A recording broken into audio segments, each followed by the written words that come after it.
But we'll go ahead and get started. And let's start this with the Pledge of Allegiance. Mr. Summers, will you lead us? I'd be honored. Hand over your heart. Again.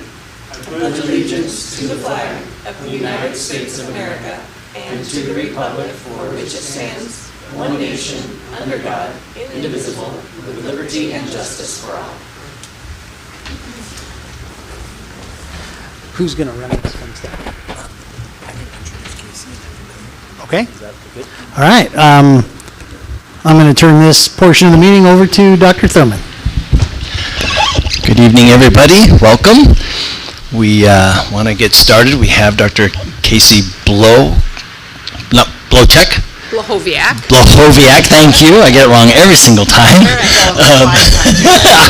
I know. So we are grateful for you coming. There we go. Welcome, Maya. Grateful for you to come tonight in person and to share with us the status and updates of our both our strategic plan steering committee and all the work from our all of our focus groups. And I am going to take this opportunity, since I have the mic, to point out, board, if you have your books, chapter 2, which I read way before I met Dr. Blahoviak, has a really important section about her work in the district that she came from as a Studer client. And it's really integral to what we need to do here. And so it was really neat to read that about her work and the impact that it had on the CEO of Studer and their progress. So welcome. Thank you for being here tonight. We will try to wrap up around 5:30 at least to allow for any comments or questions, and then we'll dismiss before 6 so the board has time to use the restroom and take a break before our closed session. So thank you. Yes. Thank you, Dr. Thurman, and thank you, board trustees, for the opportunity to be with you this evening and have a really good conversation about the progress that we've made in our partnership this year. I was with you earlier on this school year, but just a little bit about me and who I am and the expertise that I bring to this work at Studer Education. As Dr. Thurman expertly said, my name is Casey Blahoviak, but Casey is certainly fine. I serve Studer Education as the Vice President for Leader Coaching. So what that means is not only am I a leader on our coach team, at Studer Education we like to say we eat our own cooking, and so the tactics that we work on with our partners, we execute internally. So I have the privilege of leading our team in the very same work that we do in the field. And I'm also in the field with great partners like you, supporting and coaching alongside them to become the organizations that they desire to be for those that they serve.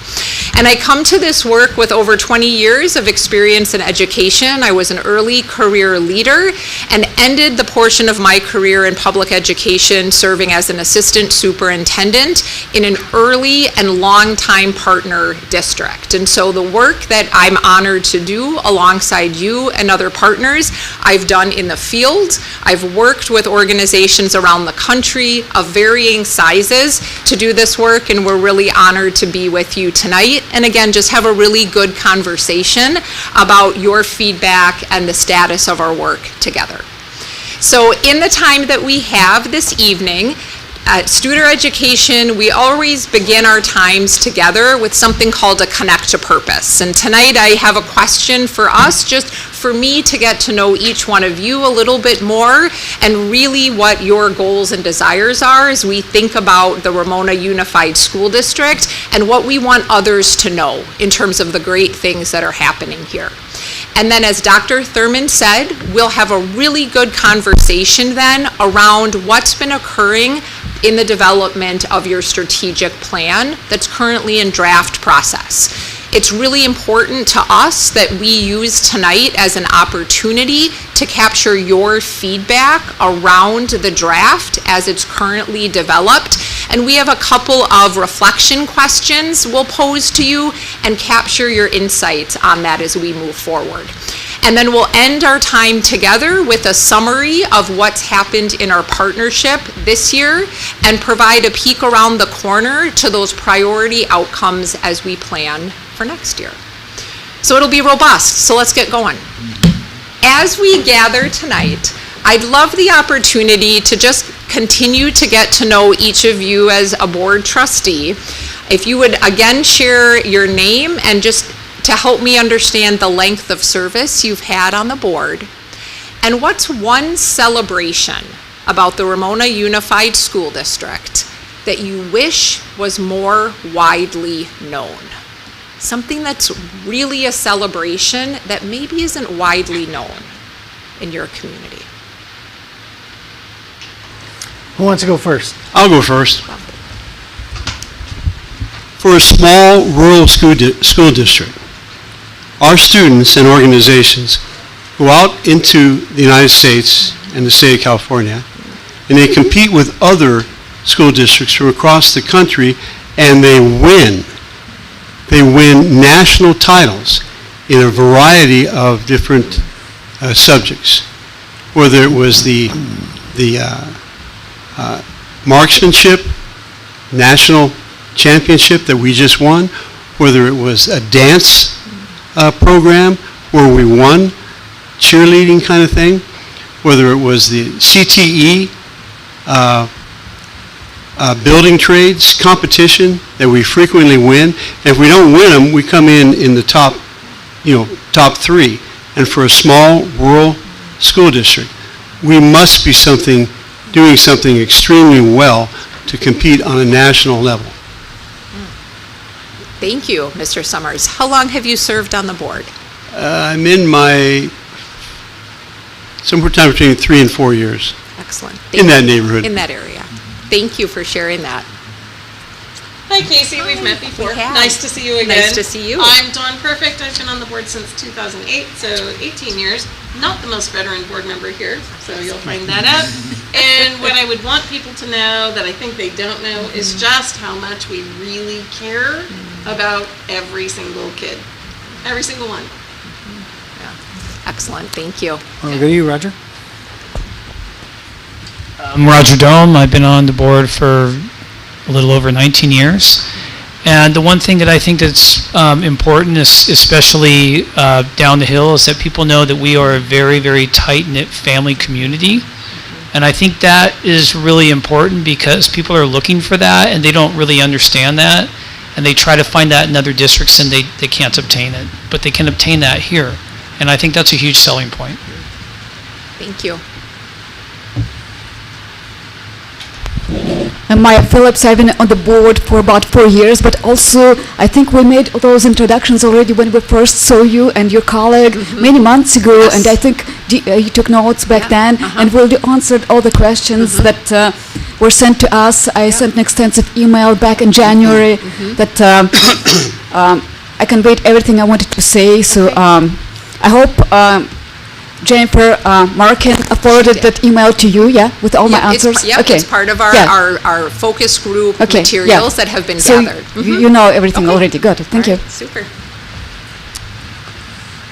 I'll bring us home. Thank you. First of all, I want to thank you for coming and thank you for what you're doing. My name is Darren Drum. I was originally elected in 2016, so this is almost 10 years for me.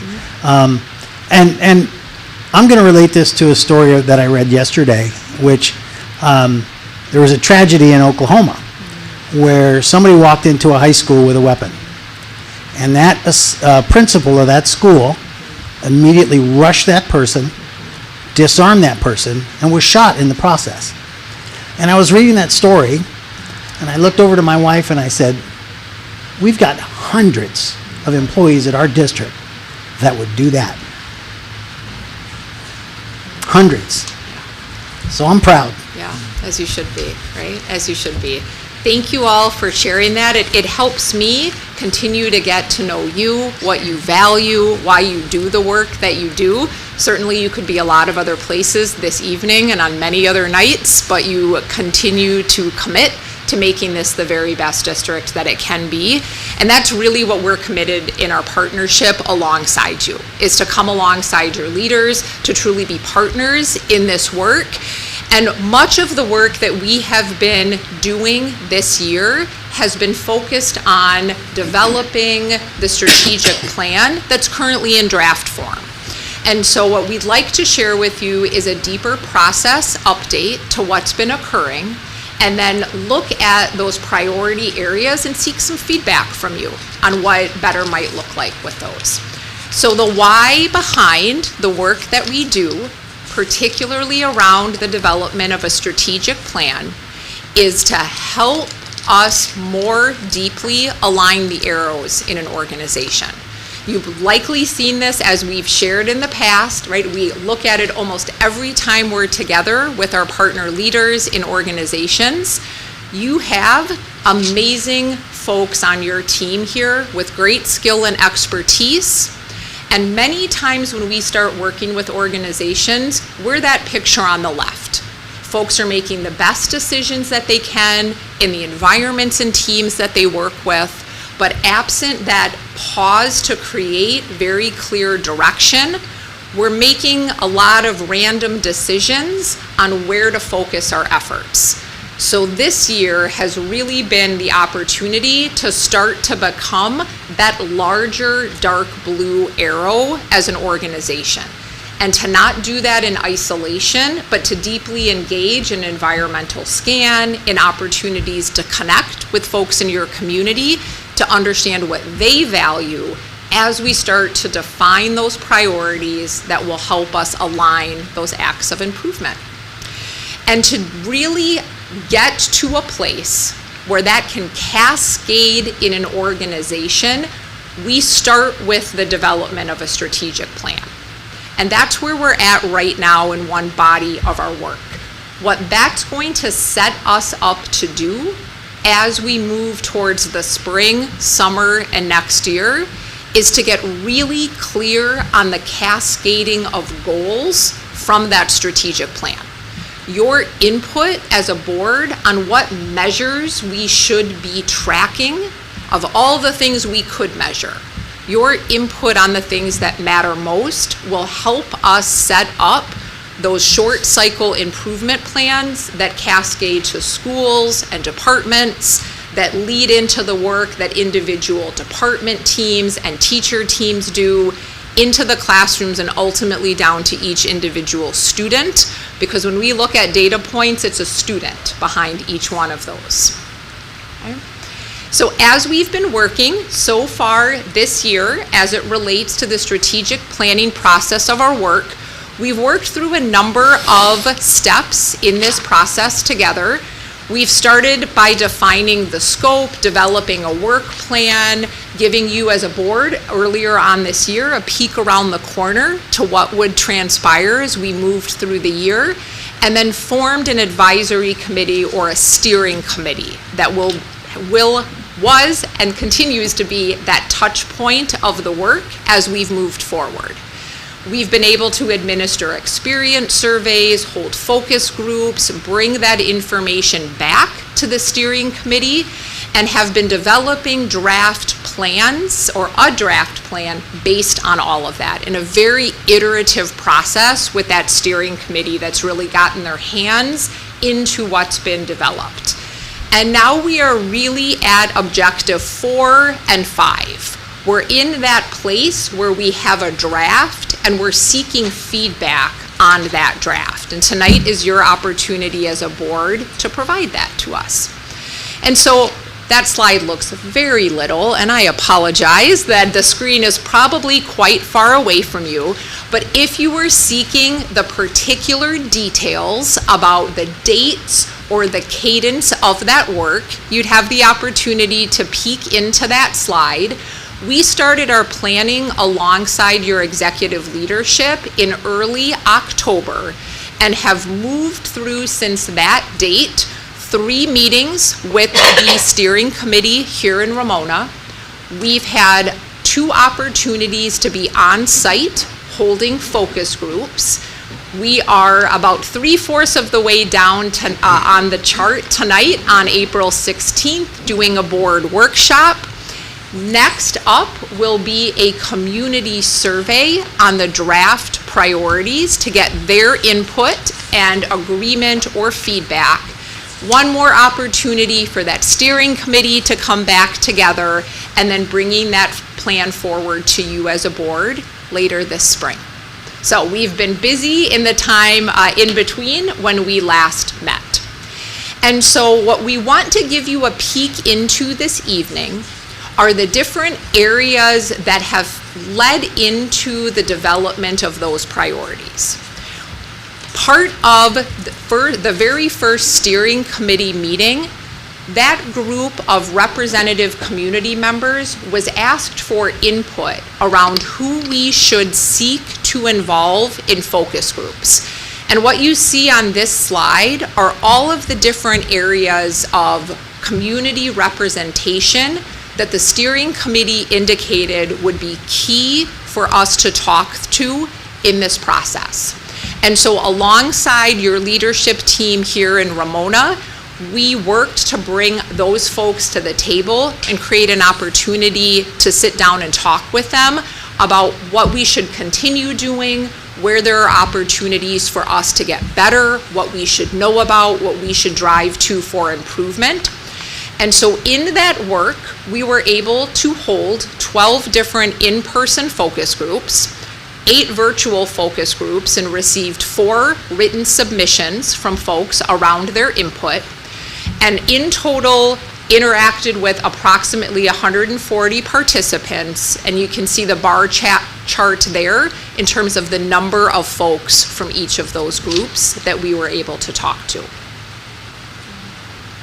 My colleague that held those focus groups and gathered that information shared a couple of highlights that we thought would be helpful for you to have as a board so that you can speak with confidence about what those experiences were like.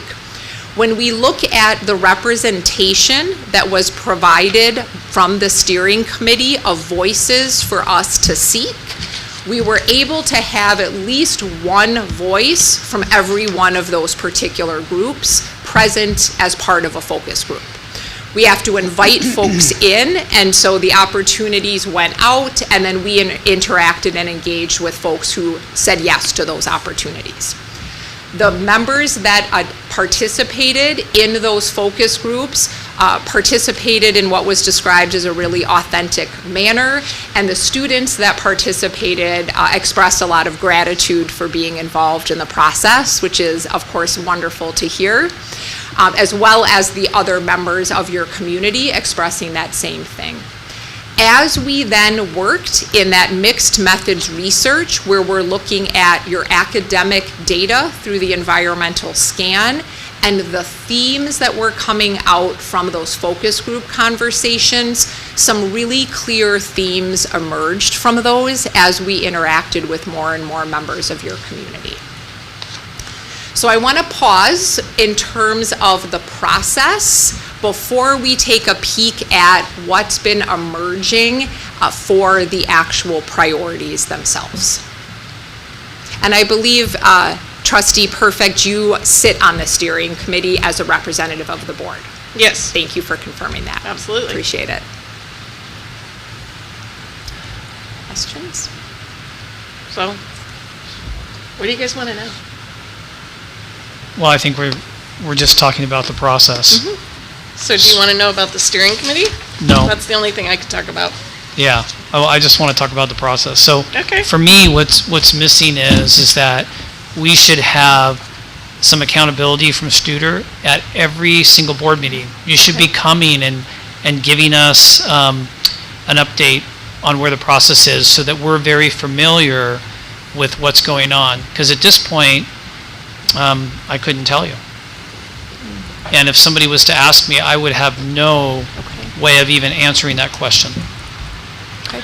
And Mr. Dome, I can respond to that. We work with Studer after every time they're here to draft a communication that we present to the board on where we're at, what's happened.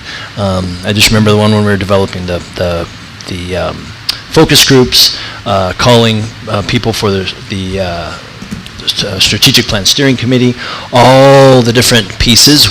They haven't been here in person, but they've helped draft and put together those details with our help as we come for that report. It's a permanent place on the agenda for the strategic plan update. We opted not to do it in this board meeting that we're having tonight, only because we're having this time now. But otherwise, that's been a permanent fixture since we started with Studer, just to be able to provide a quick kind of an overview, summary, and then questions and answers from board members and staff to try to help that gap. Right, and I understand that. What I'm asking for is Studer to come and actually address us directly. To me, that would be much more effective. Yeah, and we could work with them to see if maybe they could do a virtual type thing, but that wasn't part of the original plan. They have very specific dates that they've planned throughout to work with our administrative leadership team, with the focus groups, with the strategic planning team, but we did not plan for their in-person attendance at the board meetings at the outset. But we can talk to them and see. I know for our board meetings and where that is on the agenda right now, it's pretty late, and so with being on a different time zone, that could be challenging, but we can talk and figure something out. Okay, thank you. So, when I read this draft, everything reminded me so much of LCAP goals, and read very similar. But so it was also as general as LCAP goals as well. So still, I thought, what's the difference? I didn't see specifics. For example, we know that according to CASP scores, let's say proficiency in math average for our district is around 30%, and then English language around 40%. Nevertheless, majority of students get a passing grade. So, for example, high expectation would be translated in 70% of math students not getting a passing grade because they apparently are not meeting or exceeding expectations, because only 30% meet and exceed expectations. For English, does mean that 60% of students will not get a passing grade if they do not, according to CASP, meet or exceed expectations.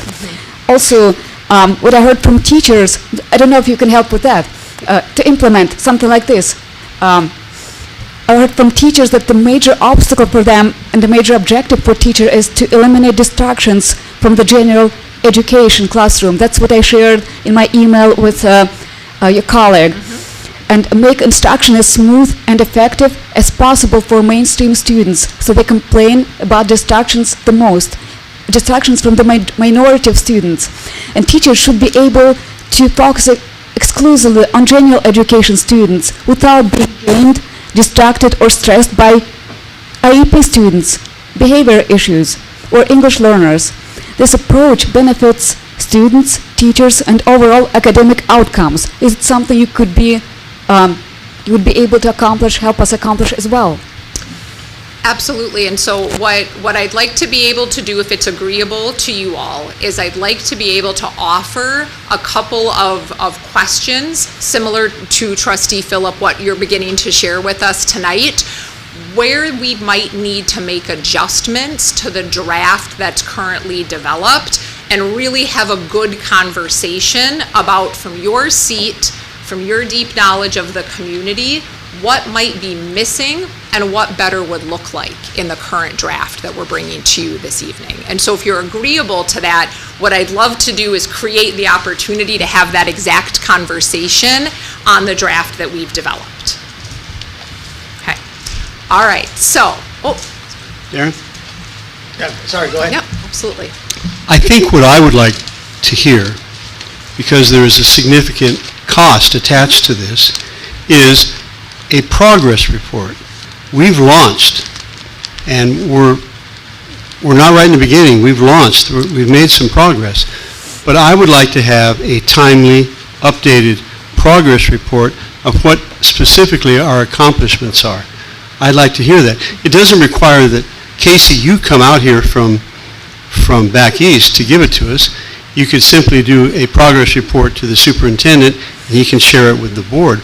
But I'd like to know tangibly what we've accomplished to date. Yep, absolutely, Trustee Summers. And so what we also have teed up for this evening is a one-page takeaway of what has transpired over the course of this year. You know, what I can say is that we've been on site here with your team nearly every month, I think, to be part of your all-alt meeting. So at least, I don't have the dates immediately in front of me, but I believe it's been nearly once a month, not only to advance the strategic planning work, which is one body of our work this year, but also the critical leadership tactics needed to really prepare to go hard after the areas of improvement identified in the forthcoming strategic plan. And we'll provide that, and if we need to provide some additional detail following the presentation tonight, we'd be happy to do so. Okay, thank you. You're most welcome. All right. So what we would offer, and in working with Superintendent Thurman, really seeking your input on the draft priorities through a couple of different lenses.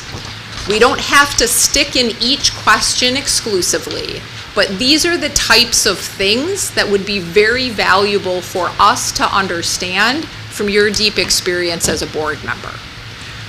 A well-designed strategic plan is going to clearly acknowledge where improvement is needed.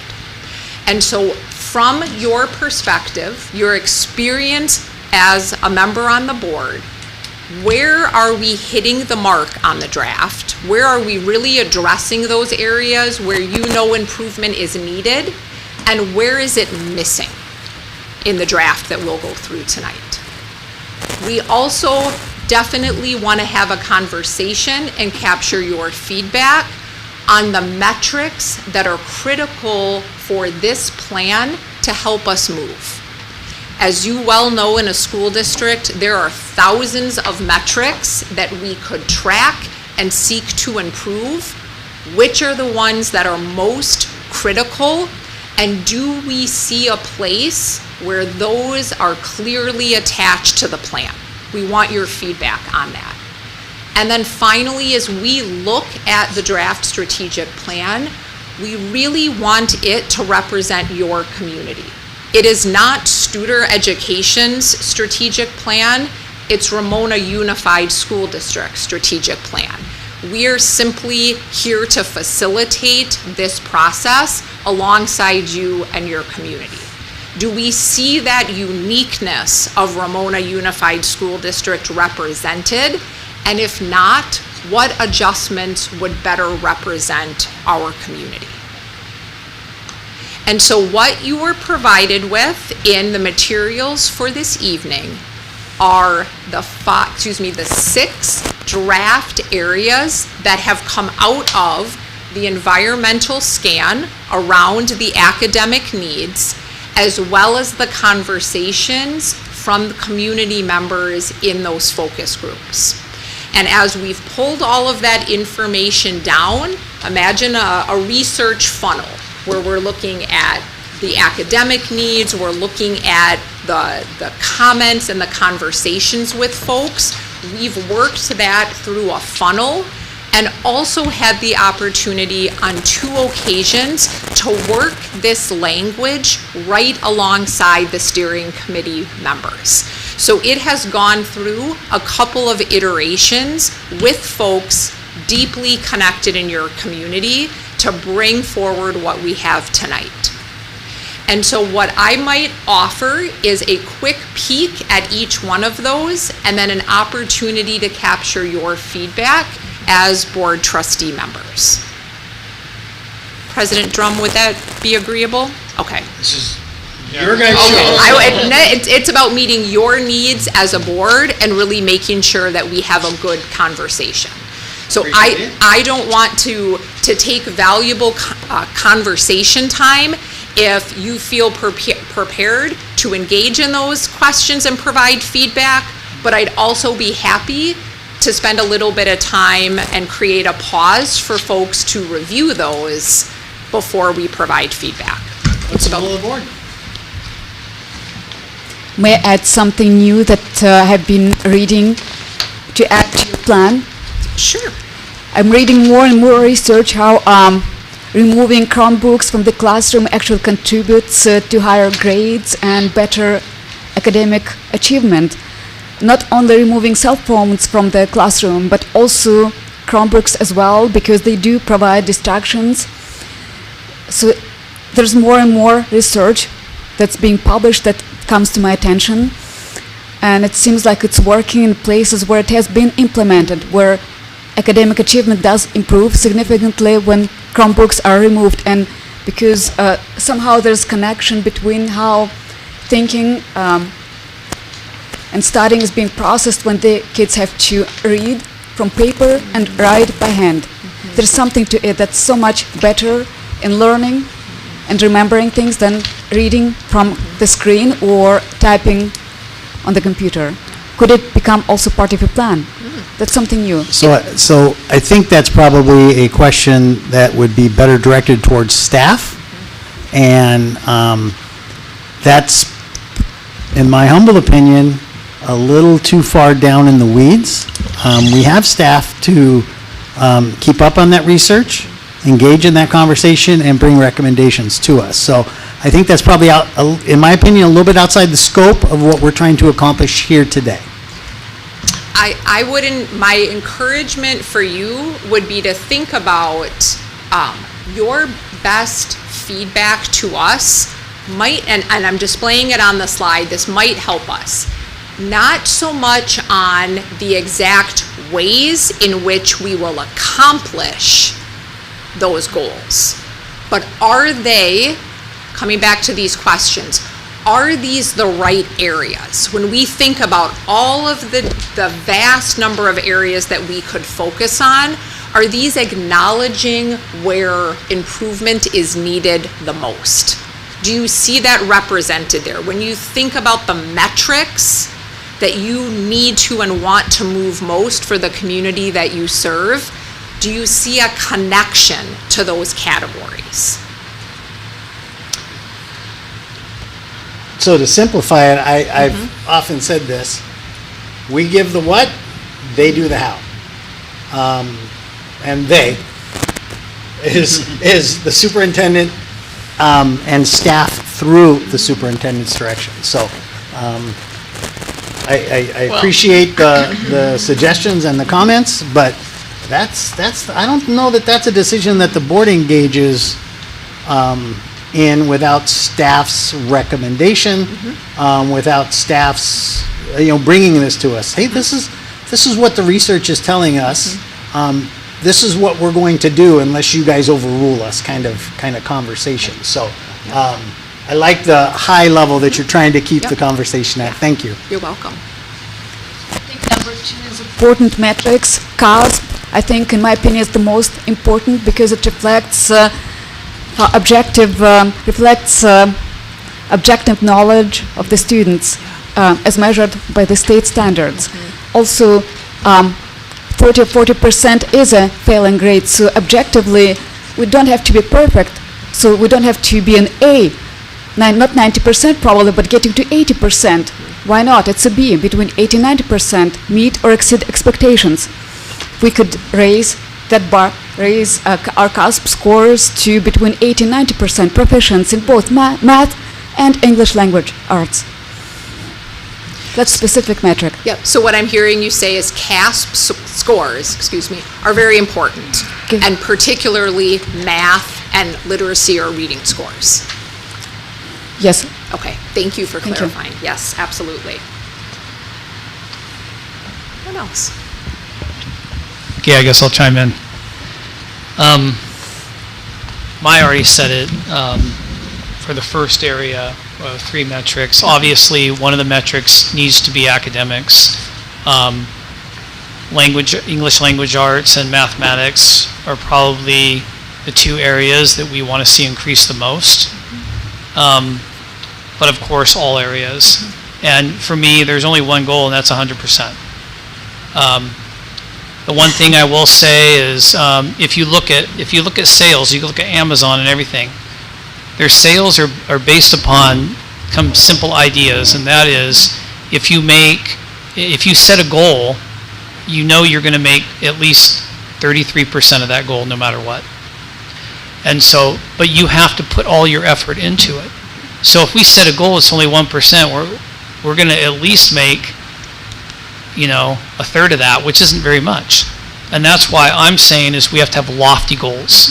So whatever those goals are, they need to be lofty, and they need to follow a plan like the Japanese do, which is Kaizen. Because it has to be a continual improvement at all times. And I know you have that built in. So, but I just wanted to make sure that we understood that, that it's actually in our strategy, that Kaizen is an active part of the strategy. We don't have to call it that, but continual improvement. You're saying Kaizen? I'm not familiar with that. Can you spell it for me, and I'll look it up later? I think it's I don't know. Okay. Kaizen, something like that. Correct. Siri will know. I don't remember, but yeah. You know what I'm It's talking correct, about. yes. And really, if I could offer, the way that we bring that concept into our work with school district organizations is it's a bit better every day, right? That Kaizen principle really is about, we're not going to accept that perfection ever arrives. It's a bit better and a bit better and a bit better on this constant disciplined drive. We never arrive. We're always working, right? Every kid has to get across that finish line of proficiency. Well, I would add one thing. It is something for individuals and groups. Even as a board, we can constantly be improving. And so we're asking every staff member, every student to continually have an introspection. How can you do better? And we also should be doing that. We also have a board self-evaluation tool that we should be using every year. So anyways, that's the first metric. I think when I look at these priorities, I think we know that facilities has a direct impact to student learning. Yes.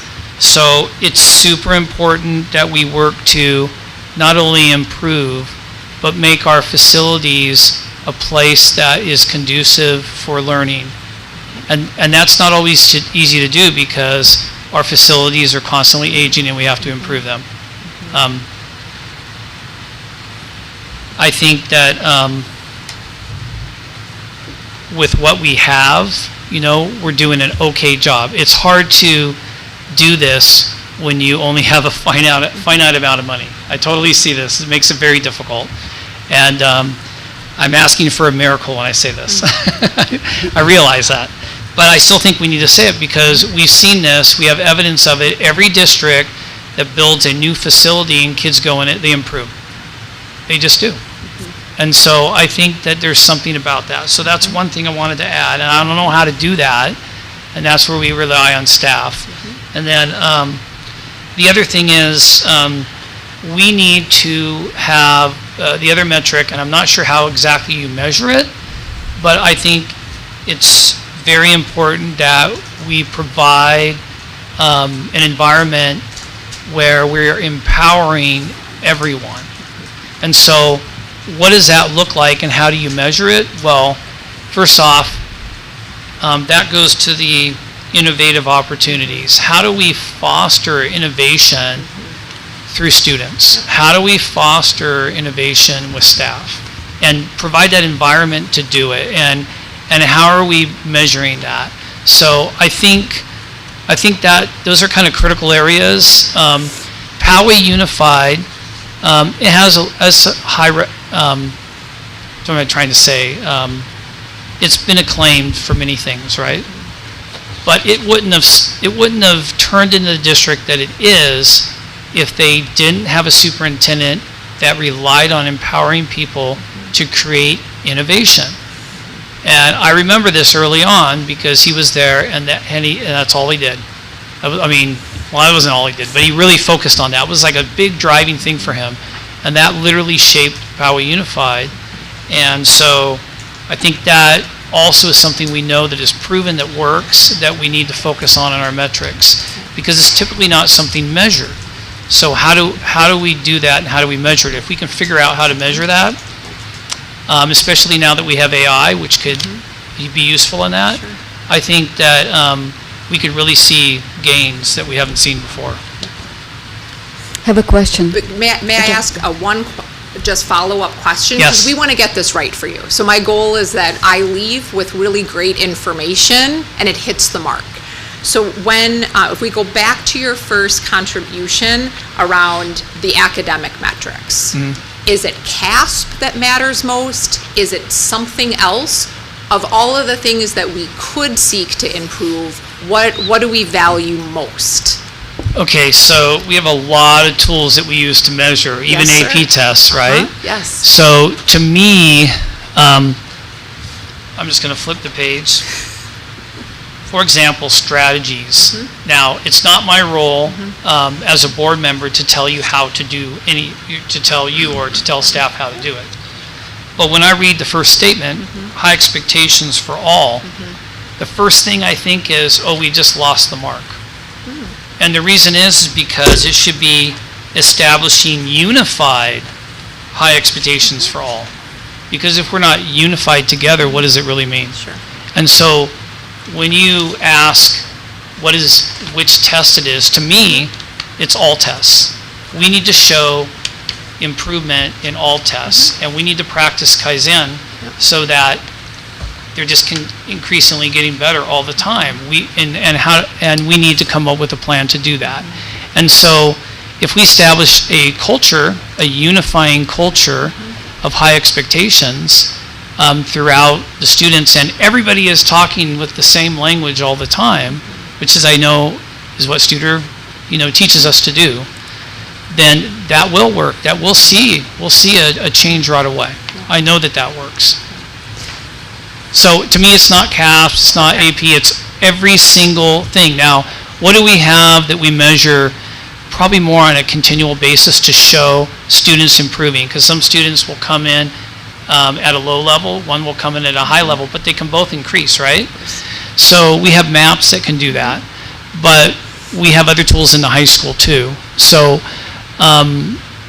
we can measure with statewide testing, we can use the AP tests, we can use maps. To me, it's all of them. It's not just one test. I don't think one test fits all. Yep. So. I appreciate that distinction because every community values something different, and we don't want to make assumptions. We're here to understand from you, is it MAP? Is it CASP? Is it something else? And most certainly, the work behind the scenes with your amazing leadership team is all about building and connecting the predictability from, I'm a classroom teacher, I'm doing a pulse check at the end of this day, that's predictive of the unit assessment, which is likely predictive of the MAP assessment, which is likely predictive of the CASP performance, and it's that connection and line of sight for all of those data points together. Right, and I just have to make one disclaimer. I'm not a big fan of the dashboard. Okay. But, however, the dashboard will reflect what we're doing.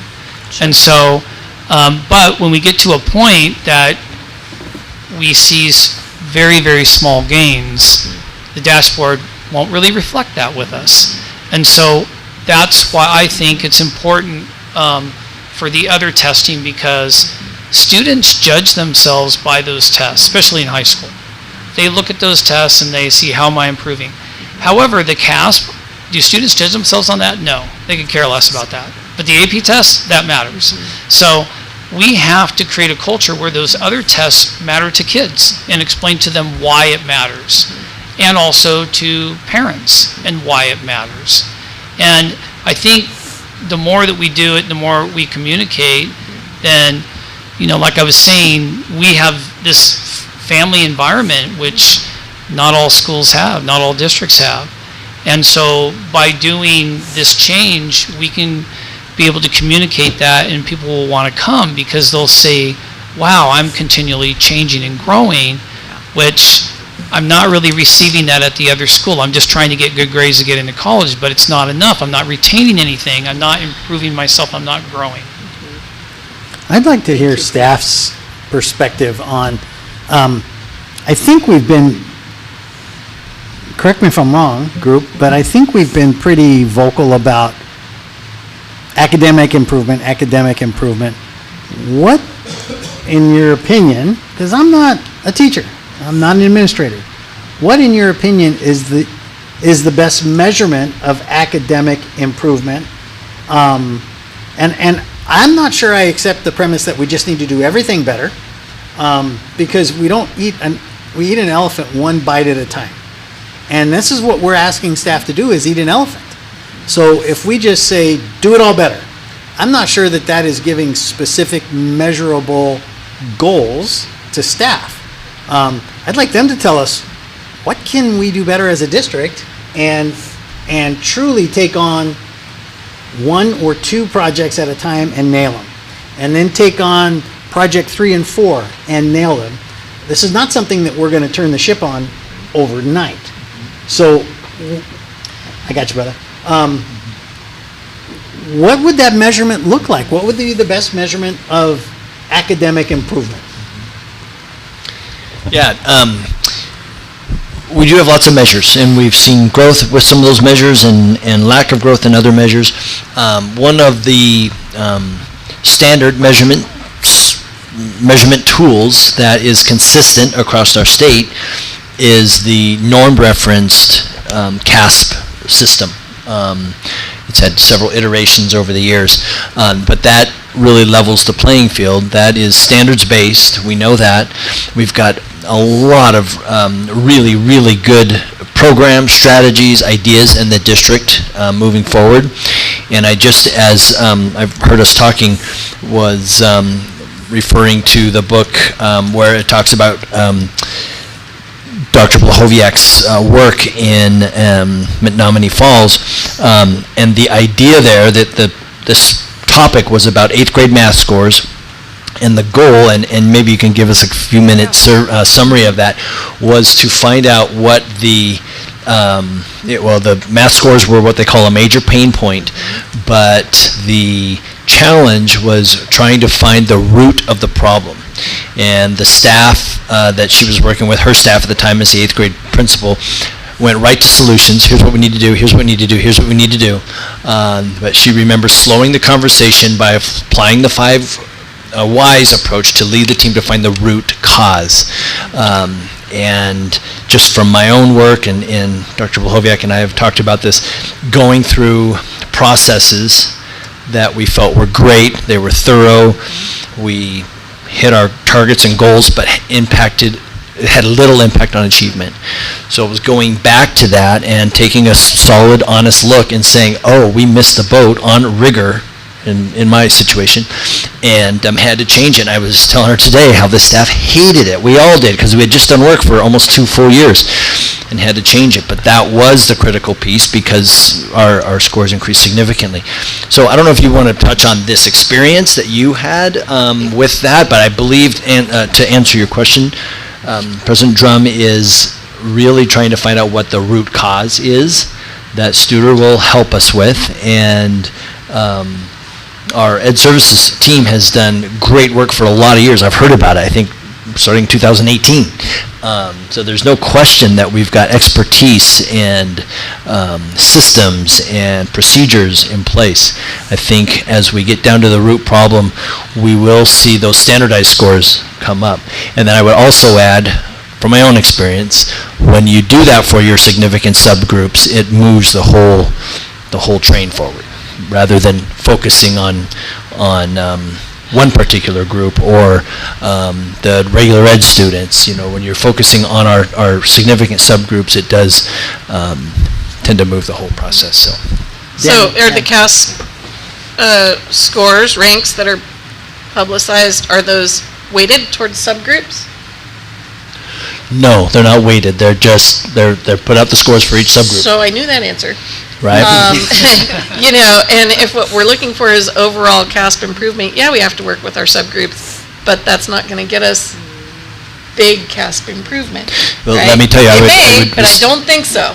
It hasn't yet. I will respectfully disagree, only because when you're doing those strategies for students who have different types of impacts, it exponentially impacts those students that don't have those. From personal experience, getting 150 API points in 1 year for regular ed students, focusing on the subgroup students that we had. So good instruction for struggling students equals great instruction for the rest of the students. And I think, I just Sure. know from personal experience that does. They don't have to be weighted. They're measured the same, but those strategies that we use for subgroups are solid for everybody, and that changes. As opposed to working with your regular ed students, focusing on those and not paying attention to the strategies needed for the subgroups. I didn't say don't pay attention to those strategies for subgroups. I'm just saying that subgroups, while we've focused hard on that and that's great for kids, that isn't great for overall test scores. And there does seem to be a disparity in what we consider grades and what we see in CASP scores. What if those, and this is getting into the how, and I know you say don't get into the how, but we're sitting here, some of us for many years, decades in some cases, going, we've sat back and not done the how all this time, and the how's not been discovered yet. So, and that is the truth of it, at least my perspective, right? If our system was aligned so that the grades were a preview on how the CASP was going to go, would we be able to move that progress along with the help of the families? I would hope so. I want to come back to Dan. Sorry, were you going to respond? Okay. On that, Yeah. I think that's a really good measure for Dr. Blahoviak to address when we talked about CASP scores. Maybe the other measure is that grades are consistent with overall performance. I mean, parents aren't going to be happy with that because their A student is getting standards nearly met, right?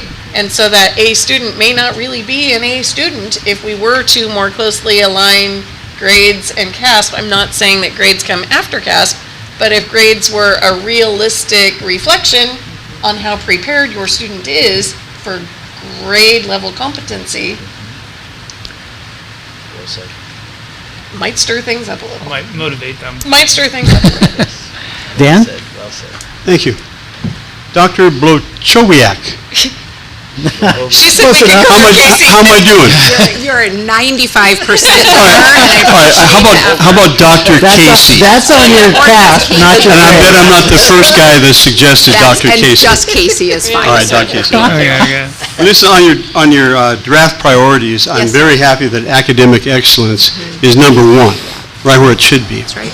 And I say that because if anything that this school board agrees on over the time I've been here is that we have requested that the superintendent increase test scores at all grade levels. So we're all on board with that. My other thought is that, as they say, as Kennedy said, a rising tide floats all boats. If we could drastically improve our academic test scoring in this district, two things I think would happen. One, parents would stop sending their kids down the hill for education.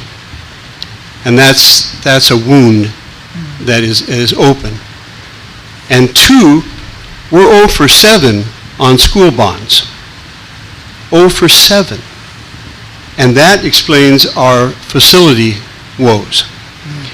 If we could improve our academic reputation, we could keep the students here, and we could pass possibly a school bond to address our facility issues. So academic improvement, I think, because of the floating tide, solve everything, is the bottom line, my goal. Thank you. Thank you. Appreciate Then I it. will have a question I don't know if you were going to comment on this. If not, I had a question. Okay.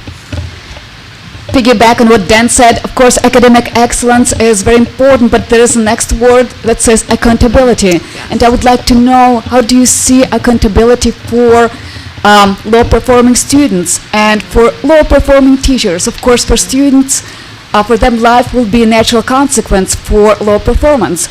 But what about teachers' accountability for low performance, and also how to maybe reward for high performance? Because that's within our power.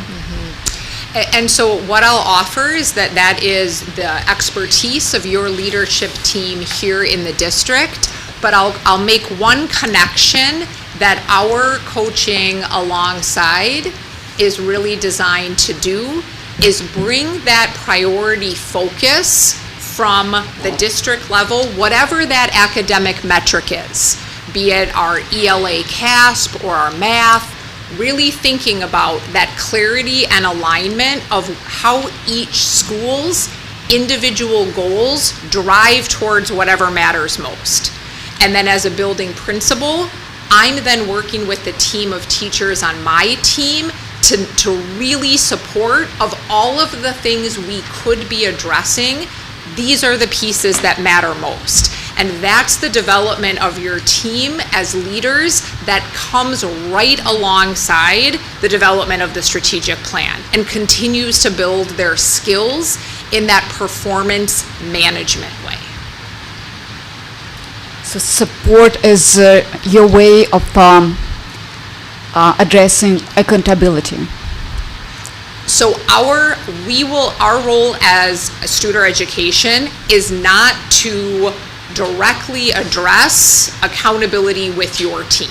That is not our role. Our job is to come alongside your leadership team and say, if you are seeking as leaders to increasingly grow your skills around accountability and alignment in your organization, these are things that will help you do that. Thank you. You're welcome. Can I just add one thing? Sure. Brian, with you talking about the root cause, we actually know early on that the root cause is that students lose their excitement for learning. And how does that happen and where does it go?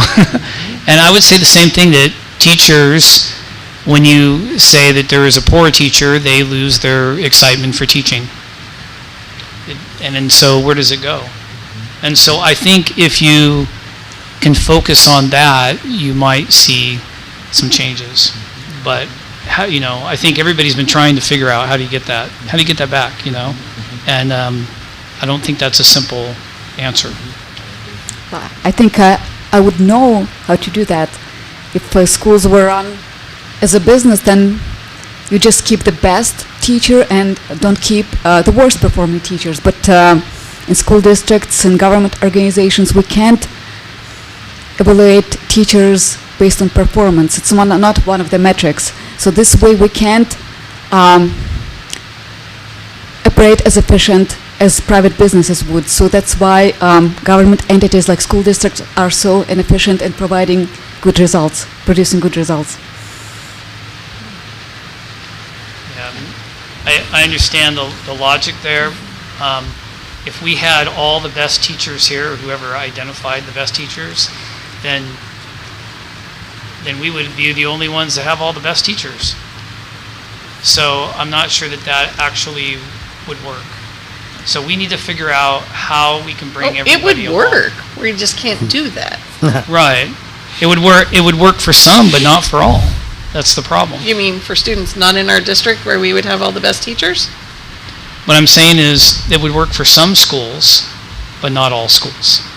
Because we even have a deficit of teachers. We don't have enough teachers wanting to go into the profession, and right now it's even worse than it's ever been. So, how do we make it enticing where teachers want to teach? Because many of the teachers that you would consider best teachers are not teaching. They're doing something else. I've had the opportunity to do quite a few site visits this school year. Thank you, Brian, for organizing this in a way that's been more practical than years past. I recently walked into a classroom where I wanted to be in that classroom every day. Every day. If somebody told me I could spend every day in that classroom, I would do it. And you could see it in the kids. Yep. I don't know how you replicate that across a school or across a district, but if I could, I for sure would. And that goes a little bit to what Maya is saying about, compensation is not based on on that vibe of walking into a classroom and wishing I could be there every day. I wish it could. If I could pay that teacher double, I would. Just to encourage that teacher to keep doing what they're doing and encourage others to do it like that. Yeah, I see your point. Not one of the things we can do, though. All right, we'll get back to you. Thank you. Yeah, no, this is a good conversation, and Right. it's really insightful in terms of what we can continue to add here. So as we think about continuing to capture your feedback, are there areas where improvement is needed that you don't see reflected in that draft? Or are there metrics that are critical that we haven't yet discussed tonight? Or anything that would help that plan look more uniquely like Ramona Unified School District? For me, a goal needs to have a metric in it. That's where we're getting. Yes, sir. So I know, I'm not sure how you're doing that because you've talked about metrics kind of as a separate thing.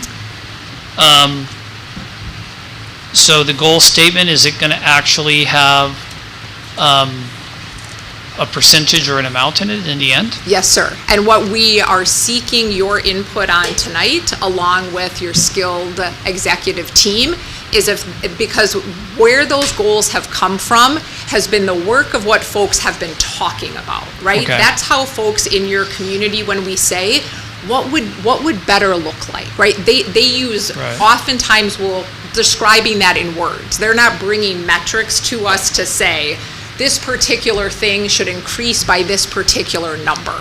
So where we are seeking your input as a board is, if we were to accomplish those things, how would we know?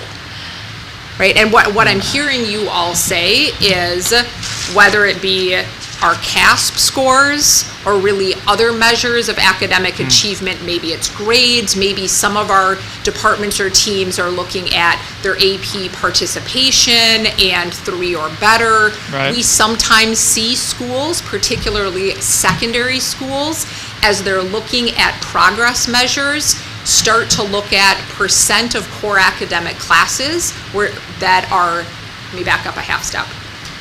Percent of students in core academic classes earning a B- or better. When we look at some of the broader research around grades, and we know it's fuzzy and there's a lot behind that, that kind of a progress measure at secondary level starts to push the conversation that I've heard you all have tonight. How predictive are our grades to some larger measures that we track as an organization, right? We spend a lot of adult and student and family energy around grades, right?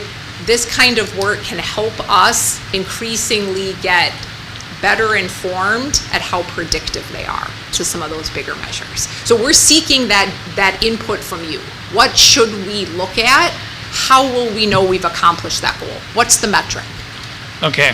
So you're not just asking for the priority areas, you're specifically asking for metrics from us. Yeah, absolutely. We want your input on Okay. that. So when it comes back to you, right, Okay. and we say, of all of the thousands of metrics available to you as leaders in a school district, these are those critical areas. I think President Drum, as you said, like, what are we going after that we're absolutely going to improve? Of everything we could do, what matters most to you as a board? Well, I know that to move like 1, 2, or 3% for an entire district, that is a huge task. Yes, sir. Yeah, that Percent of what? I'm just saying, like, say we were going to say all math scores. You know what I'm saying? 70% or better, every test. Well, I'm just saying from where they are now, just say 3% higher, that's huge. And I realize that.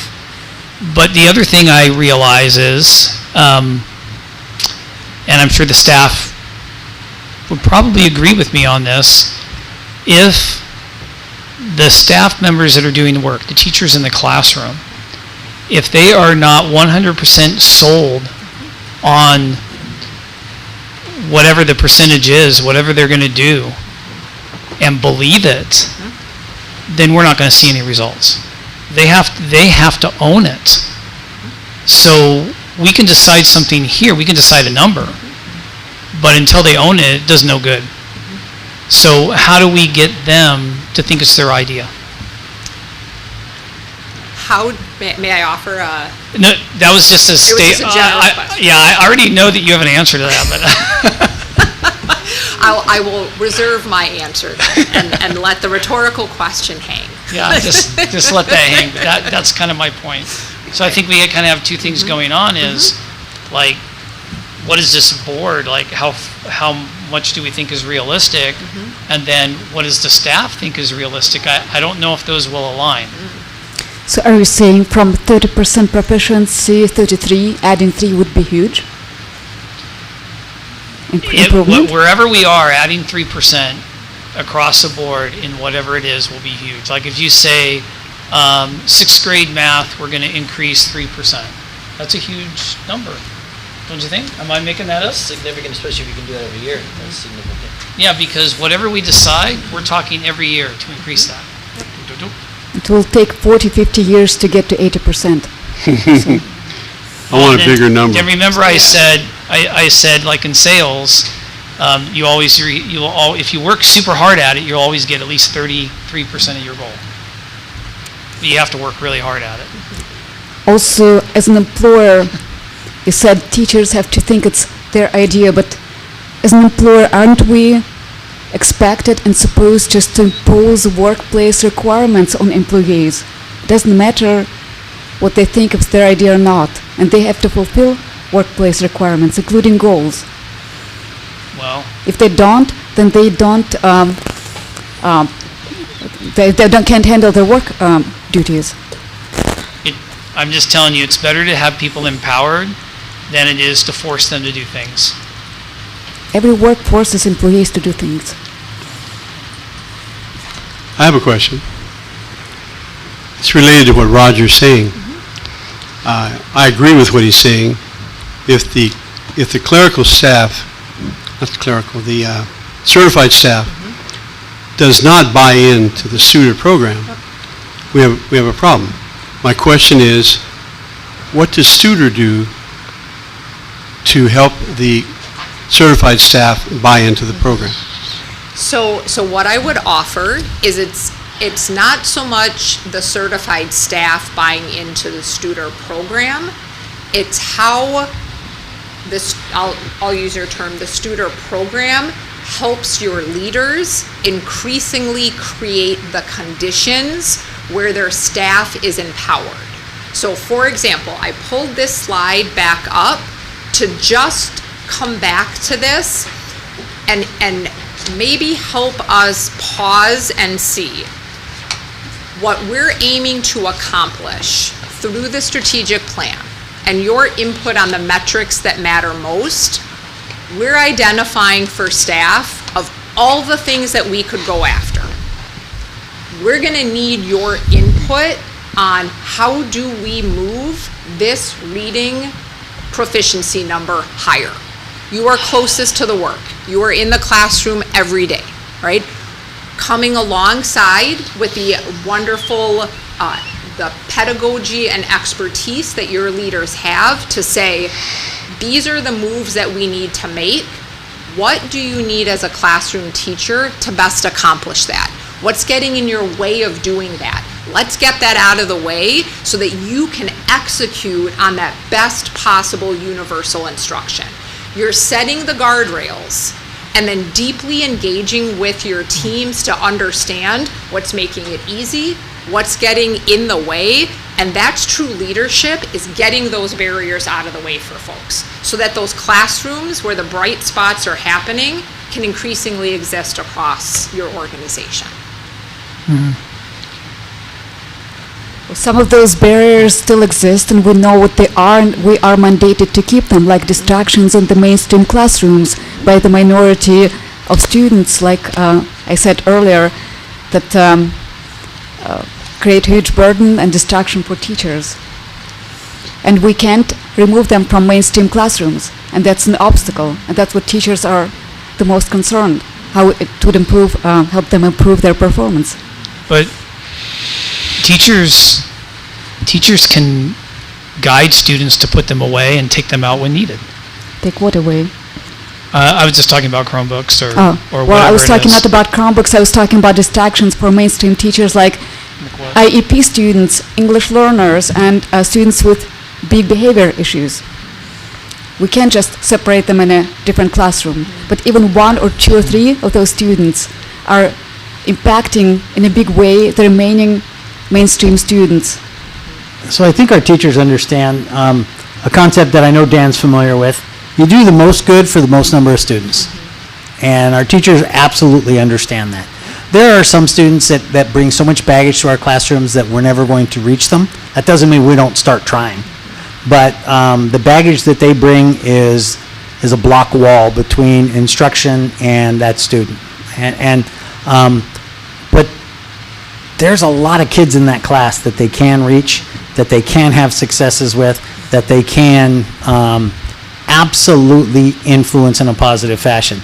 Dan learned about do the most good for the most number of people when your resources are limited in paramedic school in the 1900s.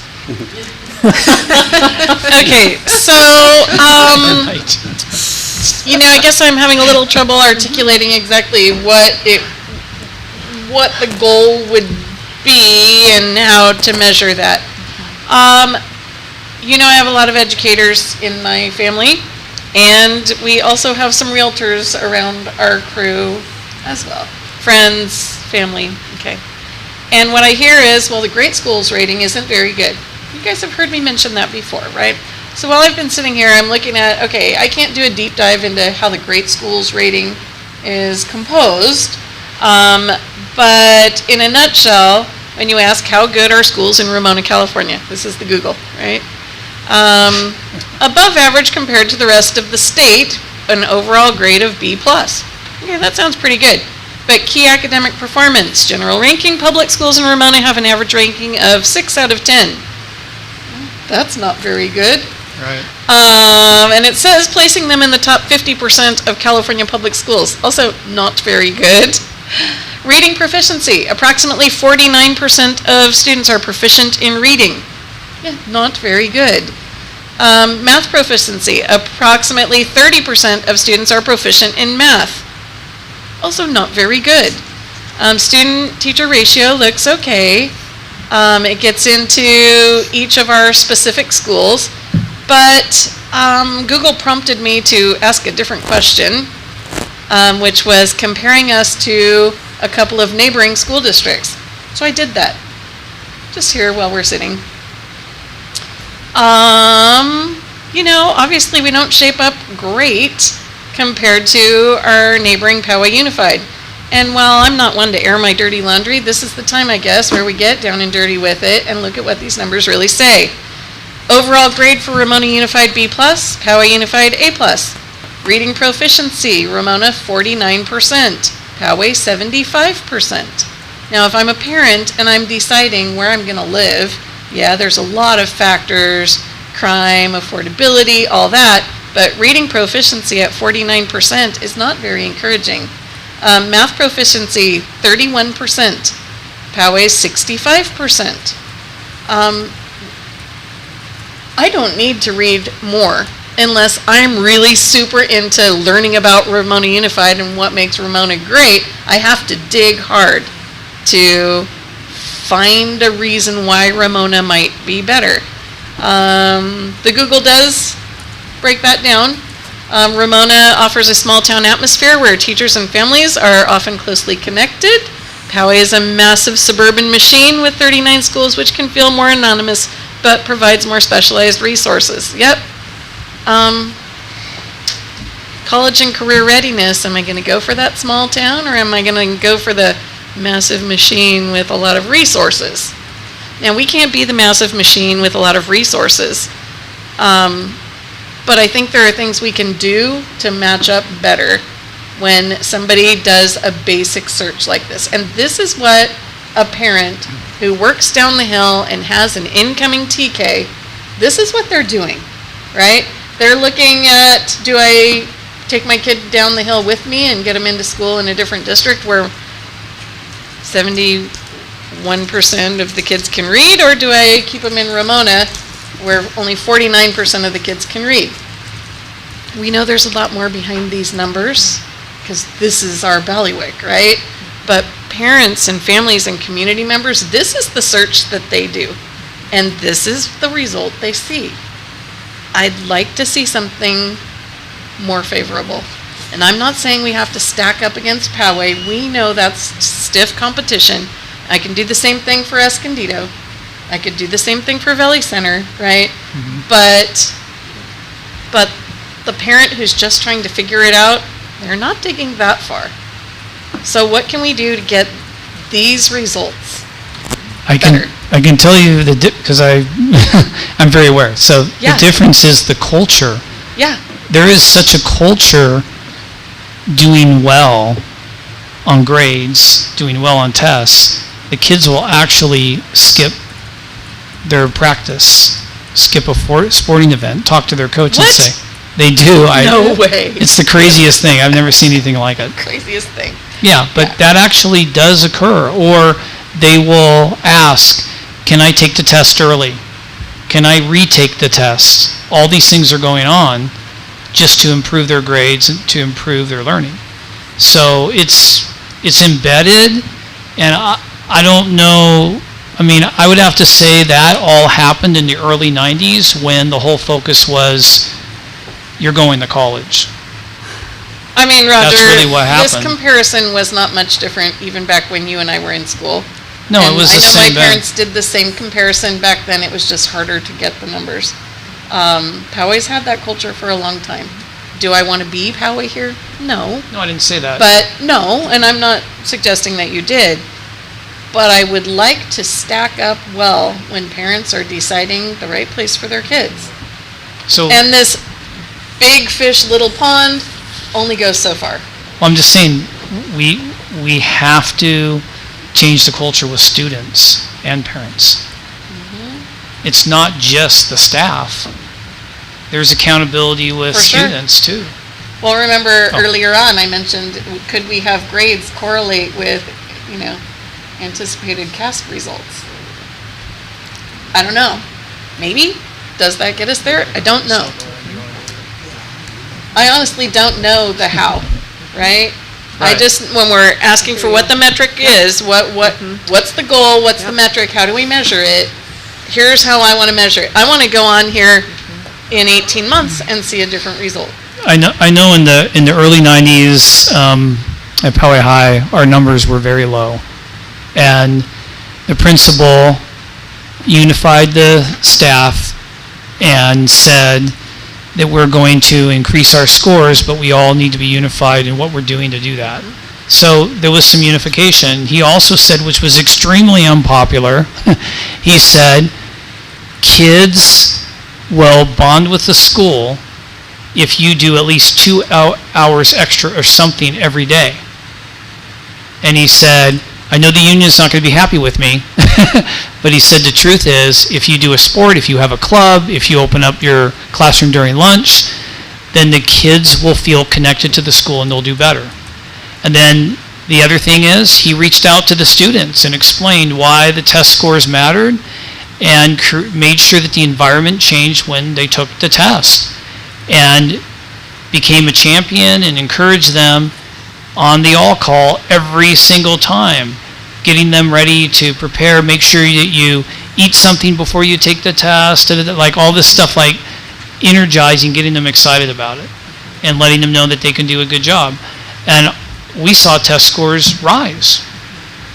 So, I mean, there are things like that we can So do. is Casey getting any nuggets written down that's going to I don't know, I'm just straighten bringing all it this up. out with the conversation we're having here? Absolutely. And Great. so really what I would offer is what I'm hearing you say are the metrics that we select need to be ones that not only advance student learning, right? I mean, you're in that business. When we talk Right. about being in a business, we're in the business of student learning, but they need to be those ones that are telling the story of how Ramona I think Trustee Perfect, you used the word, how we stack up against other regional competitors. How do we increasingly become the school district of choice when there is a lot of choice in this particular area? So the metrics we select have to be really tied to helping you all advance that way as an organization.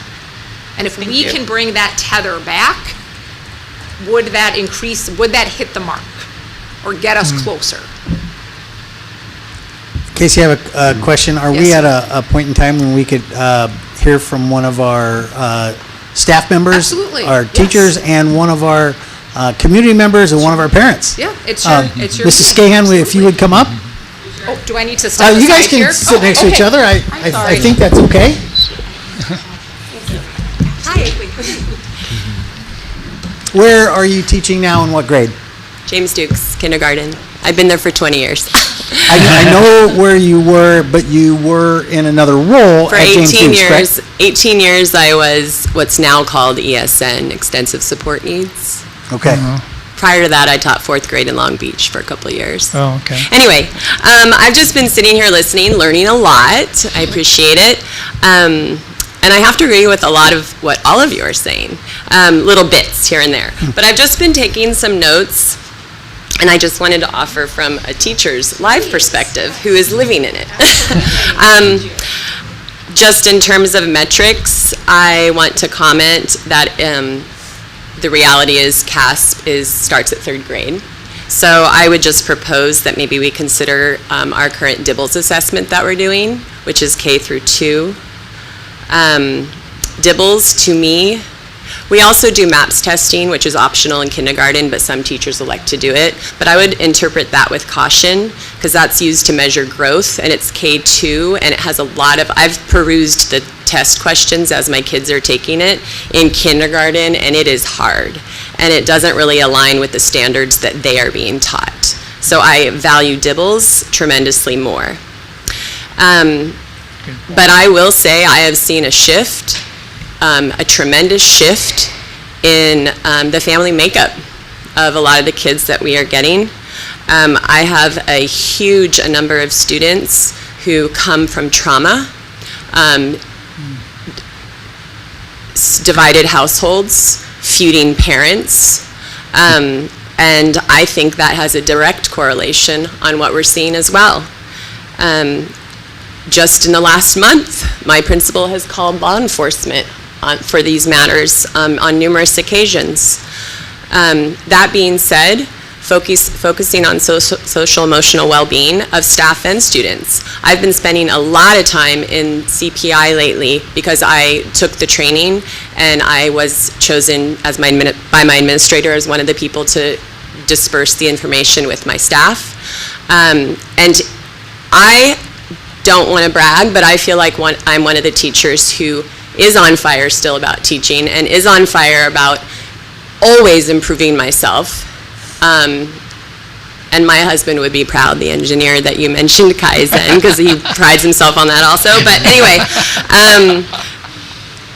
I think CPI is very valuable, but in my humble opinion, there are people in this profession who are willing to look inward, and it's hard to take constructive criticism and feedback and make changes. But if you wholeheartedly do, you see improvements. And I've really been trying to implement CPI, especially considering these kids that I'm dealing with. And I see a marked improvement. It boils down to the energy in the room. It is all about that. It is about the kids wanting to be there. It is about your enthusiasm of a teacher, your self-regulation of your emotions, and keeping your cool and making the kids feel valuable and loved and a part of a team. And for me, I have made a real emphasis on really examining those DIBELS scores and really looking at the kids who need the extra support, doing small group support, because also a lot of the behavioral spikes that we're seeing are not only connected to parent issues, but it's their confidence or lack thereof. Kids who cannot, the stakes have been raised. What we're asking kids to do are high. demanding. The rigor is high. And if they don't feel confident, they're going to act up. And then also just one more little comment before I leave is there is a difference in parent support. And that is also something we need to look inward and figure out ways to reach these parents. One example before I go, I have 4 kids on SSTs this year, 1 for behavior, so 5 total, 4 for academics. An SST is a student study team. I don't know if that's the correct new name, but we come with the parents, we basically sound the alarm to these parents, like, your child is at risk. And then, so for my example, the parents are there and they're much in support, and you propose ways for them to work on it at home, and they nod and they smile and they say, we are going to do it, and you provide them with all of the resources to do it. You also do this in October Parent-Teacher Conference Month. So I created on my own like a monthly incentive program, not monthly, weekly, for my SST kids. Take this home, color in the star, work on this, it aligns with your SST goal. Do you know what kind of return I get on that weekly? 1 kid. And randomly, like a few here or there. The priorities have to be adjusted in the house for us to also see improvements in our school and our scores. That's it. Mrs. Scahan, thank you very much. Uh-huh. And I also want to call out something that you said. Yes. That I know is a blind spot for me. You said social emotional wellness for students and staff. Yeah. And These I kids are have tough. not. I am embarrassed to say I've not linked the two. We talk about social emotional wellness for our students all the time. Yeah. But again, I'm embarrassed to say this is the first time that I have linked and staff, and I will change. And that's addressed in that CPI, Crisis Prevention Institute training, because I am alone in a room with 24 5-year-olds. And if you are not of sound mind, they can eat you alive. Well, even earlier, I talked about the baggage that our students have that gets in between their education and their future, and I didn't mention the baggage that our teachers and our staff members bring to work, and that's human. That is just a product of being a human being. Having a bad day, going through relational issues, getting a speeding ticket on the way to work, on and on and on and on. Thank you very much for pointing that out. And teachers are different than, I appreciate your comments. It is not a business. I'm not sitting in a cubicle. I am on stage all day long. It is much different than what my husband does all day in the private sector, vastly. And I will agree with you that you guys aren't in it for the money, that's for sure. Thank you. For my little kids saying, Mrs. Scahan, you a cutie pie. Right? Thank you. So I do want to say that the steering committee was aware of what Ms. Scahan just discussed, and it is reflected in a couple of the priority areas. One is the priority area where it says safety and effective support systems. The steering committee really wordsmithed this a lot and came up with our USD will implement consistent operational standards and practices combined with proactive safety measures to ensure a safe and supportive environment for all. And it was kind of an aha moment for the committee when they came up with that. Strengthen campus safety protocols and emergency preparedness to maintain a secure environment for students and staff, physically and emotionally.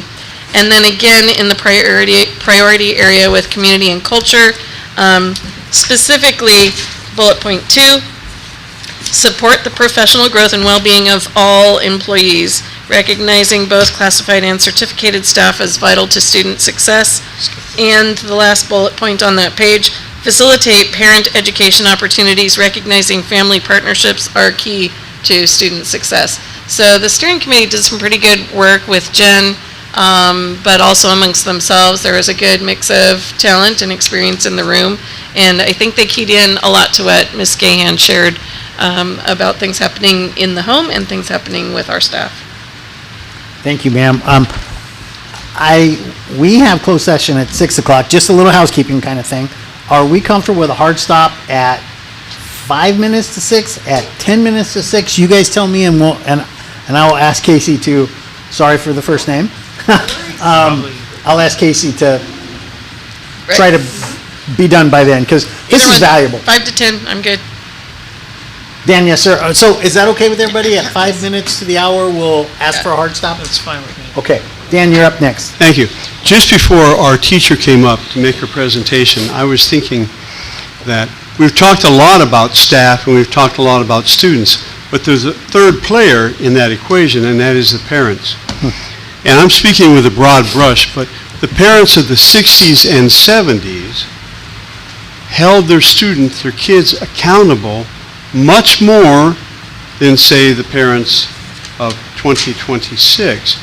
And again, I'm speaking with a broad brush. But I'm wondering if Studer has a plank, and we haven't gotten through this yet, where they talk about encouraging parents to encourage their students to improve their academic accomplishments. And so what I would say to that in summers is if that becomes something that is critically important to you as an organization, our work is to help you put the action steps and the system in place to accomplish that, right? You will always have us as a partner alongside determining what steps are we going to take, how are we going to know if they're going to work, and we will be your accountability partner in doing that, but you all get to decide if that's something you want to focus on. Okay, do you see there's a gap there between today's parents and the parents of yesterday in terms of encouraging their students to improve academically? I think the world is certainly changing, right? And so with that comes the way that folks might parent their children. That's not for me to comment on as a representative of student education, but if that becomes an area you all choose to focus on through the plan, our job is to help you determine how do you get better at that and to use the systems to approach that. Thank you. I'm looking at the time frame, and so I'm going to be bold and suggest a metric, and that is at least in English language and mathematics, we strive for a 3% increase, knowing that we can at least get a 1% increase. I think that's reasonable.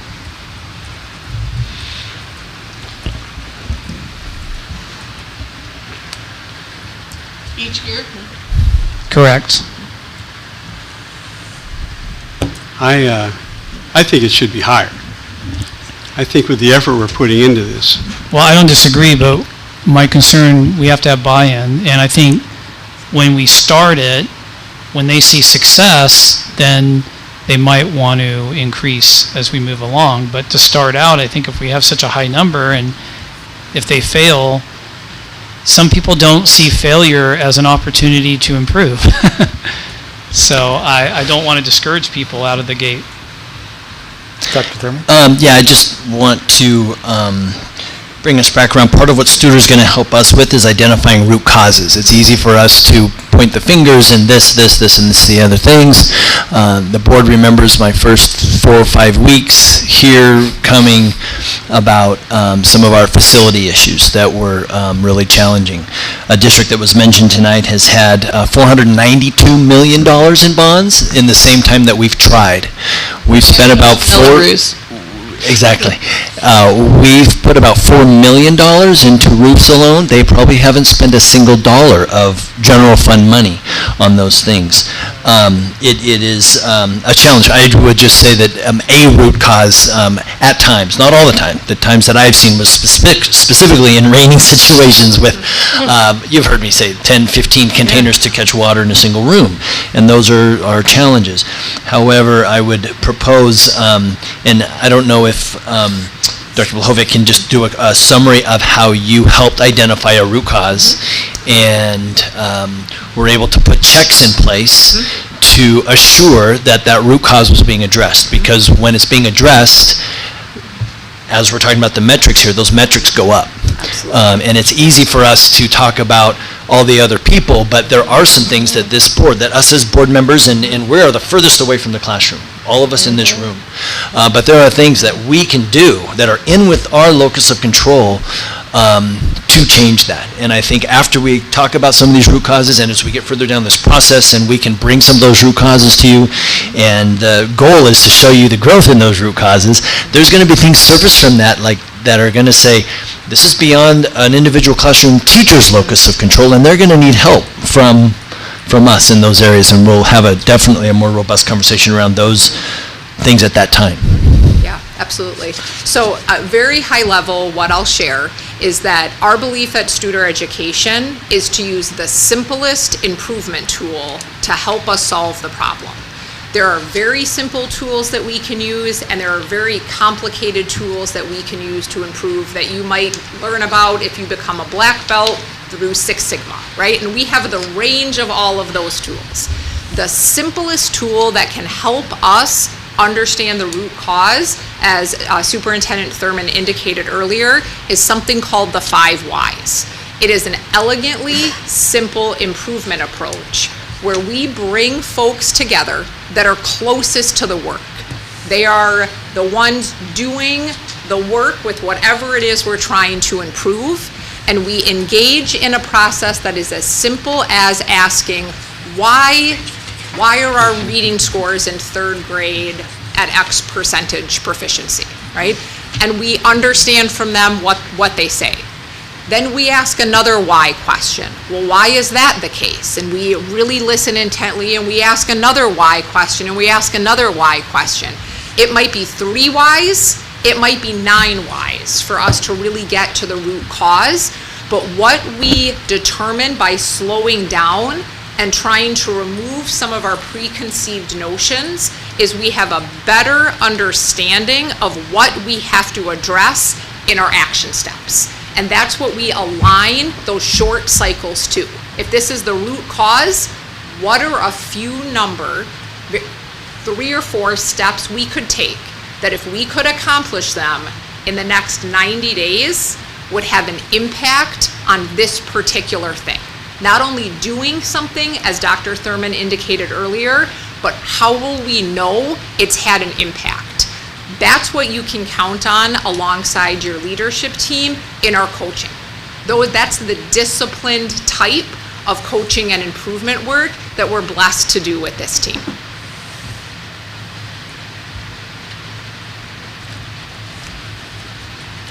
Are we at a point where we could take one more speaker? Absolutely. We have one more speaker. Marcy Strange, is that correct? Thank you.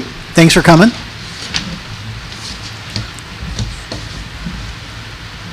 Well, I'm really impressed with how this board is looking to improve the scores and work for the kids. Thank you. I just made a couple of notes.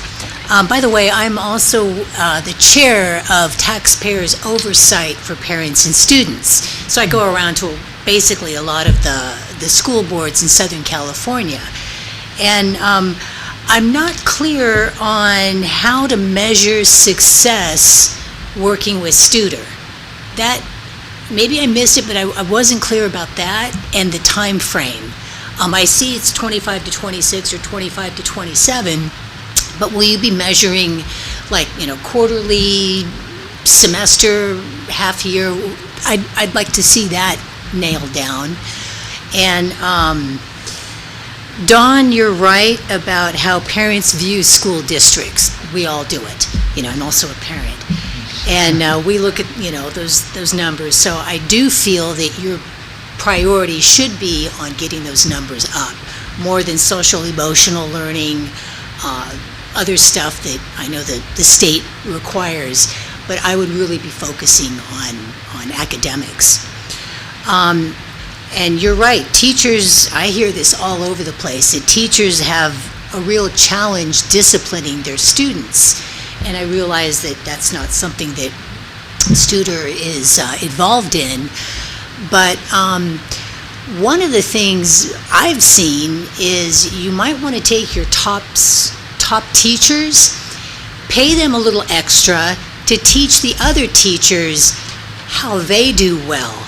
You don't need to bring in a consultant for millions of dollars. I mean, well, maybe hundreds of thousands, when you've got the answers right in front of you.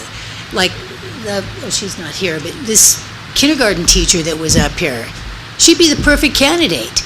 You know, she's enthusiastic, she has some really good points about you got to keep the classroom going. You get someone like her, or a few of them like her, that can help other teachers get more excited and copy success, definitely. And let's see, I had a couple of other, and I'm almost done here. Bear with me, I lost my notes. Oh, here we go. And I'll tell you one thing, parents do need to get more involved. I see it. In our school district, it is really, really difficult to get any parent to just come to a board meeting, let alone speak up.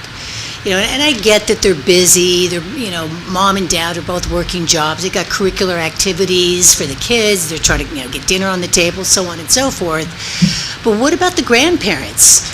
What about the aunts and uncles who don't have any kids? Maybe we could reach out to them, have a potluck party in the multi-purpose room and bring them all together.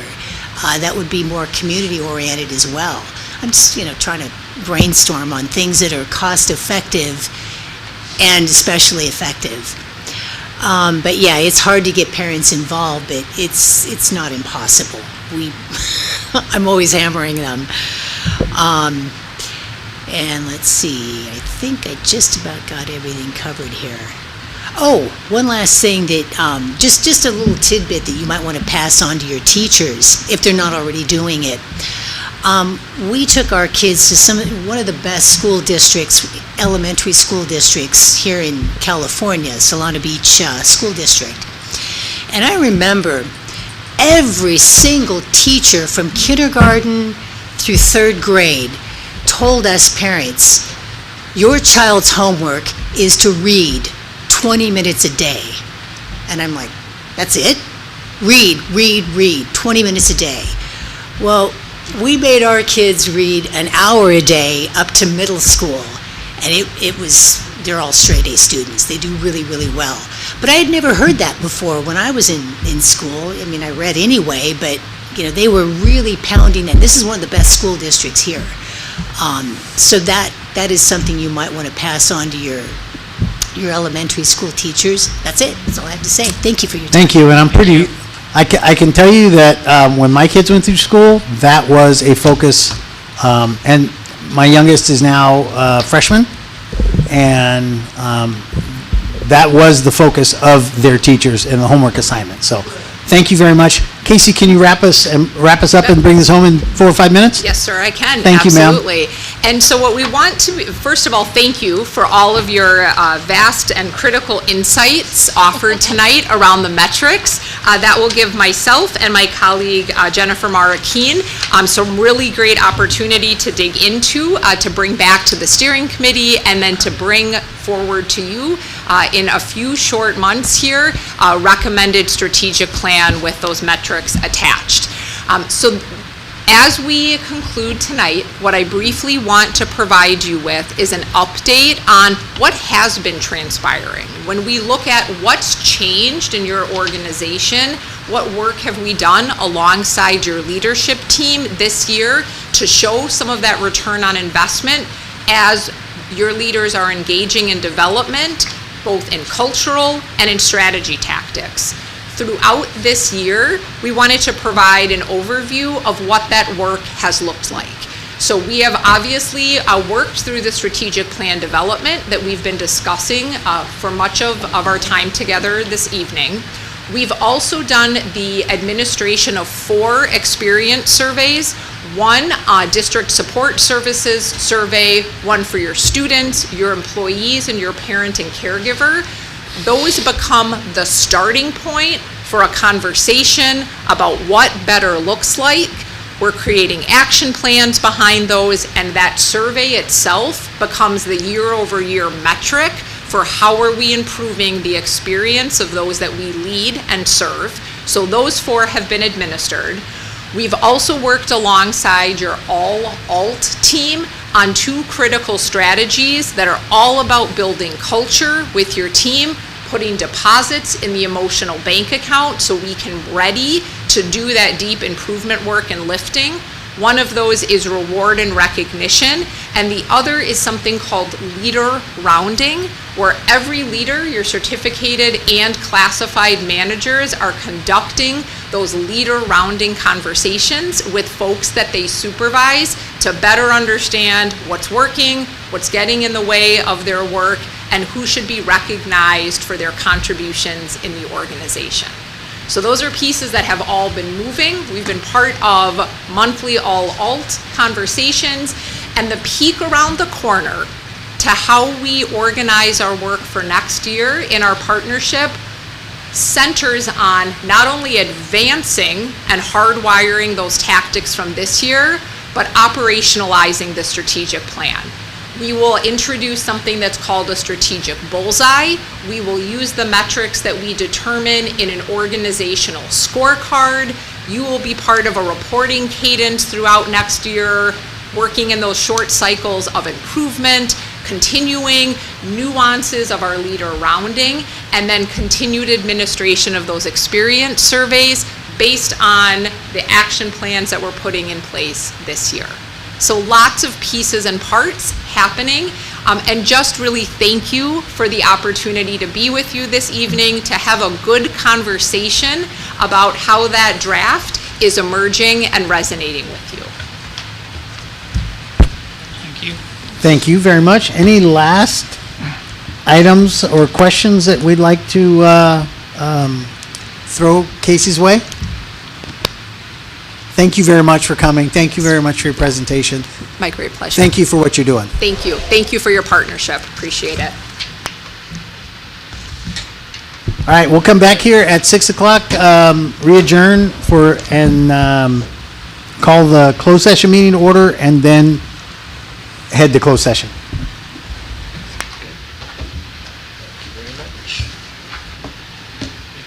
Thank you so much. We'll come back here for the pledge. I have an idea. Maybe she has a student in her classes.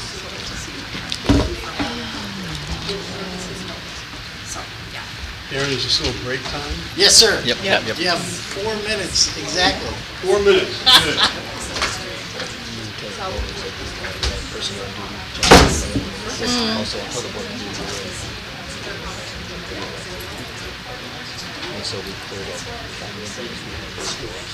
Interesting. Okay.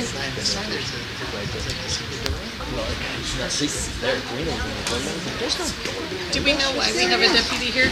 Yeah, I just let Lieutenant Roller know of the issues we had last time, and so he was gonna have the person who's on duty just come by. Issues? So, yeah. Did we have issues? Yeah. What? Like you on the way out. I don't even know what you're talking about. All that stuff. And Don, I was just telling Grant, I'll tell you, closed session. We've had a huge cabin in the store for years, as long as it's been there, I think. So that is really so that is an exit. Have we figured out how to say that? Not that we're expecting anything at all. I mean, We haven't ever had access for that. I think you brought it up the I first did, time. Yeah. I did. To this door? Yep, go straight into Tori's. Tori's office. It's like a conference room, then her office, and then the exit to the front door. So, Sponge. yeah. No, it's Yeah. honestly this door that I prefer to not have people Gosh, I accessing. felt so clueless when Right, Katie right, said Right. I understand they want social wellness pictures, for ask staff us to too. take them, you know. Yeah. That is My pleasure. I'm sorry I didn't get to say hi. a nice person. My daughter's So are you sweet as heading can home be. tonight? Yeah, I'm gonna go on the run. Great, go, go. Yeah, it's a full day of meetings, Go, so I'll go. get an hour of sleep on the plane. Yep. I can get through one day of it. There you go. Thank you for coming.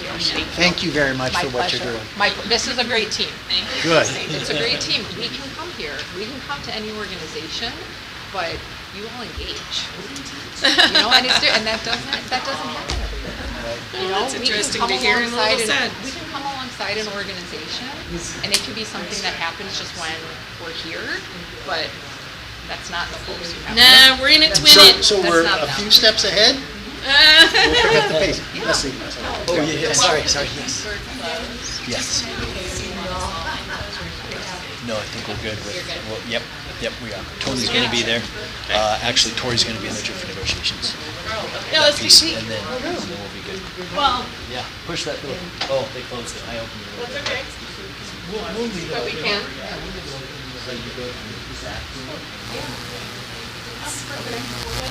Okay, and this one locks from. You know, we need help, we don't need, and the board just doesn't. You're welcome. And I don't see that. Good job. Sometimes I'll check on you in a year and see. keep saying just, oh, we'll see next week. Right, right. Well, and she, 4 months. I mean, yeah, you're weeks away. You're weeks away. Some parents might already be, you know, so, yeah. And just water.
Really enjoyed it.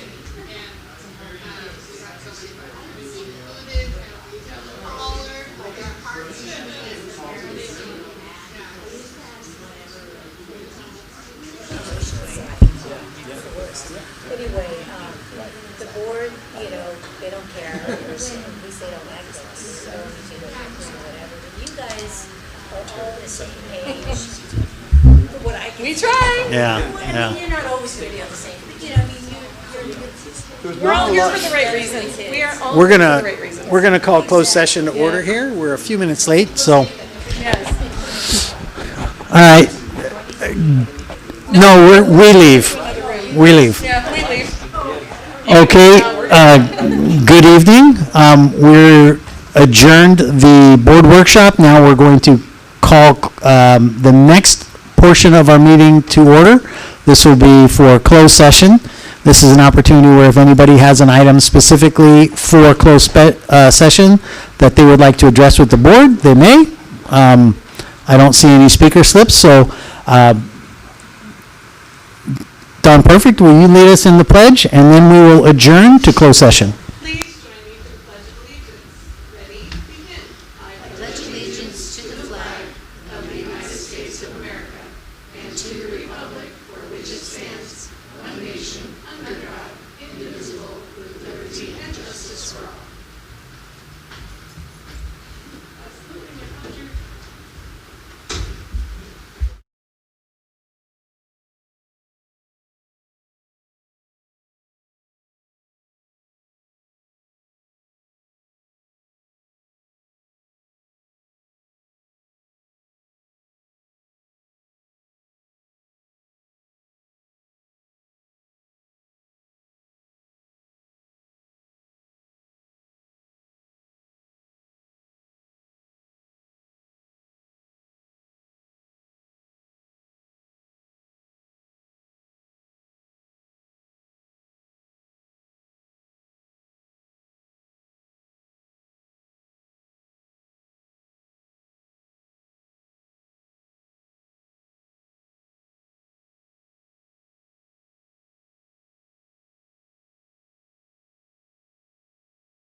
Good evening.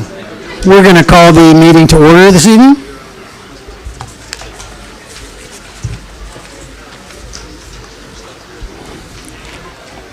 I would like to welcome you to the regular board meeting of the Ramona Unified School District Board of Trustees. Today is April 16th.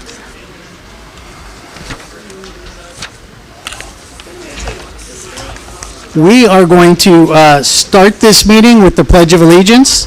Mr. Dome, will you lead us in the pledge? Oh, excuse me. You want us to do it? Okay, we'll do it. Okay. We'll stand behind you. This is Adeline Alexander. We have a whole team here Yes. to lead us in the pledge. This team is from Barnett Elementary. Thank you guys for welcoming them.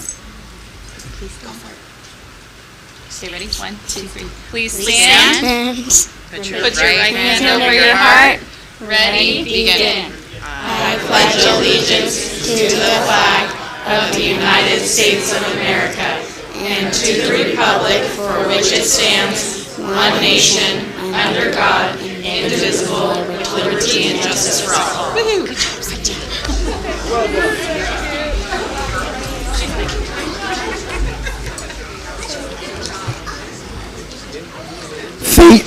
Excuse me, thank you very much.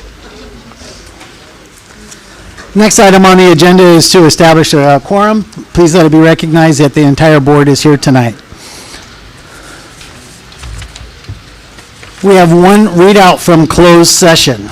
In closed session today, by motion of member Dan Summers, seconded by member Roger Dome, the board approved the rejection of JPA claim 26-06396 by the following roll call of votes.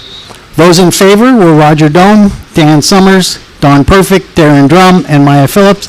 There was no votes against.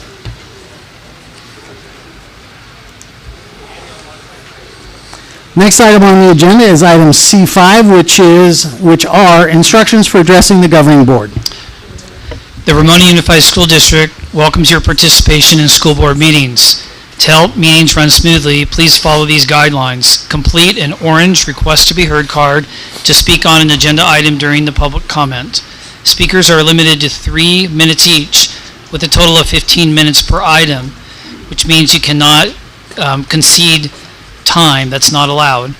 Submit cards to the recording secretary before the item begins. Late cards will not be accepted. Address comments to the board and be considerate of others. Public comment is for topics not on the agenda and follow the same time limits. So if we do exceed the 15-minute times, we will hear all comments at the conclusion of the board meeting. So we will stay for them. Next item on the agenda is item C6. This is the approval of the agenda. I'd like to move approval of the agenda, but pulling items F5, F6, and F7 from consent. I think that would be item 7. That's where I was going. 5, 6, 7? No. I think we're consent calendars item, the next item. I'm approving the agenda, pulling these items from consent. Which items again? F5, F6, F7. I would like to pull items H1 and F3 as well, in addition to those. Hang on one sec. I'm on it. F5, X7, H what? H1, Is that the only one? F3, F6, and F7. F3. F6 and F7 are already Okay. Recommended. up for being pulled. Any others? Okay, we have a motion. Well, I do Dawn, amend you my made a motion motion. to include those items noted by Ms. Phillips. perfect. Thank you. Is there a second? I'll second. There's a motion and a second. All those in favor? Aye. Dan, we get you? Aye. Motion carries Try and slow unanimously. you down when we get to those. Perfect. You know what I was going to ask for. Yep. Next item on the agenda is item C7. This is the approval of the consent calendar. We do have a speaker slip on this item. Samantha Stotts, please come forward. Welcome, and thank you for coming tonight. You'll have 3 minutes, and Mr. Dome will be your timekeeper. Awesome.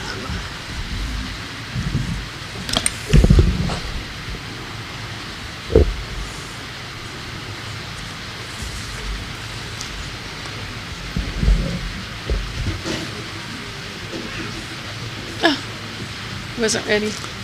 Oh, I don't know if I'm waiting for him or... Sorry. Yeah, he's you still... can Go ahead, thank you. Okay, I'm ready. Go ahead. My name is Samantha Stotts. I'm a mother of a 5-year-old boy at James Dukes Elementary. I'm here because on March 4th, this board attempted a procedural magic trick to avoid looking me in the eye. You placed a first reading of the sex offender notification policy on the consent calendar, a place reserved for routine, non-controversial items, and passed it in a matter of seconds without a single word of public discussion. When I tried to speak then, or my husband, President Drum, you told us that the board would have entertained our comments if we had been faster with the speaker card. But let's be honest about what that was. It was a coward's shield. I find it interesting that this board cherry picks which rules to follow and which to break. On that same exact night, you ignored your own rules by allowing speakers to trade minutes and by engaging in a back and forth dialogue with my dad. These are actions generally discouraged under the Brown Act standards to maintain order. Yet when it comes to my family and the safety of my son, you suddenly become procedural sticklers to keep us from the microphone. That's not order. It's retaliation at its finest. You don't entertain the safety of our children. You don't entertain a policy change that was triggered by your own district's failure to protect my son. You claimed that this was already voted on, but I've spent weeks auditing your records. I have the agendas from December, January, and February. This policy appears nowhere in them. You didn't vote on it. You hid it, and you hid it because you're terrified that the public record shows exactly how and why you failed at James Dukes Elementary. In November, you allowed a registered sex offender on my son's campus. You knew the risk as early as September, and you stayed silent for months while my 5-year-old played yards away from a child predator. Now you are trying to pass a new policy in the dark, likely to give yourselves retroactive immunity for that negligence. Do you know what it feels like to realize the people paid to protect your child are more interested in protecting their own legal liability? It's a betrayal. I'm not a consent item. My son's safety is not a routine matter. I filed a formal demand, cure, and correct this Brown Act violation, which you received last night. You will rescind that silent approval. You will bring this policy to light of the action calendar, and you will answer the questions of the parents that you bypassed. You can ignore me tonight, continue to hide behind your lawyers. You can continue to ignore my emails, despite President Drum, you constantly telling my family and the press to send you an email, that you're open for dialogue. Yet you have never responded to me to this day. Not about the safety, not about the IEP minutes, not about the fraud, none of it. I'm not going away. My son is 5. That means I have 13 more years in this district to ensure you never do this to another family again. Thank you. Okay. All right, moving forward, item C7 is the approval of the consent calendar. Is there a motion? I'll move approval of the consent calendar, and that is all items marked with an asterisk, the exception being the 5 that we noted earlier. Is there a second? A second that, yes, the items we pulled earlier will be considered separately. So you second the motion? Yes. Okay. All those in favor? Aye. Motion carries unanimously. Okay, great, thank you. Next item on the agenda is item D1. This is the school site showcase. Tonight we are blessed to have Barnett Elementary here to show us a little bit about why Barnett is such a special place. It's all right.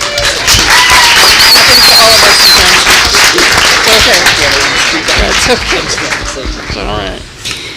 Good evening, board members and everyone with us. Guys, come on in. It's my pleasure to share some of the wonderful things happening at Barnett Elementary. This spring has been filled with rich, engaging learning experiences for our students.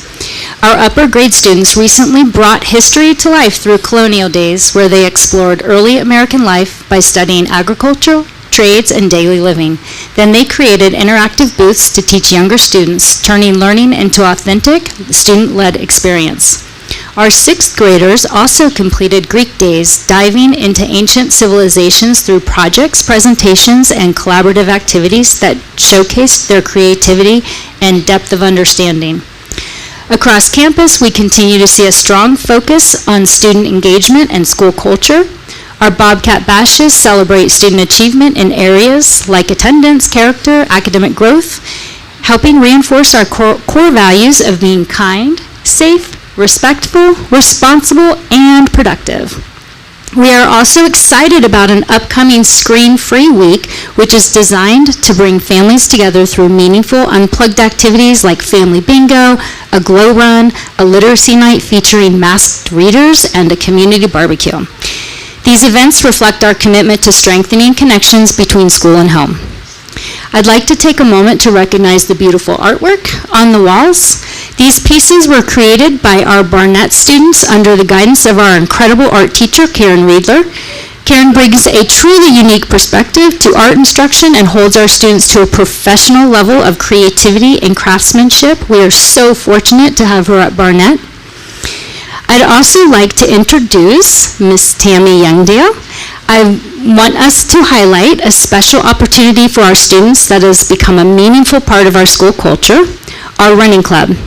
It's open to all students across all grade levels, provides daily opportunity for students to build healthy habits, set goals, and experience success through movement.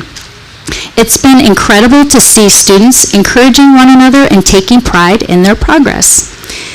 At this time, I'd like to introduce Tammy Youngdale, who leads our running club and has been instrumental in creating this positive and inclusive experience for our students. Thank you for your continued support, and thank you for having us here this evening.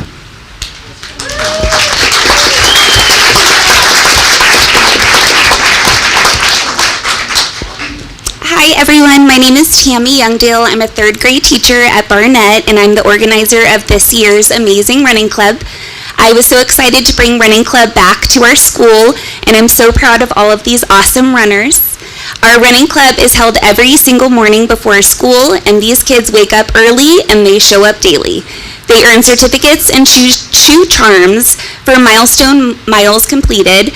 And this year, we've already ran an incredible 1,144 miles.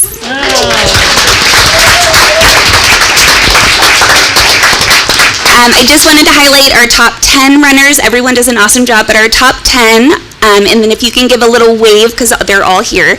Our top 10 is Ezekiel Moreno, 38 miles. Maddie Grajeda, 39 miles. Give a little wave. Isaac Aguiar, 41 miles. Colton McQuarrie, 41 miles. Sophia Spacuza, 50 miles. Juan Aguiar, 52 miles. Matthew Brandt, 56 miles. Charlie Spacuza, 60 miles. Adeline Alexander, 76 miles. And our top runner, Aero Trejo, 95 miles.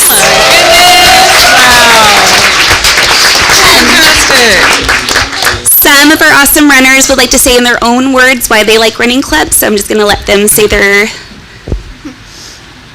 Hi, my name is Genesis, and I like running club because I love running club because I get exercise every day in the morning before school.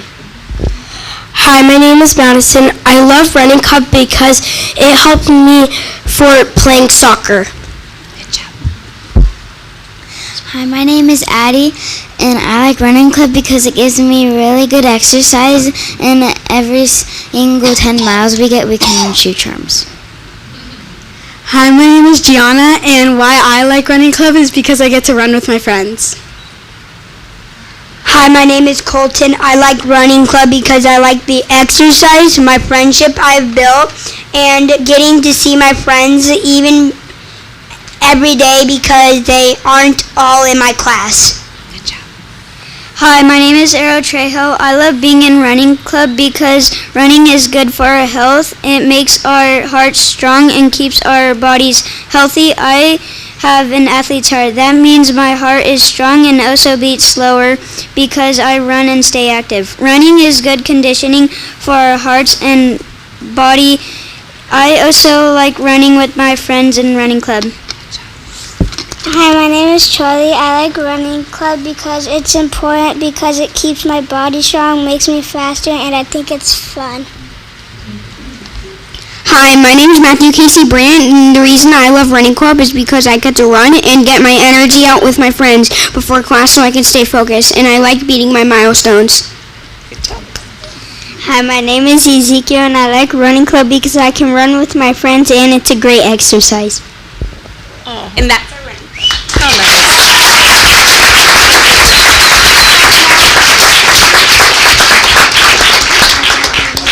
Thank you again for having us. Thank you for coming, and thank you to all the parents who brought their children to share this with us tonight. Thank you all very much. So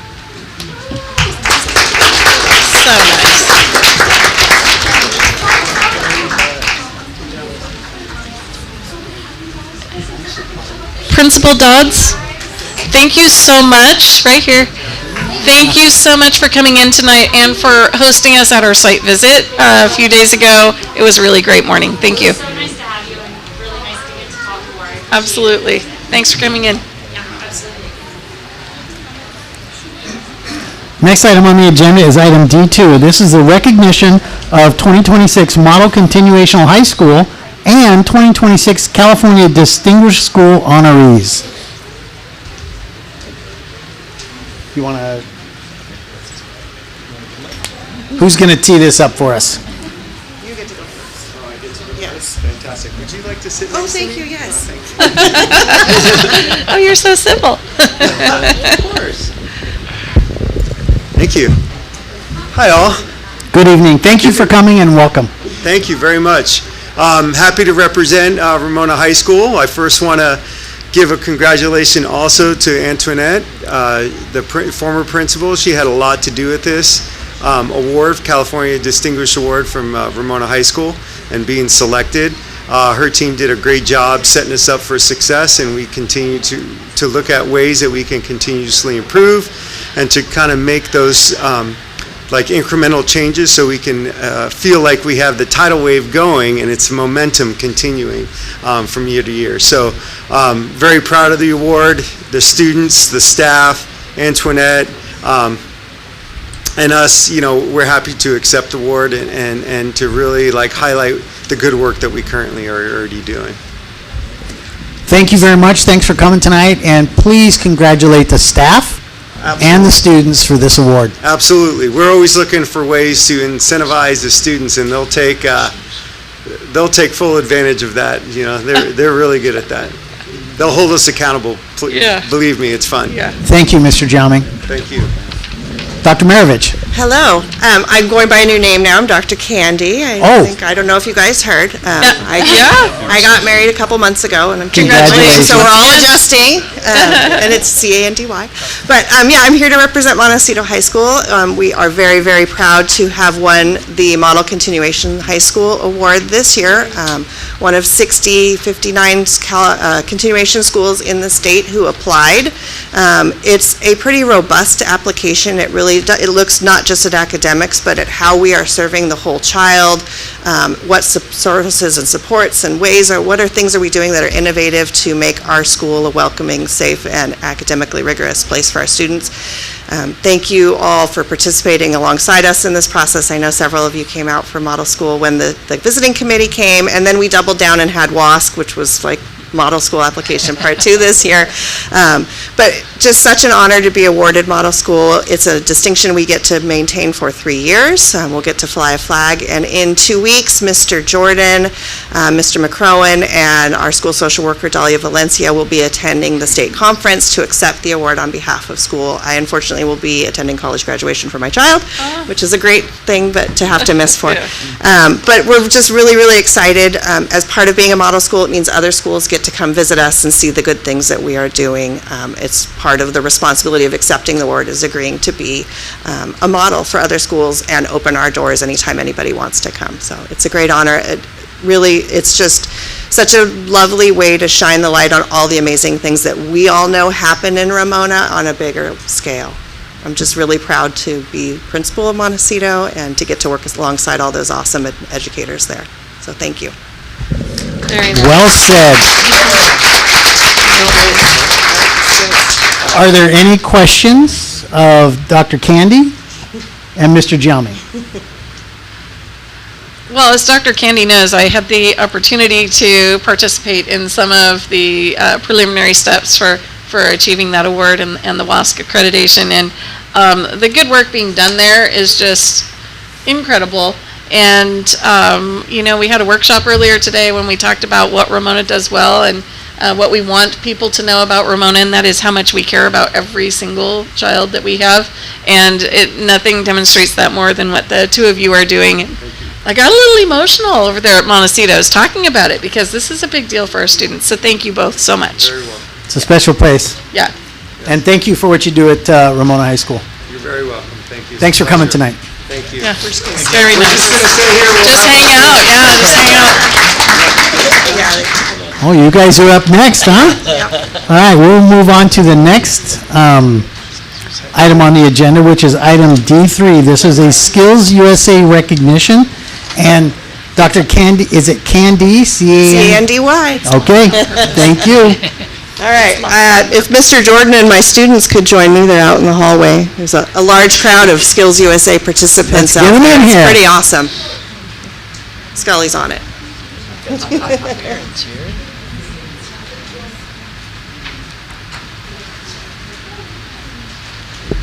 going to stand up too. I'll stand. All right.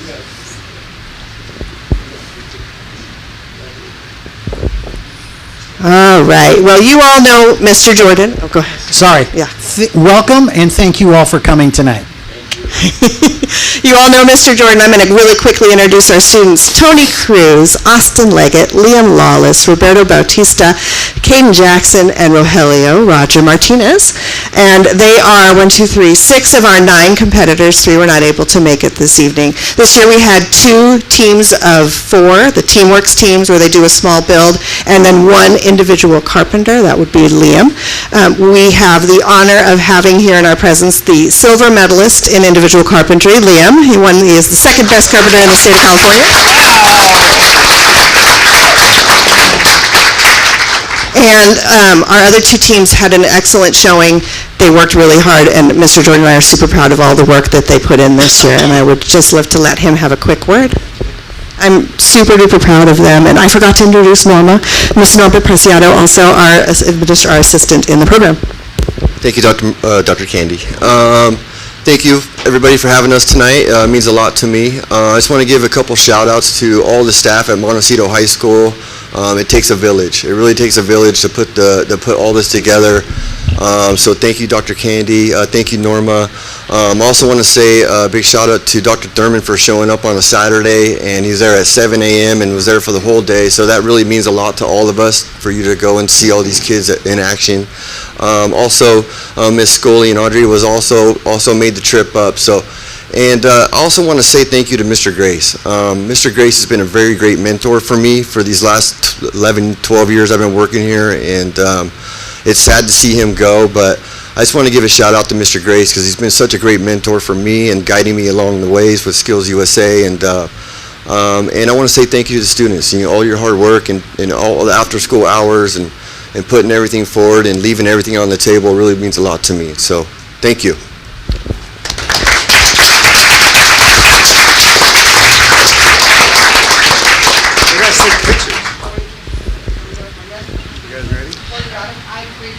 Rob,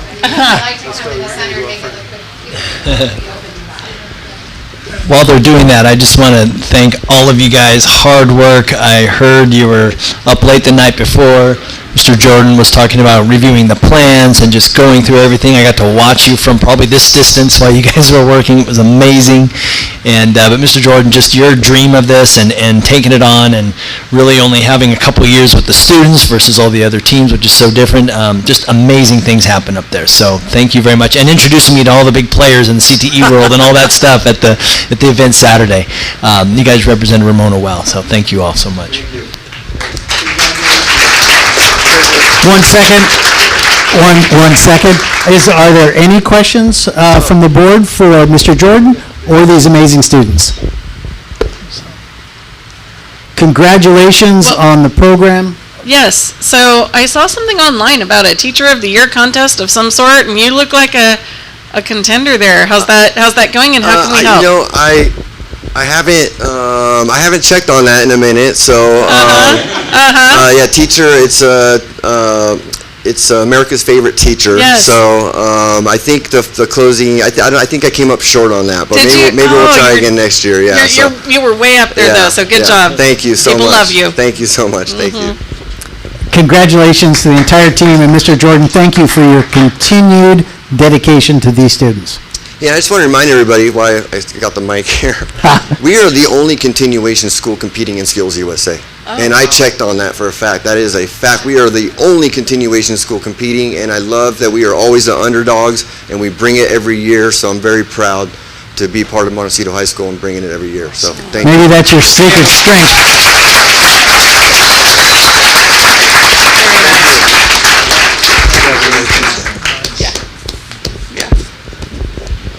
Congratulations. Yeah. Guys. Congratulations. So great. Good work. Congratulations. Congratulations. Good work. Mike's holding the mic. Do you have more? Well, I'm going to have Rob talk. Rob Charlton is head of our CTE programs, but for us, we're just facilitators. The students do all the work, the teachers do all the work. We're here to provide them the tools necessary to really compete.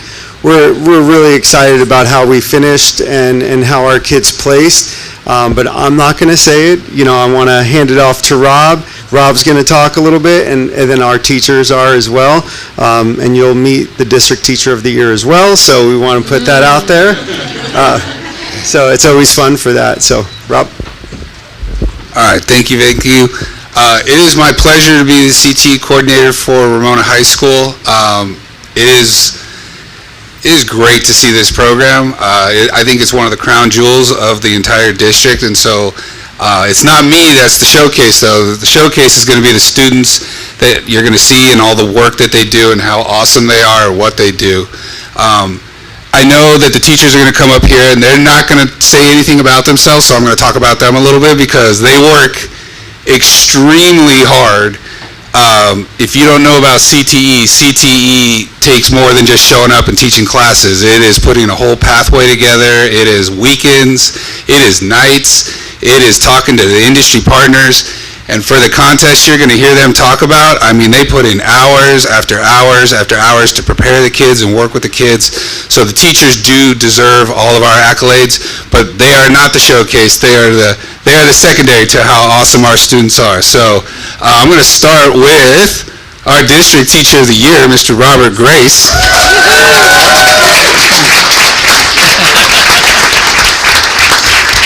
You got the mic.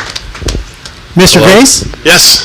Welcome, and thank you for coming, and we appreciate the jacket and tie. He's wearing a tie. He didn't even wear a tie at my son's wedding. Yes, I did. Well, certainly the NFS. It's all yours, sir. Take it away. That's funny. Hello, everybody. If you've never met me, I'm Robert Grace. I'm new at Ramona High School, and a long time ago, though. I get to bring my students, or some of my students. Some of them are working, some of them are at finishing track, although they made it here quickly. Must have been a running thing. That's another joke. We had a couple of showcase contests this year, and I'm going to let them talk about it, but I want to thank you for having us, and yeah, we brought a toolbox that I'll let them tell you about. Let's start out with... Pretty fancy box. My name... What? There we go. My name is Harlan Updike. I did the UTI Top Tech Challenge with my teammate Parker Hampton, and we ended up getting first place out of, I think it was 15 teams or schools. 15 teams. It consisted of a bunch of electrical and automotive measurements and quizzes and all that stuff. And we ended up coming home with the toolbox and a bunch of tools. Wow. Congratulations.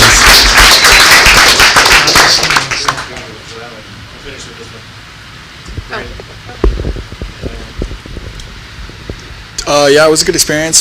Cheyenne right here was my teammate for the competition. We took 6th. We each got $1,500 in scholarships towards any UTI campus that we want to go to. Nice. Like he said, they took 1st, and then JB and Ty took 3rd, 4th, 5th. They also did very well. But overall, yeah, it was a good experience. It was fun to go to, and we all had a good time.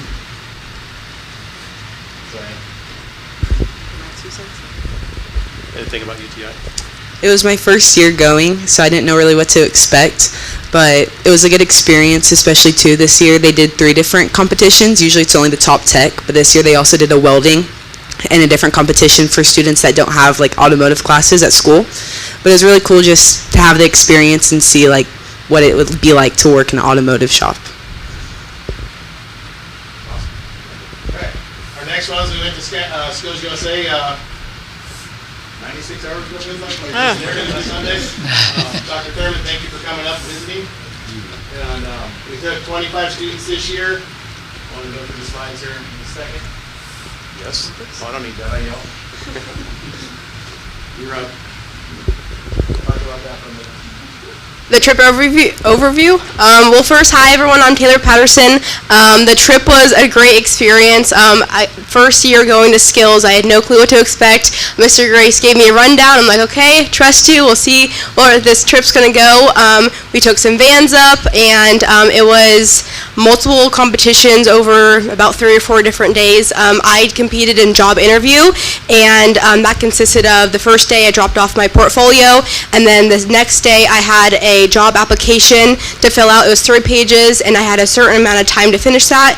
And then after that, I did my job interview. I was in front of 6 judges, and I had 30 minutes to ask 6 different questions, and I just rattled it off about my preferred occupation, and I want to work with kids and be a teacher. I'm going to go into early childhood education, so that's my next step, and I got to talk about that, so I was super excited to talk about that and share my love for teaching. And I had a great trip, and I got home and I brought home gold, so I was really proud of myself and really happy to bring that home for Mr. Grace and Ramona High School. So great weekend, well spent. Where do you work now? I work for the Thrive program at Mount Woodson Elementary School. Very nice.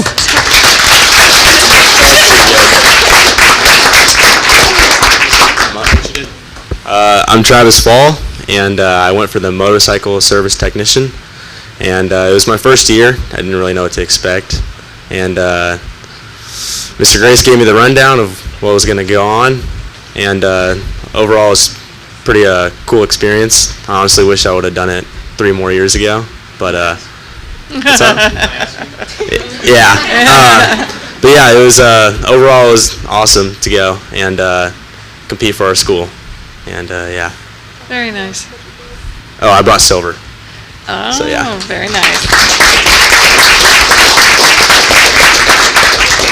My name's Sharon Navarka. I didn't say that in the beginning, but I competed in HVAC, so heating, ventilation, air conditioning. We don't offer an HVAC class at school, but Mr. Grace was still there just to be able to help me like prepare for what he could, because there is certain components that I feel match up with automotive.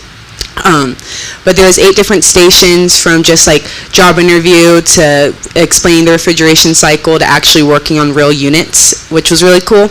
And it was cool to see just how like what the day in the life would be of like a HVAC technician, which is what I plan on doing.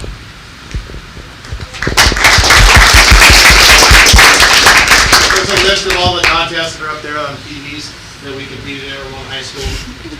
If you ever get an opportunity to go, it's loud, it's crazy, it's a bustle, Hi, I'm Tatum Salazar. I competed in Creed, where we memorized and recited 6 different paragraphs about Skills USA, and then were asked questions on it. I came home with silver.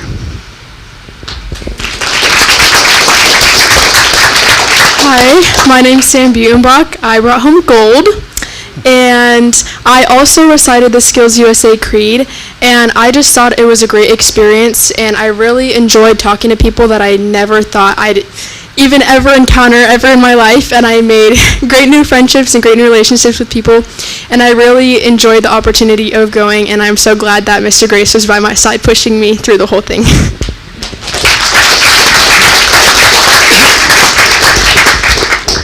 My name is Braden Jordison. I also competed in HVAC. Overall, it was a fun competition. A lot of the people there, we had a lot of time in between stations, so we had a lot of time to connect and talk to each other about stuff, and it was cool to meet a lot of new people. Stations were fun. It was a mix of like parts ID, brazing, and a lot of different stuff. But I didn't place, but it was a good opportunity to go, and I had a lot of fun.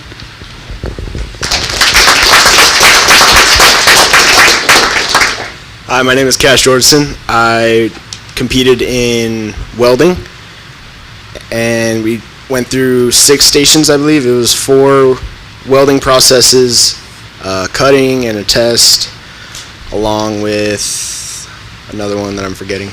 I brought home bronze.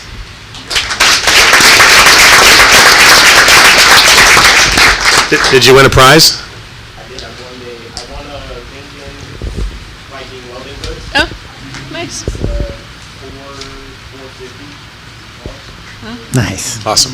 Very nice. The competition day, I was able to get in the van and drive around and see some other kids in action. We had 2 firefighters this year for our first time in about 2 decades. We haven't had a firefighter competitor. We had 2. They haven't yet to show me their scores, but I got a picture of Andy Rico dragging the hose line for 150 feet, doing the physical agility test. And when he got done, he goes, "I'm gassed," and I'm like, okay. So it looked pretty tough. Students, everything's demanding. My speaking kids, they were kind of spiraling a little bit, so a little encouragement and a little, let's go, you got this. And that brought home the gold. So, Nice. And there too. So just real proud of these people. They work hard.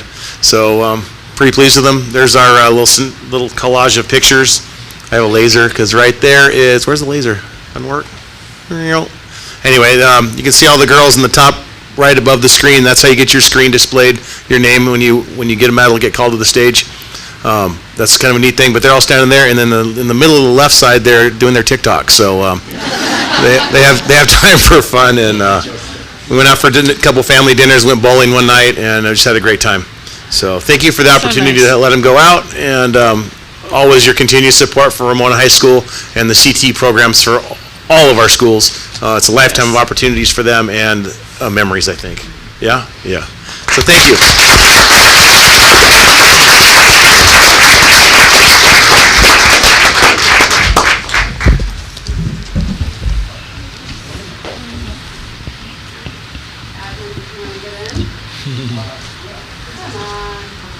They know how to scooch in. Get the hair clip. Mr. Grace, thank you for bringing these students tonight for us, and thank you for all you've done for this district for the last 20 years? Yeah. Let's Last say 30 that. years, pardon me. I got the 2 careers backwards. Yes. But thank you very much for your dedication to these students. It shows. Every one of them mentioned you about the difference you made for them this year. You've done that for a long time. Thank you very much. Wow. That is a super fancy toolbox too. Very nice. $100 worth, and it was a Yeah. prize, and they sacrificed a Saturday and Yes. bagels and a long drive and Very nice. lunch and that push-up. Very pretty. Very pretty. Yes. Mr. Grace, I just also want to thank you for helping me there, filling me in. I learned so much. I learned tonight. I didn't even know about Creed, so thank you. I didn't know about that. Every time I talk to Mr. Grace, there's more and more. It's one of our few programs in schools and in California that are growing. Again, Mr. Grace introduced me to a lot of people there. His replacement for next year was there. Mr. Grace was already prepping him and introducing him and getting things squared away for Jesse. Really appreciate that. But just the commit. Oh, there he is. I see him. Hello, Jesse. Can't thank you enough for what you do. You guys went up Thursday morning or afternoon? We left Thursday morning and returned Sunday. I think I got back to school about 3 o'clock. Wow. Yeah. Yeah. Yeah. It's a lot. It is a lot every year in the midst of everything else that he does, SEMA and all the different things that you've been doing for students. So absolutely amazing, and we're so appreciative. Awesome. Thank you. Glad to hear that. Mr. Charlton, you just keep going. Thank you very much. Well, we got so many awesome students. We could take the whole night, really. Yeah. Our next group is coming from our FFA chapter, and they are led by our amazing ag teachers, Mr. Martineau and Miss Upson. And I don't think I have to tell the board exactly how many hours this group puts in, because you see all the overnight trips, you see all the requests that you got to sign off on. They are in the midst of all their seasons of competitions, and they are spending practically every weekend traveling somewhere, usually in the middle of the state of California. And what our students do is amazing and fantastic, and they're some of the top notch in the entire state. So I'm going to let them talk about it, though. Thank you. I am going to bottom of my heart, thank you very much for reading all the packets that we send to you, and the questions coming back on the trips. We do travel quite a bit. We're actually leaving tomorrow to go to Fresno. We have 2 kids right now at state speaking finals. They will talk about them. They're up there with Miss Peck, and then we're gone the following weekend and gone in May to go get some certifications for welding and small engines. So we have a skeleton crew because we're getting ready for a contest. Some of our welding teams, they're out at Ramona Welding Works right now. Cash just came back from there to get some extra TIG practice before this contest that's up in Merced this weekend. So they're going to talk about the competitions that are going on. It is state finals this weekend for our Ag Pest. I call it the bug group. They have to research bugs, they have to, insects, and they have to explain their classifications, and they have to give reasons to a judge on how do you eradicate and what do you do on the different crops. And then it's our state finals for small engines that Chase will talk about, and next week is our state finals for welding. And then on these trips, we do go do tours. So we did go up to an almond orchard that one of our students here at Ramona, their family owns 60 acres. So we toured it and collected bugs, insects. And we got to go tour the dairy goat farm. And then tomorrow, a former student, Morgan Nelson, who runs the Fresno State Farm, is taking us on a very detailed tour of their farm. And the cool thing, I mean, I'm geeking out over it, is the creamery is open, and they have really good ice cream. And they get to go watch all the milking processes and that aspect. You have anything you want? Okay.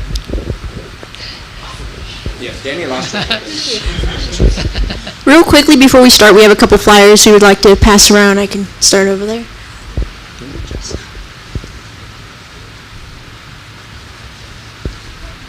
All right, so I'm Chase Nickens. This is my 4th year in FFA and 3rd year as an FFA officer. Currently, I'm serving my term as one of the 3 vice presidents. I compete in many different CTE events. My main one is small engines, which I'm going to get into. So like Martin was saying, this weekend we have our state finals. We place a lot of times at state finals. Hopefully we get top 5 like we did last year. Last year we got 4th place as a team, I believe. And going more into the CTE team. So I'm going to start off with horse judging, which is a team we recently brought back, and we actually have a lot of the middle school students starting to be involved in that since we brought them into our chapter recently. And like Martin was also talking about, we have our Ag Pest team, which recently placed 1st at Merced, Merced Junior College Field Day. They placed 1st overall and 1st in every category and had numerous individual placings. After that, I'm going to be moving to small engines, which is my competition. I've been in it for 4 years now. I started off as a freshman. Now I've worked my way up to the team captain. I'm getting my team ready right now. Had a couple people have to leave for family issues, but right now I'm building my team back up and I'm praying the best that we can do. And recently, welding also placed 1st at one of their contests. They have a contest this weekend at Fresno, and their finals are next weekend. And now we're moving on to proficiencies, where I placed 1st in the state for my agricultural maintenance proficiency. I got a pig plaque, got to go out in front of the stage in front of 8,000 people in the Toyota Convention Center. And our teammate on the welding team, Ethan Browning, he placed 1st for his region level for his proficiency of agricultural mechanics, design and fabrication. And he was also a state finalist. Wow. Well done.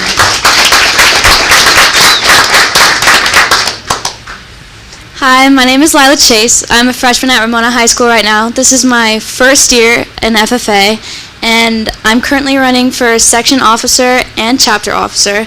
I'm here today to talk to you about our region speech contest. So on March 19th was the Southern Region Speech Contest. The Region Speech Contest is where people who placed at section get to compete against kids who placed from all over Southern California, which is super cool. 4 of us placed high enough at section to go to regionals. Chase Nickens competed in job interview.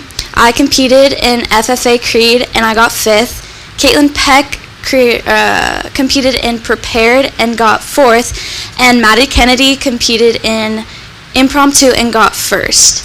And 2 of our competitors, Caitlin Peck and Maddie Kennedy, are at state finals right now, and Maddie Kennedy got 4th overall in the state, which was super cool. It was amazing. That was super fun. Oh, that's great.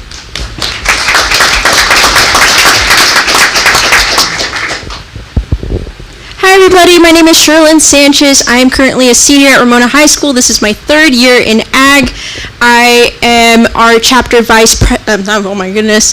I am our chapter treasurer, and I am a section officer. That means I get to serve and represent our 15 other chapters here in San Diego County, San Diego section. I am their sentinel, so I get to attend a couple different events, get to put together a whole leadership conference with another one of our members here, and she's not here with us today, but Caitlin Peck is also one of our other section officers. It's a really great opportunity to step up outside of the school and take on another leadership role. Currently have applications open. We have a couple members, Lila being one of those, getting ready for interviews to run for a position. I recently received my state degree along with 10 other members of our chapter. Our state degree is the 3rd highest degree that you can receive as an FFA member. Following that is an American degree, but for the state degree, it's open to 11th graders and above. I applied as a senior because I was a little late to the party. I started out as a sophomore, but I quickly caught up and decided, hey, I want to get involved. And I believe that ag is definitely one of those programs that really allows you to thrive with these different competitions, field trips, advisors that care about you and push you to your limits. Even though sometimes you might not like the input, it is okay. They give us a hard time because they love us. And it's really a great honor and a pleasure to be able to serve with wonderful people and get to learn a little more on the agricultural side of our country. Thank you.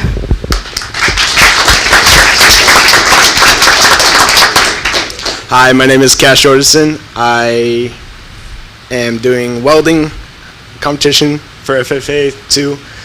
I did skills last weekend, and I'm heading up to Merced High School for this weekend, and hopefully I do good there. I'm going up with Ethan Browning and Austin Fulgham, and we're going to our state finals next weekend up at Merced College, and I think it'll be a lot of fun. I think we'll do good.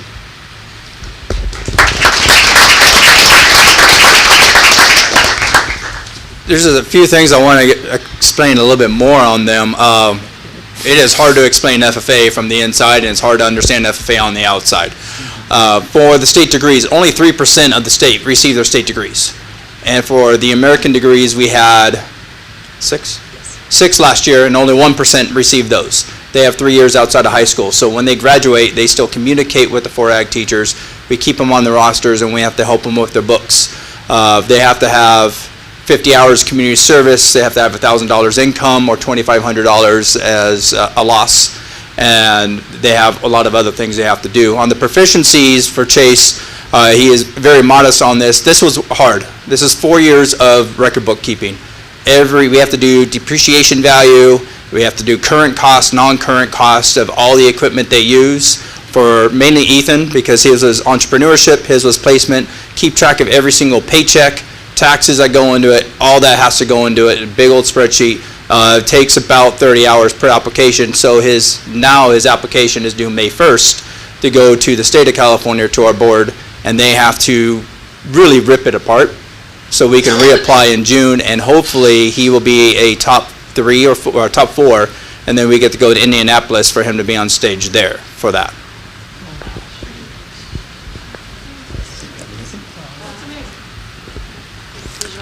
All right, you guys, you done? Yeah, we're good. Okay. No, I don't want to cut you off. I want to give you as long as you're willing to present to us.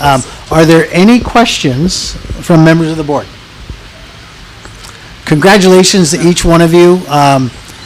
You guys really represented this organization, the district, and the community well throughout your competitions and tonight. You guys are very well spoken. You are very good presenters, and thank you so much. And you're going to be successful in life. That's pretty evident from where I'm sitting. So, Mr. Martineau, congratulations. Thank you very much for bringing your group tonight. Very nice. Thank you so much.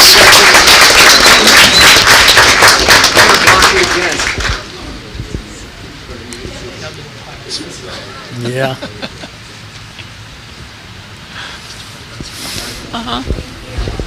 Thank you all very much. Very nice. Thank you so much. I think so. Wow. Next item on the agenda tonight is item D4, which is reports from our student board members. We'll start with you, Kalina. Please introduce yourself to us as this is your first board meeting. Thanks, Danny. First time. Good evening, my name is Kalina Cousins. I'm here representing Ramona High School. I'm the senior class president at Ramona High School. I'm currently filling in for Ingrid Ferguson, who is representing us at a track meet tonight. Thank you so much for having me here and providing me with the opportunity to represent Ramona High School. Last Friday, ASB hosted our spring pep rally to celebrate spring sports and their achievements. Our student body came together to support student athletes of our school. We had dance productions and Winter Guard perform. RHS Dance Productions is putting on their spring dance show titled Our Hearts Speak next week, April 23rd through 25th at 7 p.m. each night in the PAW. Tickets are on sale now in the web store. You won't want to miss it. Tickets sell out fast, so get yours now. ASB also hosted the Egg My Yard fundraiser. Ramona families purchased eggs for ASB to hide around their property for the Easter holiday. It's a good event that connected ASB and the community. Prom tickets go on sale next Monday, and prom will be held on May 16th at the Birch Aquarium. Area R was a huge success. That's a event we hold at our high school where all of the elementary schools come and bring students, and it's kind of like a leadership conference for us. We had many elementary school students of Ramona visiting RHS to learn about leadership. ASB also collaborated to help support the Special Olympics and Unified Schools activity hosted on our campus. We hosted a lunchtime activity to help involve the student body with this important event. Ramona High School continues to demonstrate excellence across academics, career pathways, and student enrichment opportunities.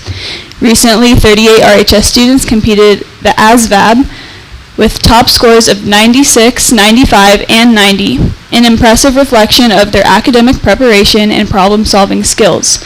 We also proudly recognize senior FFA member Chase Nickens, he is just here, for earning the California State FFA Proficiency Award in Agricultural Mechanics Repair and Maintenance, one of the highest honors in FFA. These accomplishments highlight the dedication of our students and the strength of RHS programs in preparing students for success in both college and career pathways. RHS students are also excelling in hands-on competitions and the arts. 6 students earned first place at the Best of the Best Fire Explorer competition at the Poway Fire Training Tower, while the RHS Auto Dogs brought home 3 gold, 3 silver, and 1 bronze medal at the Skills USA State Leadership and Skills Conference, with Parker Hampton advancing to nationals in Atlanta. In addition, 34 RHS band students had the special opportunity to attend a performance by the Los Angeles Philharmonic at Walt Disney Concert Hall, proudly representing our town as the only school group in attendance. Together, these achievements reflect talent, perseverance, and pride that define the Bulldog Nation. Our student athletes continue to demonstrate excellence, resilience, and school pride across every level of competition. Our baseball team is currently ranked 7th in San Diego and is making a strong, determined push in league playoff and in a playoff run. This spring, that same spirit of excellence is evident across our athletic programs. Track and field, boys golf, boys tennis, boys and girls swim and dive, softball, boys volleyball, and girls lacrosse are all competing with energy and purpose, earning strong showings and representing Ramona High School with pride. Together, these programs showcase a culture of hard work, growth, and Bulldog pride that continues to elevate our town. That's it.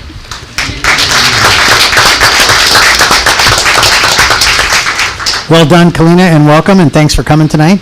Danny, you're up next.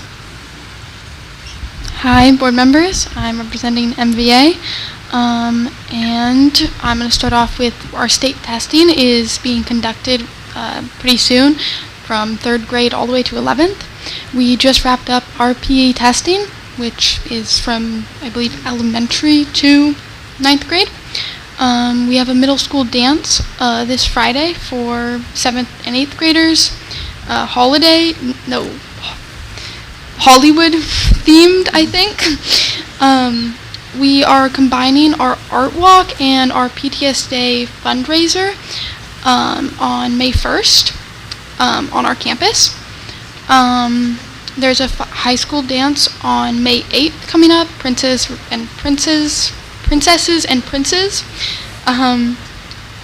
We have a rummage sale also on May 2nd, so we're going to be receiving donations, household items, clothing, all donated to the school from April 20th to May 1st. Community welcome. And we have announced our valedictorian as well as our salutatorian, which is Peter Campbell for valedictorian and Faith Wade for salutatorian. We have a play also in May on the 22nd, two plays. They're both student directed, so that's fun. The front office has been busy accepting a lot of applications because we had last Friday on the 10th, we had almost 30 families come to a new family information night, so that was really successful. I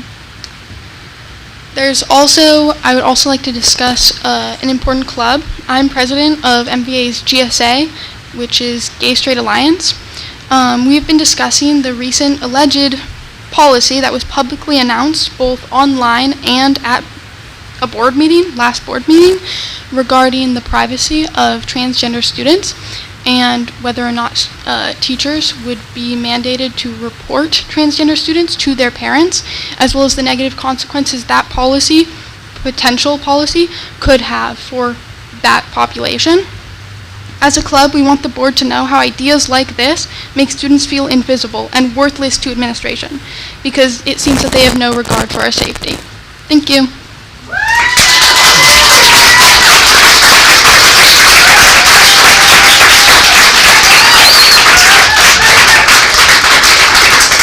Thank you, Dan. And as usual, we understand the busy lives of students. If you guys need to sneak out for studying tonight because of an early morning, please feel free. But your input is also valued, so if you do stick around, feel free to speak up. And if you don't get my attention, say something, please. All right, next item on the agenda is item D5. This is a report from the California School Employees Association, Chapter 733. Good evening. I wanted to let the board know some changes to leadership, Chapter 733. And I wanted to recognize Sandy Burney. Sandy was a paraeducator that retired from the district, I want to say 6-7 years ago, and just retired as our chapter secretary this past month. So we're going to miss her. She's brought a lot of experience, but let her enjoy her retirement. Sandy is going to be replaced as chapter secretary, or has been replaced as chapter secretary by Rachel Morris, who is an administrative assistant at Ramona Community Campus. And in addition to that, Lisa Padilla, excuse me, library technician at Ramona High School, has taken the vice president position that's been vacant since I took on the presidency. Unfortunately, none of those people are here tonight, and I'm left on my own, but I do have one person I would like to introduce. Thank you. Hello, my name is Skylar McFarlane, and I'm honored to be here. Thank you for having me. I am the new labor rep for California School Employees Association, and I really came just to observe, but now I have the honor of saying hi to all of you. So thank you for having me. I've already been inspired by everything I've seen tonight. I think I really need to join a running club. So yeah, thank you so much. Thanks for coming. Thank you. Thank you. Where did Corey go? We're done. Okay, that's the conclusion of the report. Thank you very much. Next item on the agenda is item D6. This is a report from the Ramona Teachers Association. Welcome and thank you for coming. Thanks. It's a busy time of year, so it might take me a while. First of all, Mount Woodson's 4-5 team would like to share some good news. A few weeks ago, their students attended the San Diego Symphony at Rady Shell, where they had amazing seats. They got to sing along, participated in body percussion, and experienced beautiful live music. It was a meaningful opportunity for our students. They also want to recognize the generosity of Delta Kappa Gamma. Several Mount Whitson teachers received money to purchase books for their reading intervention time, as well as support for a classroom library project. Ramona Elementary Student Council held their second annual carnival and raised $3,700 through the night. Student council members, staff, parent volunteers, and the Miss Ramona Court helped run the carnival games, cotton candy, and snow cone booths. Staff also participated in a staff member booth, which may or may not have been the favorite by students. Ramona Elementary teacher Miss Powell was recently approved for an international teaching opportunity, and she's currently securing her visa and completing the necessary steps. Don't worry, Mr. Newman, it's just a summertime event. She will be traveling this summer to Fiji to teach English for 3 weeks. She's really looking forward to bringing this experience back to her students and connecting it to global learning, culture, and real-world applications of communication. The Friday before spring break, hopefully you guys were able to make it over to Ramona High School, because our RUSD schools came together to hold the 32nd annual CNC Bulldog Unified Track Meet, which included over 100 athletes from the entire district, grades 4th and above, in special education and or receiving adaptive PE services. The peer groups who supported the athletes were from band, ROTC, cheer, song, track and field team, as well as peer mentors, made the event more successful than ever. Sean Back, who's the APE specialist, in partnership with Diana Cervantes, one of our SAI instructors, has now partnered Ramona High School with the Unified Sports Program as a part of the Southern California Special Olympics. And with their support, we can look forward to more sporting events throughout the year, giving our athletes and peers access to more of these amazing opportunities. Staff worked extremely hard, putting in countless hours to make these opportunities happen for our students. Fourth graders from Mount Whitson had a great time on their field trip to Eagle Mining Company. The students panned for gold, explored the old mine, and got to see the hoist house. Even though there was a little late start due to miscommunication and no bus booked, Dr. O was able to get a hold of Dr. Thurman, and they want to thank you for pulling some strings to get the bus so that they could have the opportunity to still go. The students learned about mining history, saw old tools, and had fun, hands-on learning outside the classroom. Fourth graders are busy across the district because at Barnett, they recently dissected squid to get a better understanding of the internal and external structures and help an animal survive. Hanson Elementary School just had a STEAM night on April 9th. Each grade level from TK through 6 was able to present an activity that anyone could participate in. Students could make ice cream, build marble ramps, and towers with spaghetti and marshmallows. Students could watercolor butterfly wings and create art with salad spinners. There was a great turnout, and fun was had by all.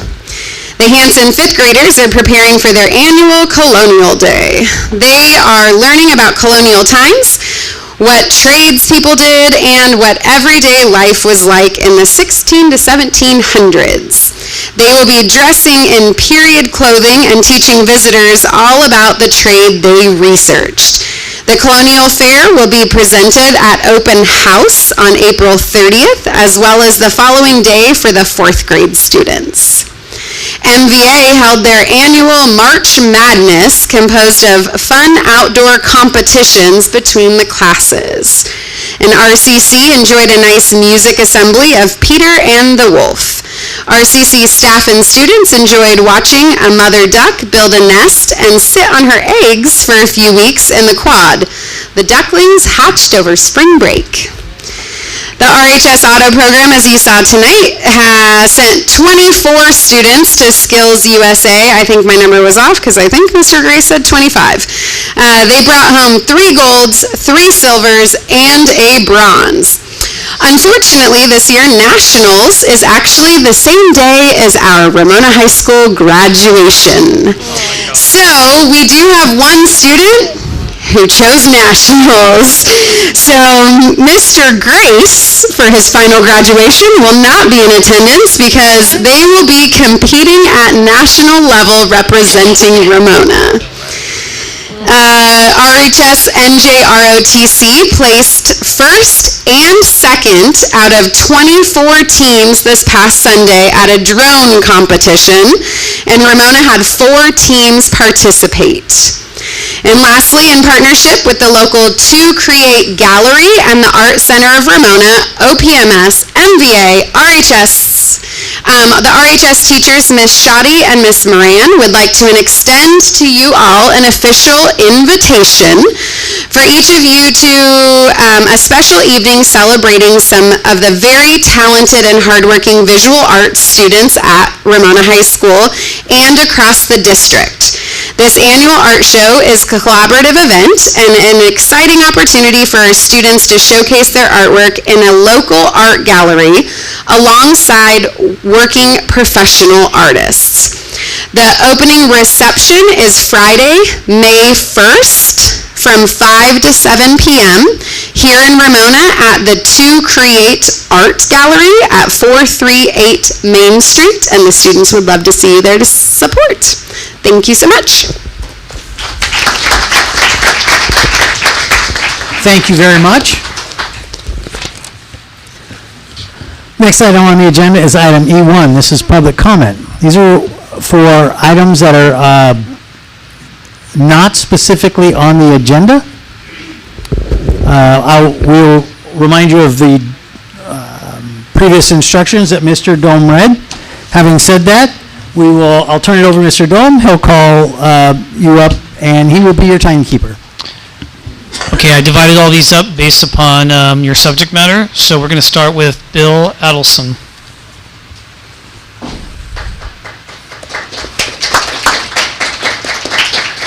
Just remind you that you have 3 minutes per person. If it's a topic, you have 15 minutes per topic. Mr. Adelson, thank you for being here tonight, and welcome. Thank you. The famous anthropologist Margaret Mead was once asked, what was the first sign of a civilized world? She answered that the sign was a healed, broken femur bone in a human. Prior to this, where all living things were part of the law of the jungle, if any animal broke such a bone, be it a human, a horse, a dog, that animal was dead in a matter of days, if not hours. The fact that at this first moment, about 100,000 years ago, someone helped another human in such a condition, tried to fix the bone, and guarded and fed that person until they could walk again, was the sign of humans leaving the jungle and forming a civilized society. That moment also showed the basic characteristic of being human. We have empathy. We follow the golden rule. I understand that our political ecosystem cannot help everyone who needs help. Therefore, in most segments of our society, we debate and have strong opinions about who needs help and who doesn't. But there's one place in our society where we do not do that.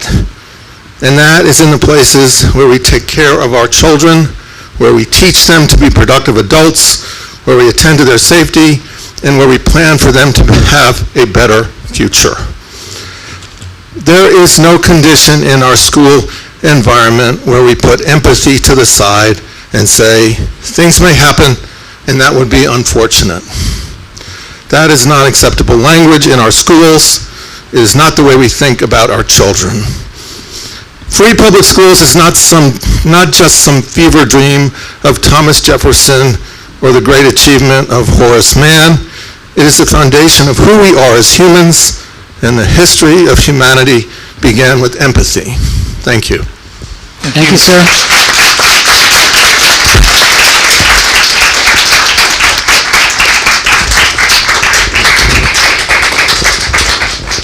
Samantha Stotts.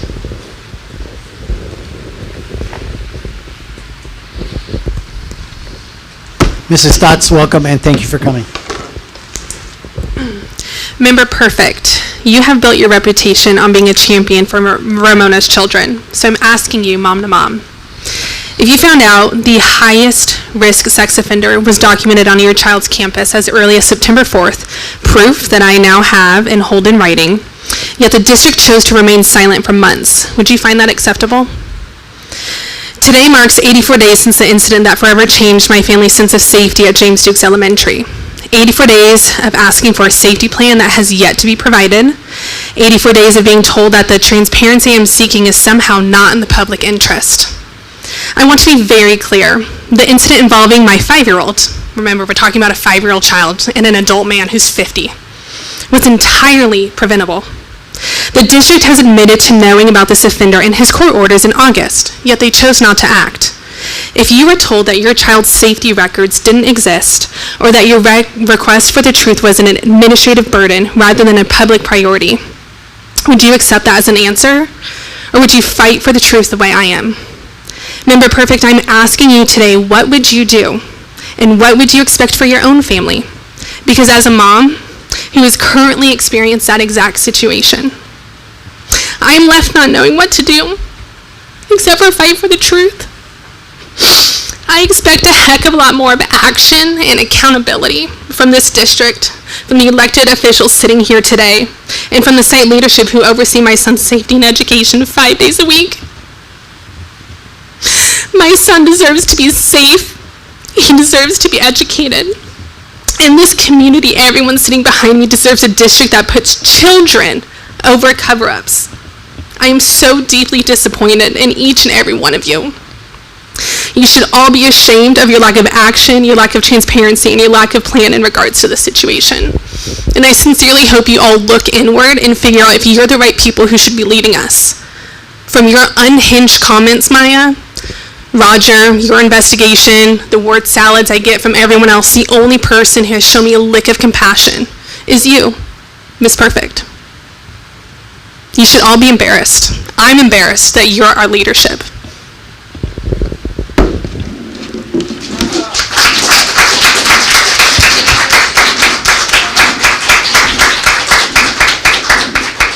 Marcy Strange.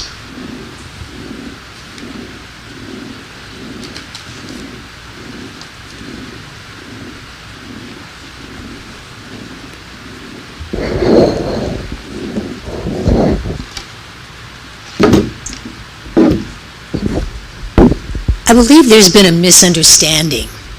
As chair of Taxpayers Oversight for Parents and Students, Trustee Phillips has said nothing derogatory for or against ICE. She was neutral, factual, and professional. I know there's going to be a lot of people who disagree because they did not care for perhaps the way she wrote it, but I know this individual, Ms. Phillips, and I've always been very impressed with her articles, the way she's written factually and truthfully. And I see her at the school board meeting, and I've watched her speak, and Ramona is very fortunate to have a trustee like Maya Phillips. Sometimes, I know in my own experience, people that have not been born in this country, they tend to, well, my partner for one, they don't sugarcoat things. They say it like it is, and that's how they feel, and yet as Americans, we sometimes go, ouch, maybe that could have been sugarcoated a little bit better. But you know what? The truth is the truth. And I don't feel that it's anyone's fault in this room as what's going on today. I mean, it is a train wreck with the immigration situation. I feel sorry for the kids, the families, all of them. I think we all do. But Maya Phillips is not the person to be targeting over the truth. And I'd also like to say that it's a fact that here in San Diego County, there has been no ICE on any school campus. In fact, a man with a criminal record ran from ICE onto King Chavez High School in San Diego, knowing ICE wouldn't touch him. And he was right. I'll have you listen.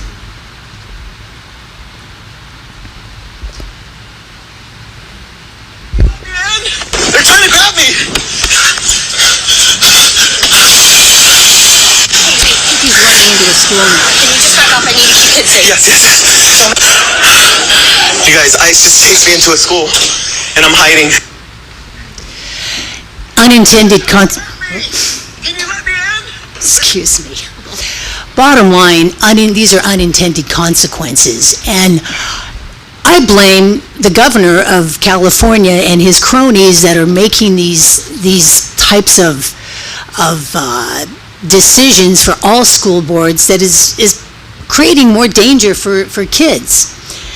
And that's all I want to say is, Ms. Phillips, please don't resign, because I watched you a few hours ago standing up for the teachers in this room, asking the consultant, what can we do about the disruptive kids? Because that's a problem with a lot of the teachers. It's not just here, it's everywhere, trust me. Marcy, your time is up. Thank you. Next is David Patterson.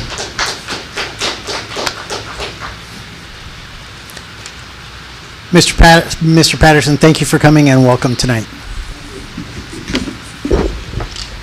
Okay. I previously sent a letter to the school board that reflects my reaction to Ms. Phillips' March 3rd remarks. This is an abbreviated version of that letter. I do not agree with Ms. Phillips' comments for 3 reasons. First, I believe that Ms. Phillips' comments are factually incorrect. One example of this is her assertion that an elimination of undocumented students will improve the teacher-to-student ratio, when in fact a reduction in the number of students decreases funding. Second, I think Ms. Phillips' comments are wrong, suggesting that students that are citizens and legal residents have nothing to worry about regarding ICE, when in fact adults and children, citizens and immigrants legally here in this country, are being kidnapped off our streets and in some cases detained for long periods or even injured or killed. It would be impossible for our brown and black students to feel safe in this current environment. Our neighbors are being kidnapped and disappeared from our streets to the point that the people we are paying to protect us are now terrorizing us. Ms. Phillips' words fall on our children's deaf and frightened ears. Third, to me, Ms. Phillips' words are heartless or even cruel. Her later comments to the press suggest that because she apparently thinks her statement on March 3rd was factual, it's okay to be heartless or cruel, because she thinks what she said is factual. That's the way it looks to me. It's not okay to be heartless or cruel, and it's not a good way to act in general, and particularly when members of the school board are elected to represent and help all our students gain the best education possible. However, I want to suggest something that can help the school board members be successful in this multi-ethnic and multicultural environment. I think that all school board members should attend mandatory diversity, equity, and inclusion training, DEI.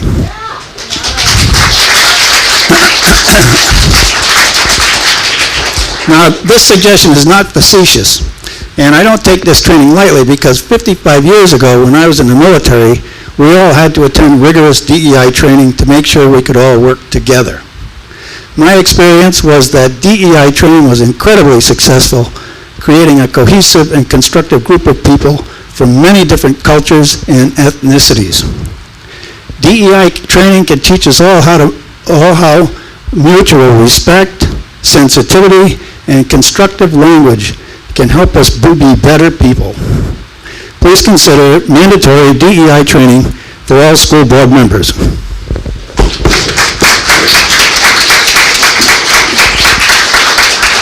Thank you, sir. Next is Wes Ellis.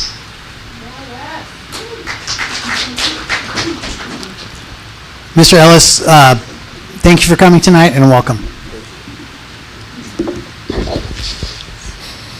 I want to thank you for the opportunity to speak with you tonight. And I come before you as a parent and as a member in this community and as someone who grew up in this town. My Ramona High School diploma hangs prominently next to my PhD, so I'm not sure which one I'm more proud of. But I come as a pastor as well. I'm a pastor at First Congregational Church of Ramona and as a leader in our local faith community. And I come with some reluctance because I'm a pastor of a church that is aggressively neutral politically. We desire to hold space for people with many different views and a diversity of opinions, but I want to express my personal deep concern about the recent comments made by a member of this board. Comments that may reflect the views of others and that suggest to at least many of us a willingness to see undocumented members of our community as something less than full and cherished members of it. That rhetoric has had an impact. It has stirred real concern among many in Ramona. As a pastor, I've received numerous comments from people, and people have come to me from different backgrounds, different congregations, expressing fear, confusion, and moral concern. I want to be clear, undocumented children and their families are not outsiders. They are part of this community. They are in our schools, our neighborhoods, our churches. They are baptized members of our churches, and they are part of our family. And that makes them part of this community, and we love them. Whether or not you believe they belong here, I believe the role of this board is to provide care, education, and support for all children in this district, and this board is mandated to take that responsibility, to take responsibility for that care, education, and support. That mandate does not depend on documentation status. Every child deserves to feel safe, valued, protected, whenever they walk on a school campus. And I believe that to address any child or their families as expendable outsiders is a violation of trust, not only to those who are vulnerable, but to those who care about them. As a Christian, I am called to see every person as a child of God, created in the image of God. This is a basic tenet of the Christian faith. And this includes a clear and biblically explicit mandate to care for the stranger, to care for the immigrant, to ensure that they are not excluded or made to feel unsafe. So members of this board, as a member of this community, as a parent in this community, I urge you to remain steadfast in your commitment and your responsibility for all students. Resist any pressure that would compromise your responsibility to care for every child in this community. Our schools must be places of safety, dignity, and belonging for everyone. Thank you.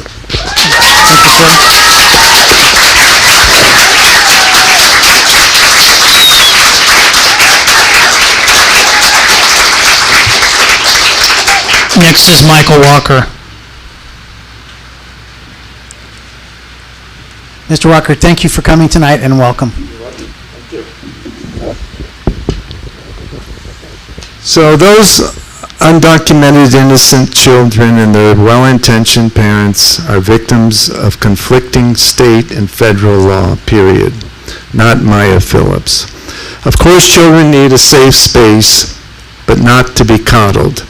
Focusing on insecurity leads to more insecurity. Children mirror the feelings of adults around them, despite all the adult assurances. Children need to be distracted out of their insecurity by engaging them in robust academic curriculum. This issue is about politics, and it's up to our elected officials to decide it. Are schools a place to fight political battles? Are innocent children to be used as pawns in political warfare? Children, half of whom can barely read and two-thirds of whom are not proficient in math. Alarm bells ought to be going off. Our schools are failing and our children's futures are at stake. We need an educational Manhattan Project. One board member who recognizes this crisis and consistently focuses on academic excellence and civic virtue is Maya Phillips. Maya Phillips is a no-nonsense person. That's why we need her right now. No-nonsense people speak and act from a sense of urgency, and sometimes they offend people. Whether or not Ms. Phillips misspoke, are we to judge her by one time at bat or judge her by her batting average? From 2013 to 2022, Mississippi surpassed California in math and reading competency using phonics and holding students accountable. They weren't addressing student health, mental health, sexuality, substance abuse, culture, nutrition, neighborhood safety, a variety of social issues, even the community, and so on. The justification for this? Well, how can children learn if all their needs are not being met? Isn't this the job of parents and not the job of the state? Maya definitely thinks so. Maya is a fierce advocate for parental rights. Maya Phillips, having grown up in the Soviet Union, is Ramona's own canary in the coal mine. She has seen all this before. She is bound and determined not to let it happen here. Thomas Sowell, an ex-Marxist and ex-Marine, and now a famous economist, philosopher at the Hoover Institute in Stanford, once said, "The people fighting for social justice in 19th century Russia never envisioned gulags and secret police." There's worse things in life than being offended. Right now in America, some of the most committed advocates for America and American education are immigrants, especially those from the former Soviet Union and communist China. Do the math.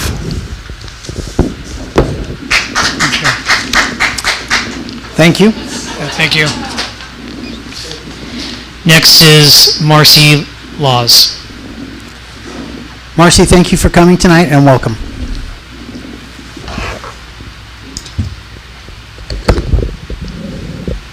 I'm speaking today on behalf of 873 members of this community who signed a petition to demand that Maya Phillips resign from the school board.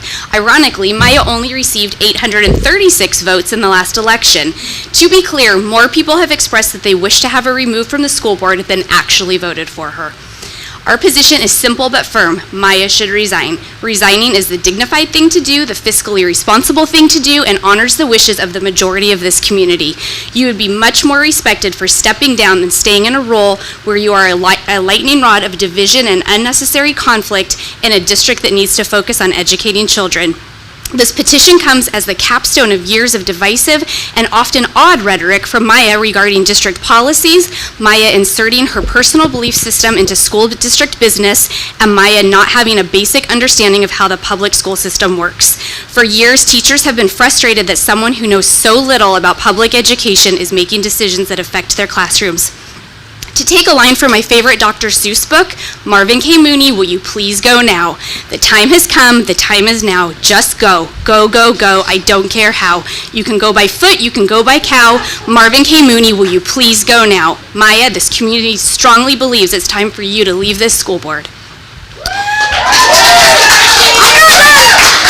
Through the process of collecting signatures on my petition, I engaged with current and retired RUSD staff, teachers, students, and concerned parents that were outraged, scared, and offended to hear Maya's remarks about immigrants. The irony of Maya being a first-generation immigrant herself was not lost on this group of citizens. In a moment, I will read to you some of the hundreds of comments that were made on my petition so you can truly understand how this community feels.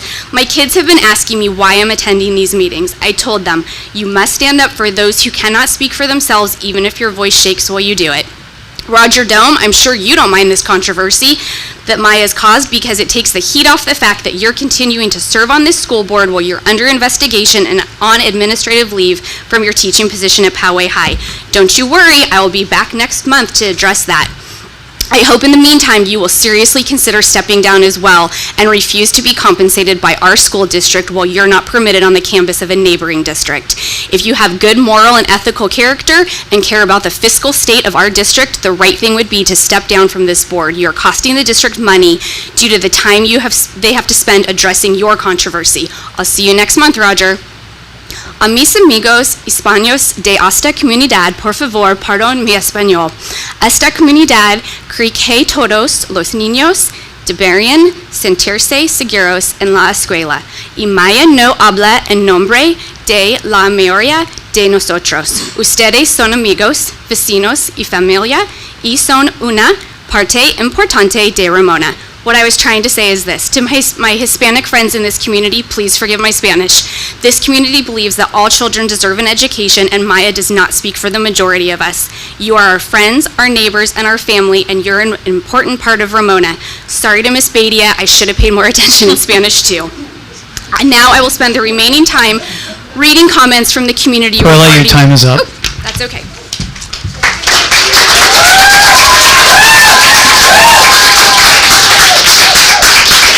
Thank you, Marcy. Okay, next is Malachi Pierce? Malachi Pierce.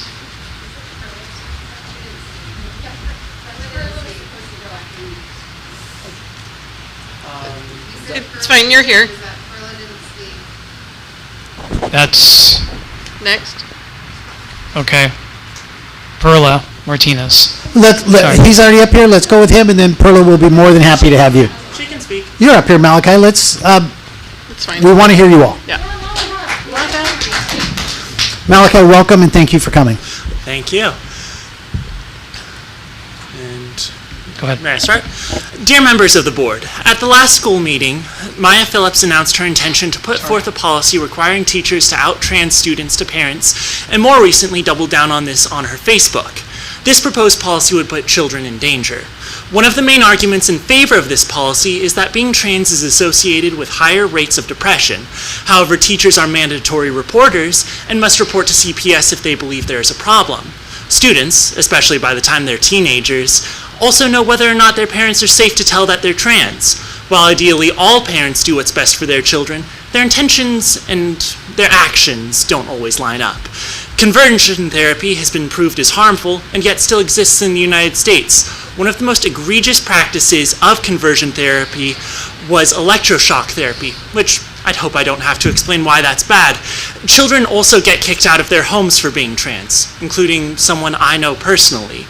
Part of the raised rates of depression among gay and trans students is unsupportive parents, and the fear that their parents might send them away or kick them out. If the board truly wants to protect children, then they would be speaking out against this proposed policy instead of letting Maya Phillips talk about removing their rights. Students should be able to decide whether or not to come out to their parents, and taking away that right only hurts them.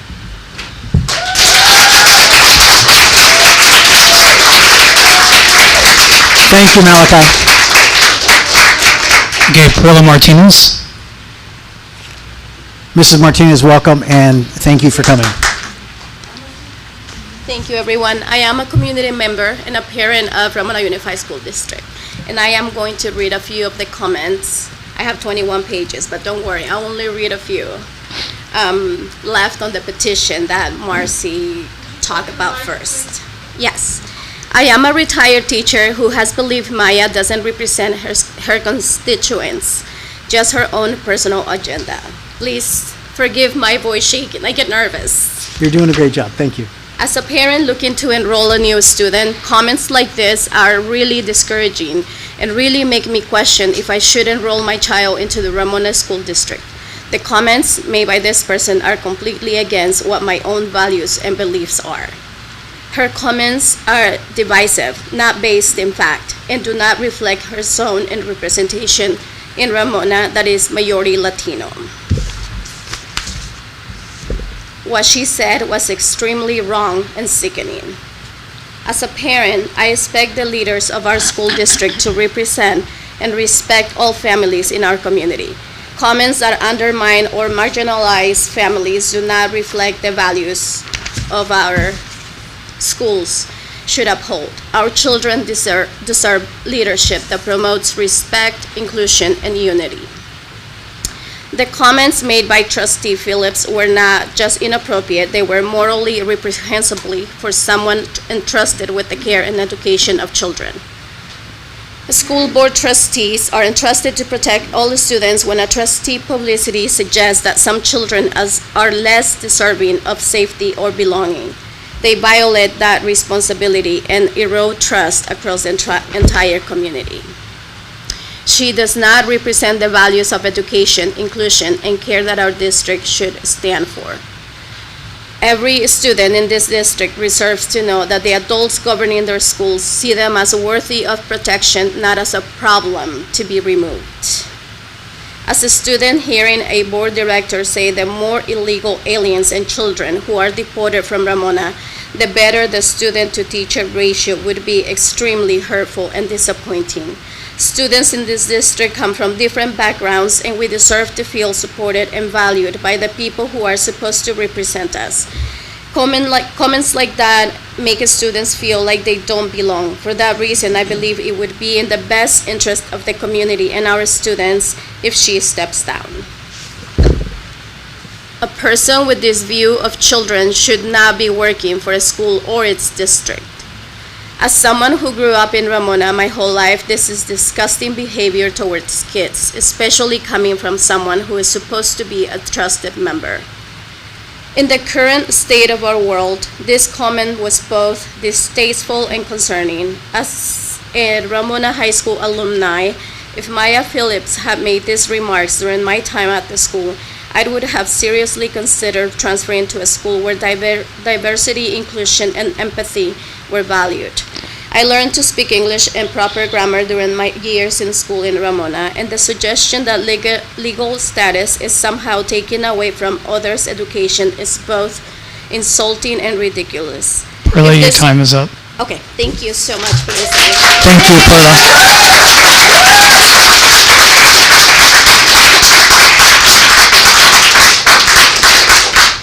Teresa Shea. Shea.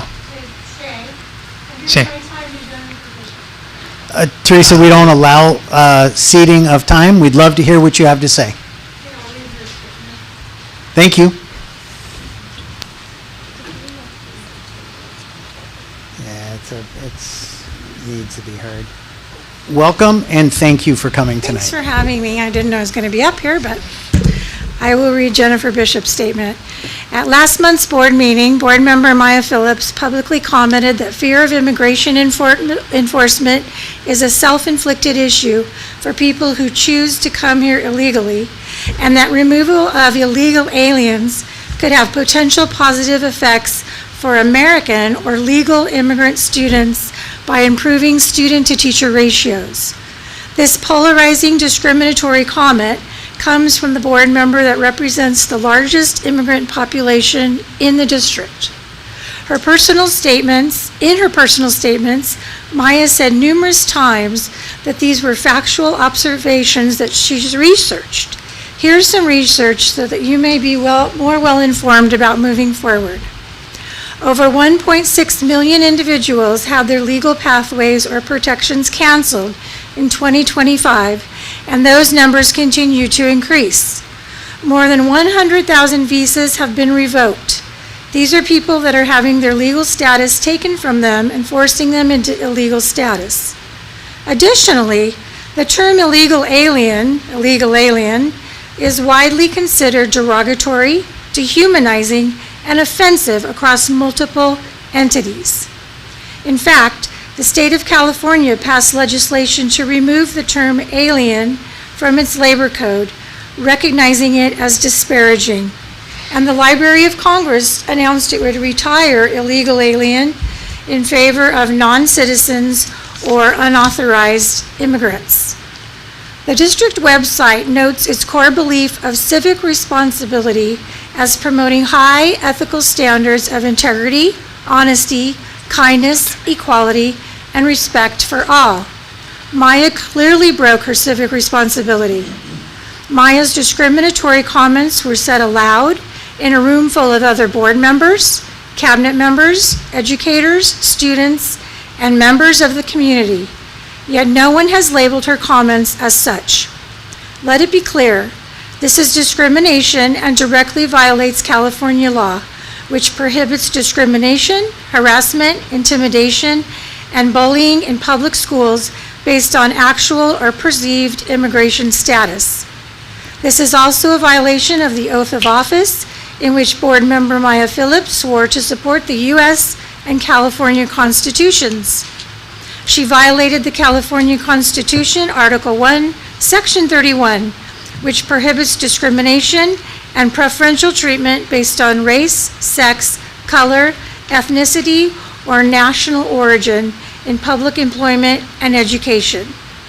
Legally, it protects against discrimination based on being from a particular part of the world, regardless of citizenship status.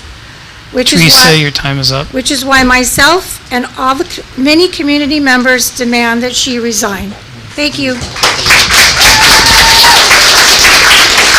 Thank you, ma'am. So typically this portion of the meeting is limited to 15 minutes. We have 3 speakers left. I'd like to put it to the members of the board. Do we want to continue? And when I say continue, I mean continue to let these last 3 speakers be heard? Or is it the will of the board to continue the other items and come back to this item at the end of the board meeting? I personally would like to just go ahead and hear these speakers, hear them out. Is there opposition to that? Typically, the 15 minutes is per topic of a non-agendized item. Right. Obviously, people are very passionate, and I have no problems with a little bit of flexibility as we move through this, but we're considerably over. I agree. So is that? Yes. Move forward quickly. Encourage people to be brief. Perfect. Thank you. Dan, you good? I agree. Maya? I have no objections. Okay. Thank you. Roger, please proceed. You just said you read Jennifer Bishop's. Is Jennifer Bishop going to speak too? Okay. Jennifer, thank you for coming and welcome.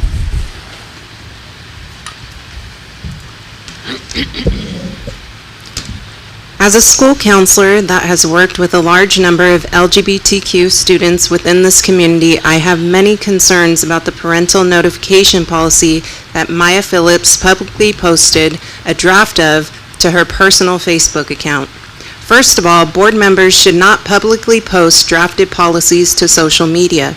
It can cause confusion as it can be mistaken for the official position of the board.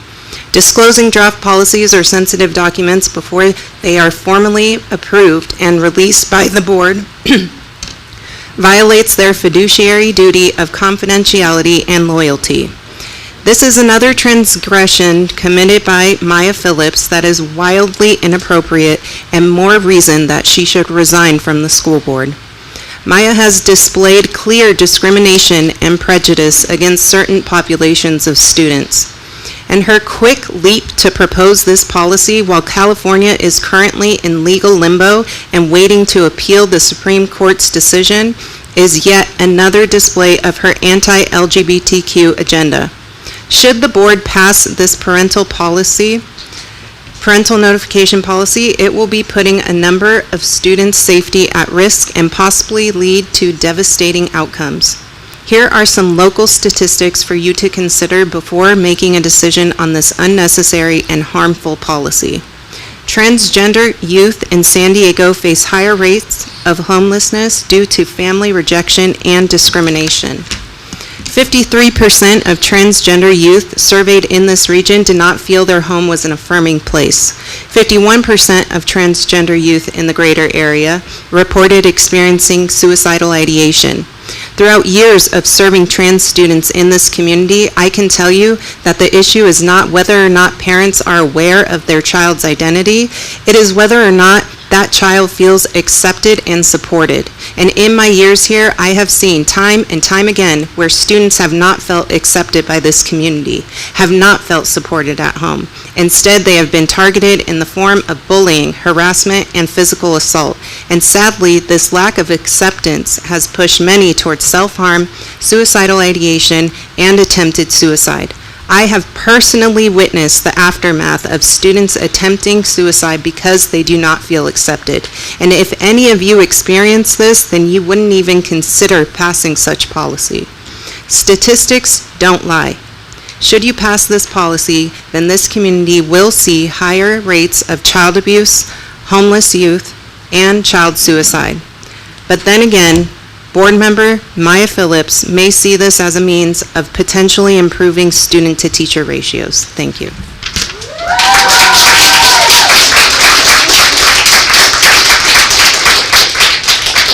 Beth Shea. Beth, thank you for coming tonight and welcome. Members of the board, thank you for the time to speak. I am here to address the proposed parental notification policy. Having trusted adults besides family in a child's life is one of the most important tools we can give them. These adults can act as mentor figures to students, helping them find their passions, encouraging them to continue their schooling, and even in keeping students safe. Often, children turn to trusted adults when they go through abuse or assault, and usually teachers fill this role. There are many reasons why a student might not be ready to talk to their parents or guardians about gender identity. A study from the National Survey of Midlife Development in the United States reports that the rates of emotional and physical abuse are much higher in non-heterosexual youths, and 320 to 400,000 LGBT youths experience homelessness each year, with a not insignificant amount of them having been kicked out of their households for expressing themselves to their parents. I asked a friend who is transgender why he didn't come out to his mother until early high school. He told me about his careful calculations in order to feel safe, and also what I have seen firsthand, that the support he got from teachers greatly impacted his life. Quote, having teachers I trusted to not only accept me but also protect me was a huge factor of what got me through high school. I would have never been able to support myself without wonderful teachers backing me up. The teachers that had my back during my transition are the reason I want to be a teacher myself. The proposition before you claims to emphasize student success and safety, but I and many others here have provided testimony that mandated reporting of gender difference will not keep students with these thoughts safe. They will instead force them into dangerous conversations that they might not be ready for. This means that this motion is encouraging teachers to give out information about their students that may lead to that student experiencing direct harm. As a child of teachers, this idea sickens me, as I hope it sickens both the board and those assembled here today.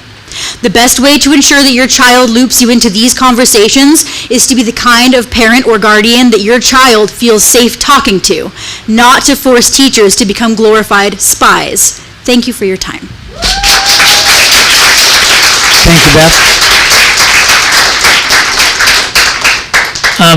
Next, I'm having trouble reading. Is it Nicole?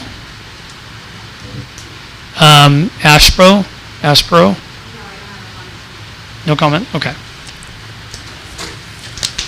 So that's our last speaker slip. Thank you all very much for coming tonight. Next item on the agenda is item F3. This was pulled from the consent calendar. This is the approval of updated school plans for student achievement for Hanson Elementary, Future Bound Independent Study, and Montecito High School for 2025-2026. Maya, I believe you asked for this to be pulled, so we'll turn it over to you for this. So I understand that this reflects adjustments to planned literally consultant services that were either provided at no cost or unavailable this year, allowing funds to be redirected to student social emotional learning. So I understand that changes probably haven't been made yet, otherwise what's the point of us voting to approve this? So with that, I was wondering why funds were redirected not to academics but to social emotional support and not to construction workshop. I support updates for Hanson Elementary, but I would prefer to see those unspent funds that were not used for a literacy consultant to be used for something else. With that, I move to approve CSPA for Hanson Elementary as presented, but approve the Montecito SPSA with amendment that the funds currently proposed for student social emotional support be redirected instead to support math, history, science, instruction, or construction workshop program, and that revised as PSA, reflecting that change be brought back to the board next month. Okay, there is a motion on the table. Is there a second? Okay, that motion dies for lack of a second. Are there any other motions with regard to item F3 tonight? I'll move approval of the plans as presented. And I just do want to note that I understand your focus on academics, me too. Construction workshop, CTE. Yes, but I also know that sometimes funds are restricted to certain activities, and in this case, I just don't have enough details to change direction on it right now. It was allocated for literacy. Just as academics. presented. Yeah, okay. I'll second the motion. There's a motion and a second. Any questions for staff or conversation before we call the question? All those in favor? Aye. Aye. Any opposed? Nay. Motion carries 4-1. Next item on the agenda is item F5. This was also pulled from consent. This is the approval of recommended updates to Board Policy 6146.1, high school graduation requirements. Maya, is this one that you also pulled? No. It was okay, me. Dawn. It was me. I just wanted to understand these items a little bit better than reading them on my own. Do you have specific questions for staff? I do not. If they could just present as they would if it were not on consent, that would be helpful. Thank you. Okay. Absolutely. Good evening, Board. Tonight, this first board policy we have in front of you is the approval of recommended high school graduation requirements. The major difference to this high school graduation requirement is the addition of the personal finance course state requirement that will commence in the 27-28 school year. With the graduating class of 30-31. In addition, throughout this policy, we have removed the adult education requirements and put them in their own policy, as that's a recommendation from CSEA as well.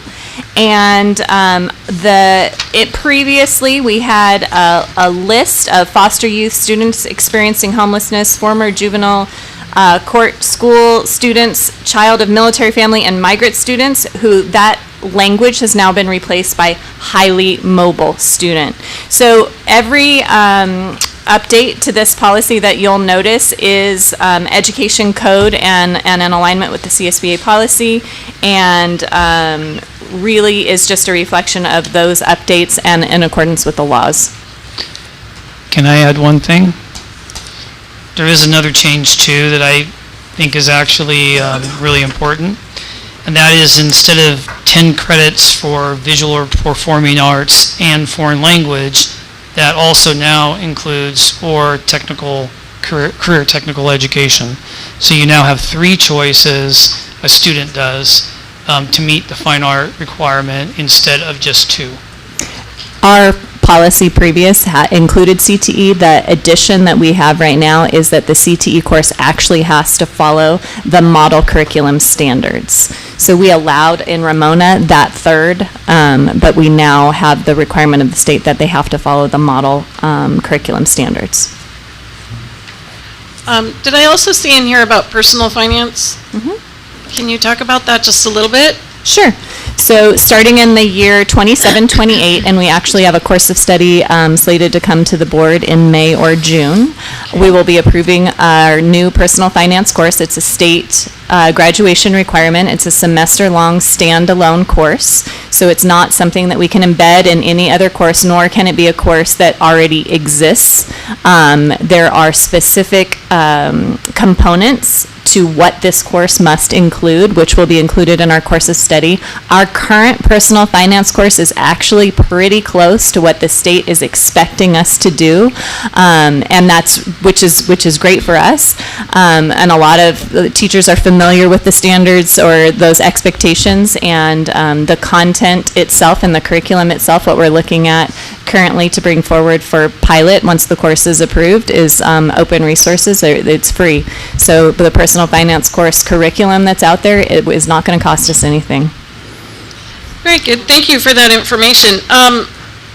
So the course we have right now will not work? Correct. We're lacking some requirements, or it's just because the state is saying you can't use something you have already? It really has to do with the course codes and the courses of study and on the back end. So yes, it has to have a new course. What's interesting about personal finance in California and this particular graduation requirement, it doesn't necessarily have to be a math course or a history course, and almost any teacher with any credential almost can teach the course. And they're still kind of fine-tuning those credit types and whether it will be a elective credit, a history credit, a math credit That's my next question. Right, is up to us. There is an interesting component to the personal finance piece. As you know, we've always had the graduation requirement of civics and econ.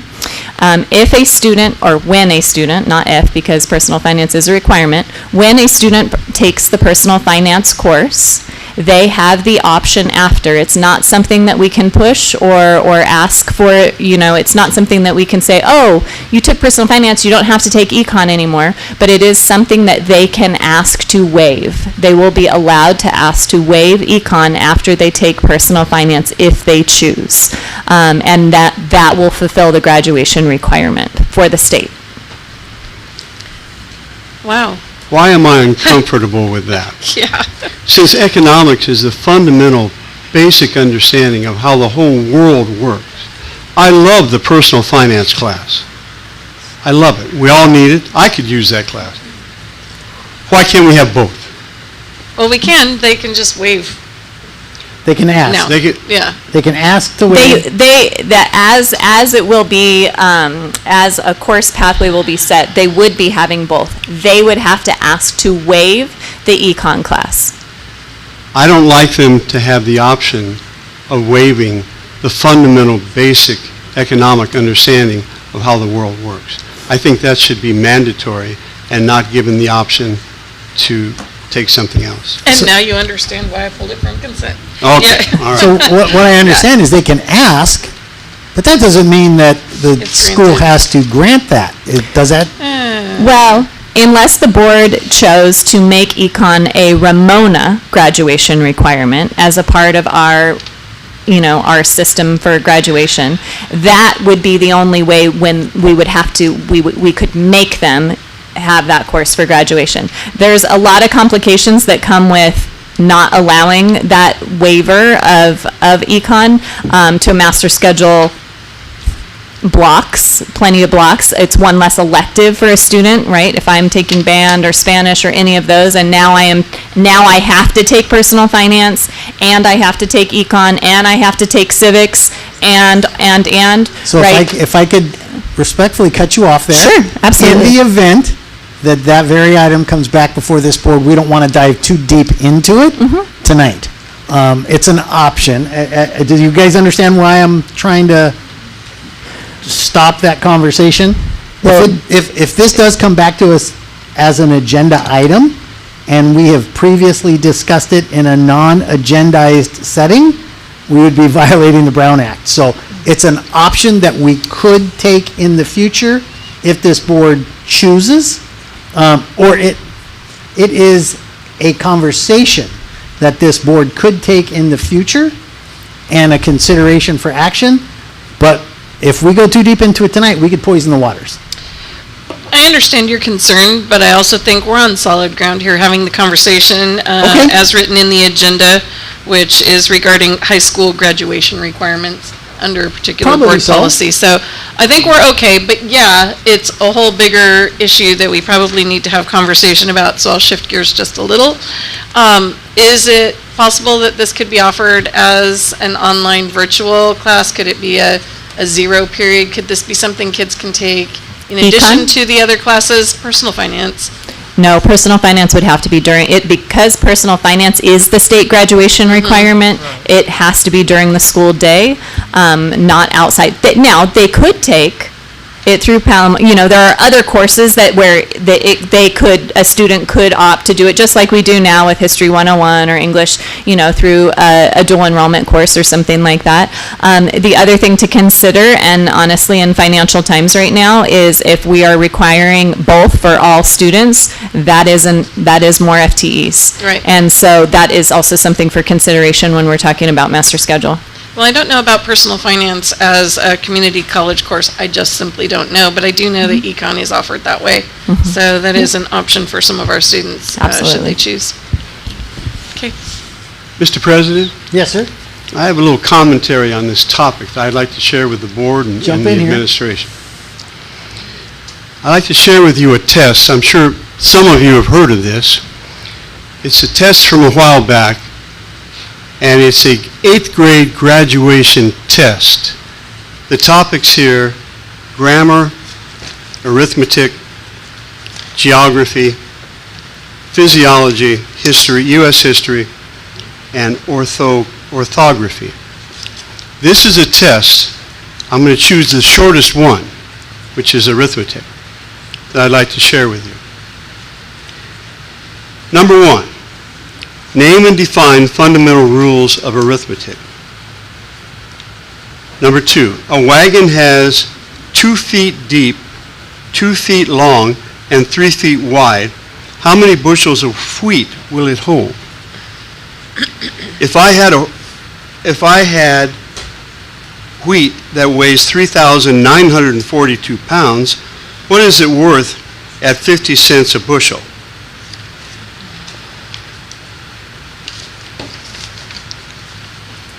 Find the cost of 6,720 pounds of coal at $6 per ton. Find the interest of $512.60 for 8 months and 18 days at 7%.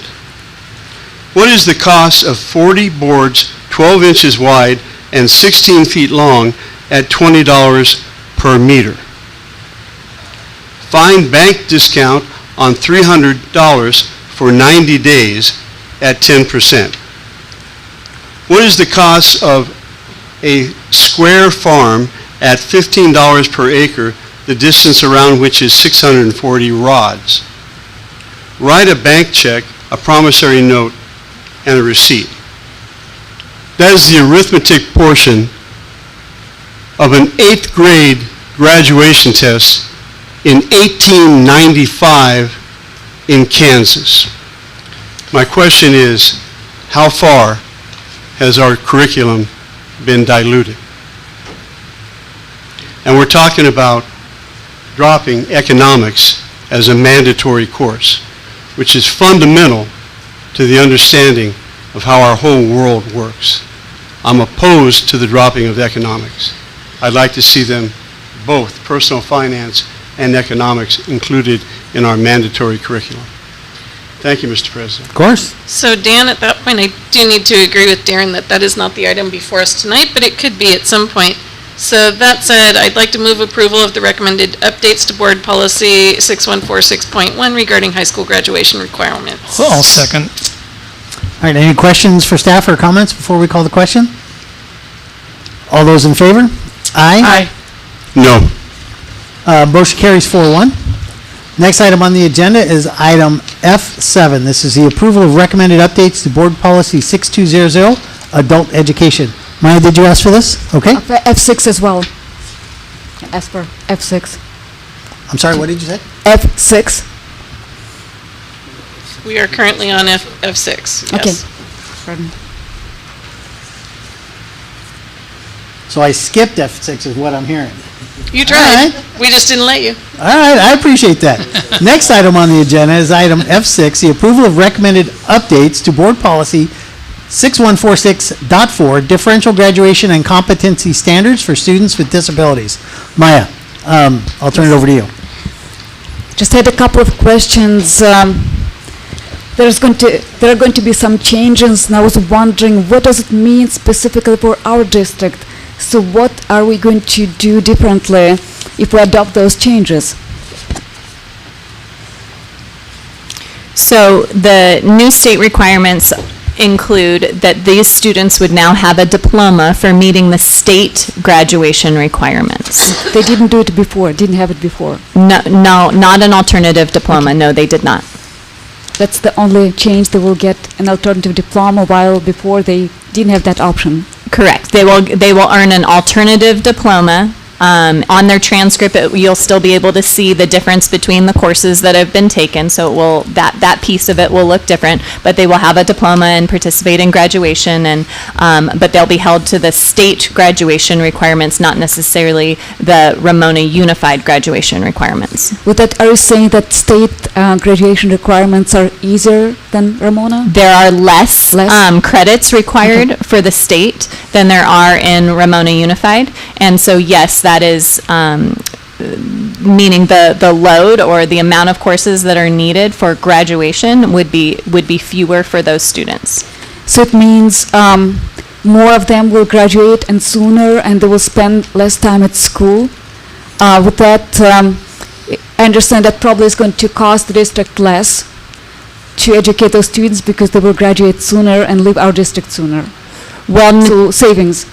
Yeah, I couldn't speak to like how quickly they would finish their graduation plan. I wouldn't anticipate that they would speed up the graduation pathway for themselves, but they would still be, they would just have more time over those 4 years if you're not taking as many courses. So it's still the same time, just less? Still the same time, okay, correct. Still 4 years to complete graduation and then receive their alternative diploma. Because I thought they could stay, if they didn't complete potentially to a fifth year. Yes. 22. Yes. That's what I had in mind when I said.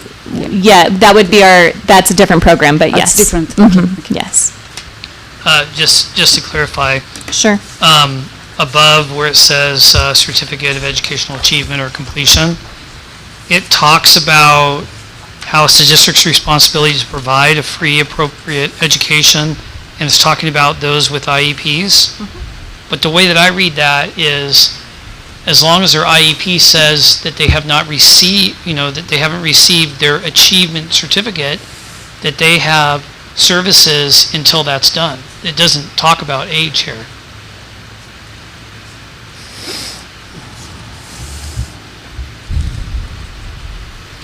So let me make sure I'm reading the same thing you're reading. I want to make sure I understand that. Right. So, and then just to give a little bit of clarification on the diploma also, it's not every student who has an IEP is eligible for this alternative diploma. It is only the students who are eligible for the CAW, which is that alternative assessment, and that finish those state requirements. So it wouldn't be all students who have an IEP. It is students who qualify for the California alternative assessment. Okay. And then now, Roger, I'm going to go to that section. I think what you're reading is the district's responsibility is to provide free and appropriate public education shall not terminate when a student with a disability who has been exempted from district-adopted graduation requirements participates in graduation activities unless the IEP team, which includes the parent, guardian, and student, has determined that the student has completed the student experience, the high school experience, right? That's the part you're talking about? Yeah. Yes. So yes, they would, if they have participated in graduation, they have their diploma, and the IEP team has convened, then they would be done. Our responsibilities would be done in Ramona Unified.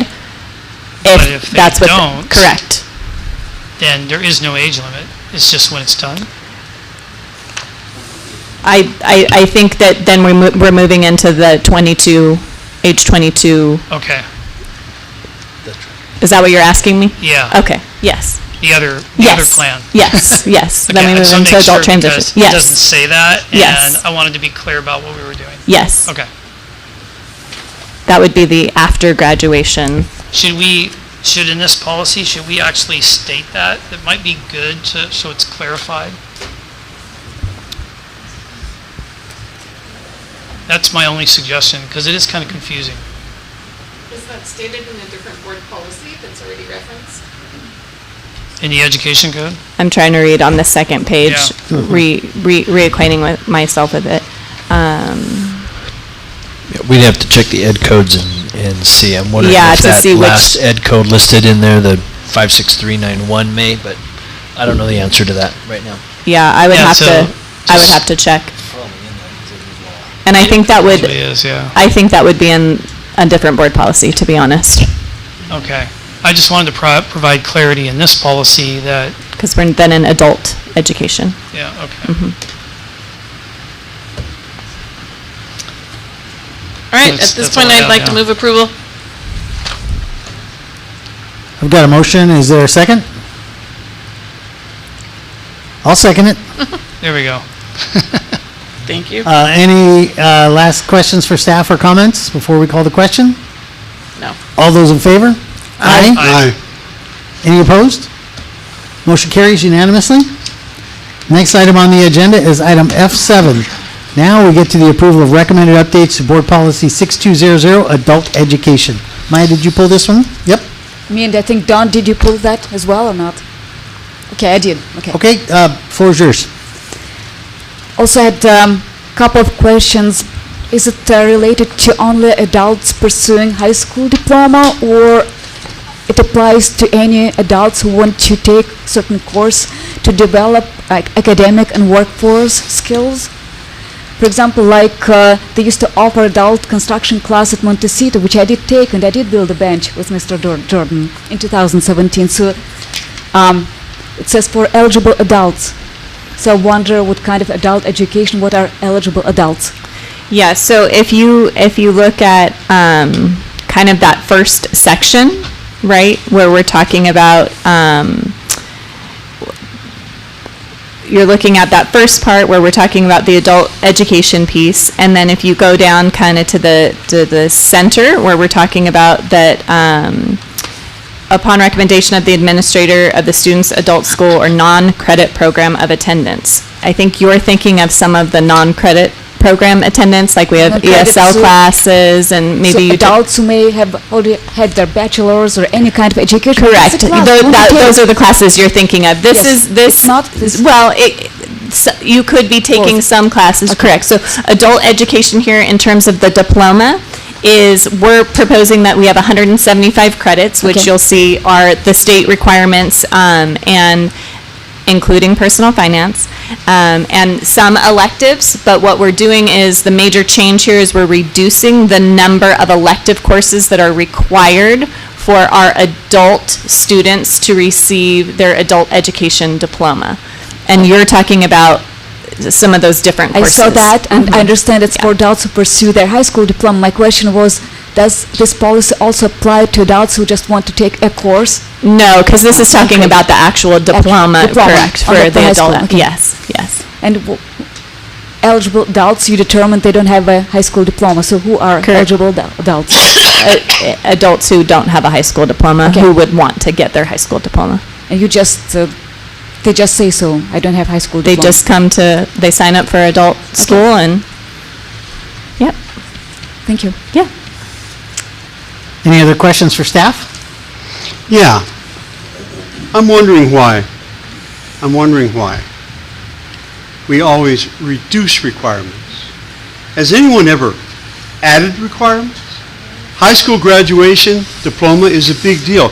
I worked really hard for mine, even though I was a kid and I had a paper out and I played sports. Adults have jobs and families to take care of. That's exactly why. why. Are we reducing the qualifications? Why are we making it easier to get what we want? I don't understand that philosophy. So I'm in that- favor of keeping it as is, or making it harder. So Dr. Candy, who was here earlier this evening, has shared kind of exactly as what you were saying, that we have, and I'd love to read this little excerpt from her, that we are proposing this change because of the evolving needs of adult student population. The majority of our students are working adults. They're balancing jobs, families, and other responsibilities. Most have been out of high school for several years and return to education with the focused goal of earning a diploma to advance their careers, join the military, or pursue post-secondary education. We are not limiting the academic courses when in this reduction. It is strictly the elective courses that are being reduced in this reduction. I read that as well. So would a student in this program be allowed to take up to 225 credits that we expect of our other students for graduation? We would. They just really love school? They could probably take more of those non-credit courses because we would need space for other students in adult education. I don't know exactly all of those enrollment figures. Dr. Candy's the expert in that. But I would say that I'm sure that if we have room in courses, they could take courses, but depending on each individual situation. Are these students typically attending all of their courses in person? No, some of the courses are through Apex or Edmentum. To clarify, for an adult diploma, how many credits are required today? The state requires 130 credits. Most adult schools require between 160 and 190. Our current requirement is 190, and we're moving that down to 175. So between 130 and 175 are electives, I think? Yes. Yes, okay. Thank you for that. Yes. Any other questions for staff? Is there a motion? I move approval. Is there a second? I'll second. There's a motion and a second. All those in favor? Aye? Aye. No. Maya, was that no also? It was, yes, it was aye. Okay, sorry. Motion carries 4-1, correct? I believe so. All right, thank you very much. Motion carries. Next item on the agenda is item F9. This is the report on graduation promotion dates and times. We are already back to that time of year. We will be joining each other on the stages soon for all of our promotions and graduations. You have before you the list of both graduation from high school and promotions from elementary and middle school before you. The times are over there on the right-hand side, and the superintendent's office will be working to coordinate attendance of board members as well. Thank you. Any questions for staff? Next item on the agenda is item F10. This is a presentation of revisions to the transitional kindergarten report card.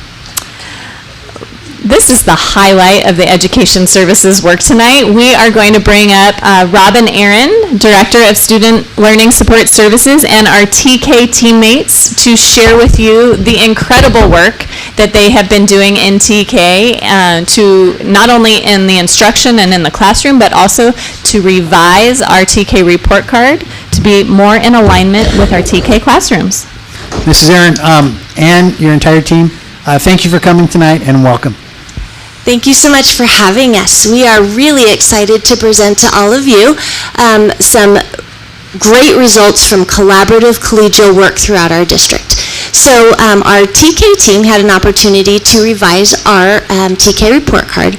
The rationale behind it was because the current report card that we have does not directly align with our current standards and our current assessments for our district. But we elected to wait until this year because the California standards, or the PTKLF, or Preschool Transitional Kindergarten Learning Foundations, were released in 2024.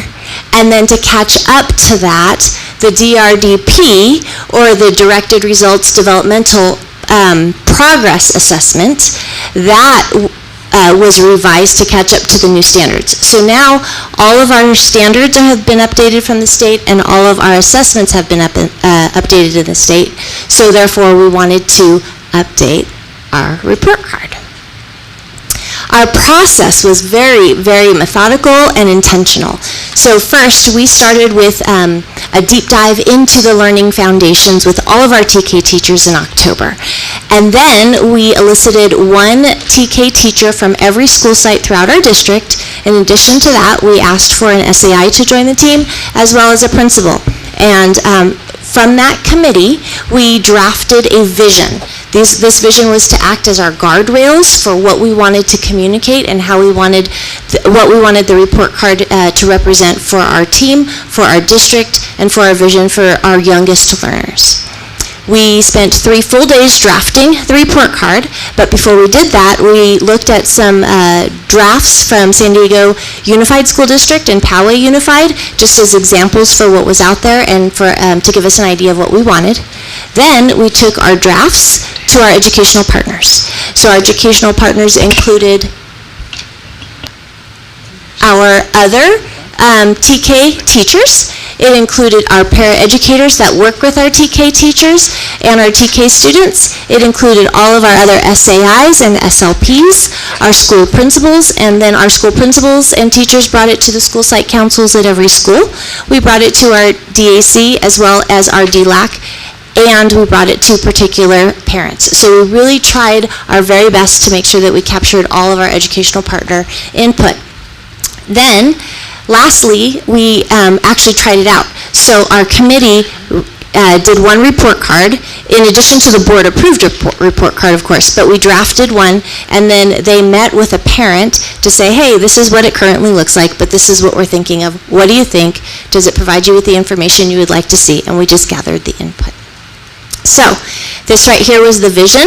That was, we came back to this at every convening just to make sure that it really, our report card kept us, it put the guardrails on what we wanted to communicate. So, we all together drafted the transitional kindergarten report card is designed to clearly and respectfully communicate a 4- and 5-year-old's growth to families, honoring what is developmentally appropriate at this age. Aligned to the preschool transitional kindergarten learning foundations, or PTKLF, it emphasizes learning through play within a structured learning environment, highlighting social emotional development, self-regulation, and emerging academic behaviors. The report card reflects important expectations for young children, including their growing ability to manage emotions, build relationships, and be capable of taking care of self-needs.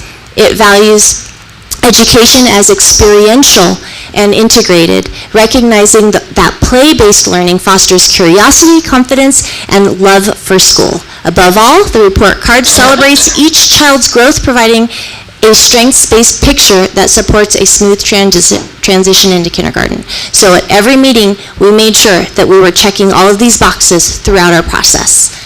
And so we have our domains that we are rating. We have self-regulation domains, approaches to learning and social emotional development, academic readiness for language and literacy development, mathematics, and science. Let's remember our students come to us starting in the year at age 3 sometimes, and 4, and stay 4 to 5 in this grade level. So there's language and literacy development, mathematics, and science, and then we also have physical development as well as VAPA, or visual and performing arts.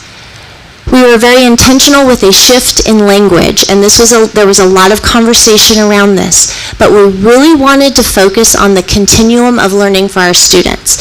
And so it's not a proficient or meets or not meeting at age 4, but so much as this progression of development. And so our ratings are really that the student is exploring, building, integrating, or extending all of their skills. We are really excited to share with you some of the feedback that our educational partners provided.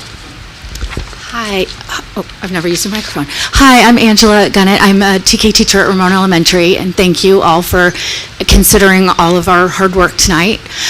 So I'm going to go ahead and read a few reviews of our hopefully permanent report card. So it says the report card hits key points, building foundation for learning, especially for kids that have not been in a school setting before. This is true for in a school setting and outside of school as well. And that was a DLAC president. Then a Barnett parent shared, I think that it looks great and love the breakdown of the different aspects of learning in the classroom, and including art, music, physicality in the report. At this age, from a mom's point of view, kids can be behind in one aspect, example, writing, names, or counting, but are excelling in others, imaginative play, remembering songs, and still be on track for their age group. I think this report will help parents see both the weaknesses they can help address at home before kinder, as well as celebrate the areas they were doing well in. And then this was like a example from one of our TK teachers, and we all agree. It was an honor and privilege to come together as TK teachers representing each site in the district to develop a report card that is truly reflective of the whole child's development based on the preschool transitional kindergarten learning foundations. This experience has helped me become more familiar with the TK standards and grow as a TK teacher. I am proud of our work. And as you can see, this was a passion project for us because it is 9:30 and we still have many of our teammates to acknowledge here. So from Barnett Elementary, we have Holly Bisbicus. And from Hanson, we have Kirsten Calkins. From Mount Woodson, we have Laura Jones. And from Ramona Community Montessori School, we have Natalia Duvernois. Hi, Miss Du. And then from Ramona Elementary, we have Angela Gunnett. As you can see, it really was a district-wide collaboration, and if you have any questions for us, we welcome all of your questions or inquiries. Thank you for adding in VAPA. Okay, so just trying to understand how the report card actually works for parents. I see that on the page that has ratings and shift in language, if we could see that slide. Yeah, and then so the shift in language, I don't know what it was before, but I like what I see here, and it's understandable and definitely reflects the wide range of normal for particularly for this age group. So are these descriptions applied to each of the things that we saw in the ratings on the next slide up?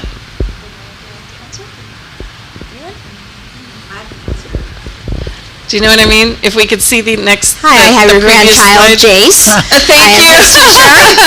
And it does. We did shift it. So from the regular, the traditional report card that we've been using, it's based off kindergarten standards, right? And it's the 1 through 4 when they meet and exceed.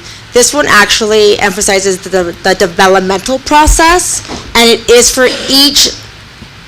If you see, I think if you have a copy of it, there's each domain, so we have 7 domains, but you'll see the subtopics in each domain. 6, 7, so right. It's very rigorous. Like this is a continued daily progress monitoring of the student with portfolios and videos that we have to do and collect to go back and rate each one, because it was like 8 pages long. And some parents, when I've talked to them, loved it. They're like, this is very clear. I love seeing this, because they're not going to get that moving forward. Right. But then I also had parents go, wow, this takes me back, but in a good way. Yeah. It was like, wow, I didn't know you did all this. I thought you guys just sang all day. Right. We actually are looking for things when we are singing and dancing and we're playing with Play-Doh. Playing with Play-Doh is fun, but there is a reason. We have muscle strength we're building.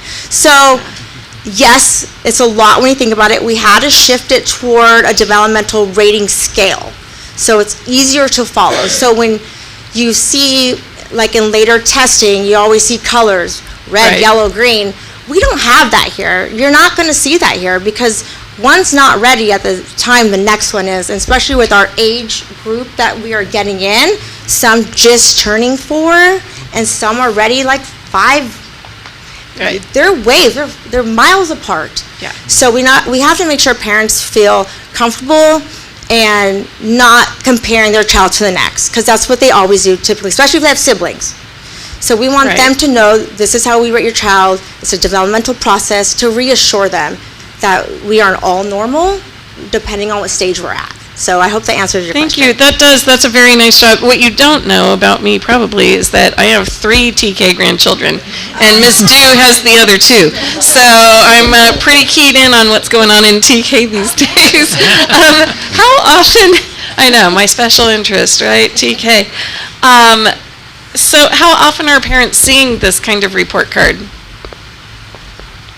Is it just at the end, or they sing it 3 times a year? They'll see it 3 times a year. Okay. It's to replace the report card that we have currently and have it be more developmentally appropriate, because right now it really reflects the kindergarten stage, and now it's more TK. reflecting the early childhood stages. Do you go over it with the parent each time, or just the first time so they understand?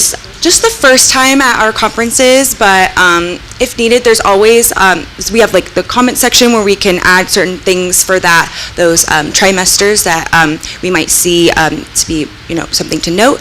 And yeah, so it's, we usually just go over it once, but there's always room to check in with parents, and it's supposed to be sort of ongoing, so it's an important conversation to have with families too. Thank you. And at any time, any parent can request a second or third conference. Okay. Just not at the gate when we're dropping off, please. Yeah. Understood. Thank you. Any other questions for staff or comments?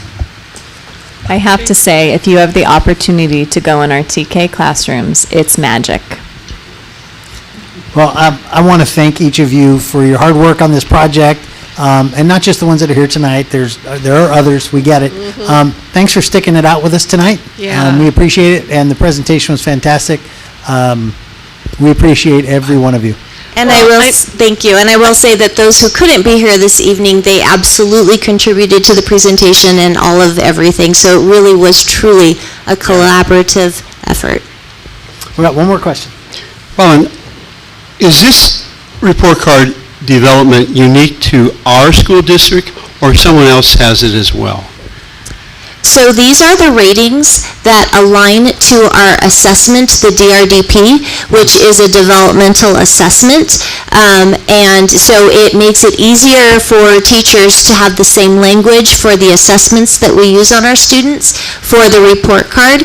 But again, the research behind the assessment is that kids develop at different times and at different, so you might, especially when you're learning something new, you might practice a skill at the time the teacher is showing you. But then if it's not truly integrated, you're not doing it naturally on your own. So you might be building that skill as opposed to you just naturally do it, so then you're integrating it. Or you take a skill and then you're starting to morph it into a more sophisticated skill. That would be that extending. So that's just an example. So is this an original concept here in our district? It's original in our district as far as the report card goes. All the more admirable. Congratulations. Yeah. They built that from scratch using the assessment tools and monitoring tools for their TK classrooms, and then built out knowing those TK students and what families need, and created our own in-house report card. Very nice, and Great. so developmentally appropriate. That's just good work. It is 100% Ramona made. Good work. Thank you very much.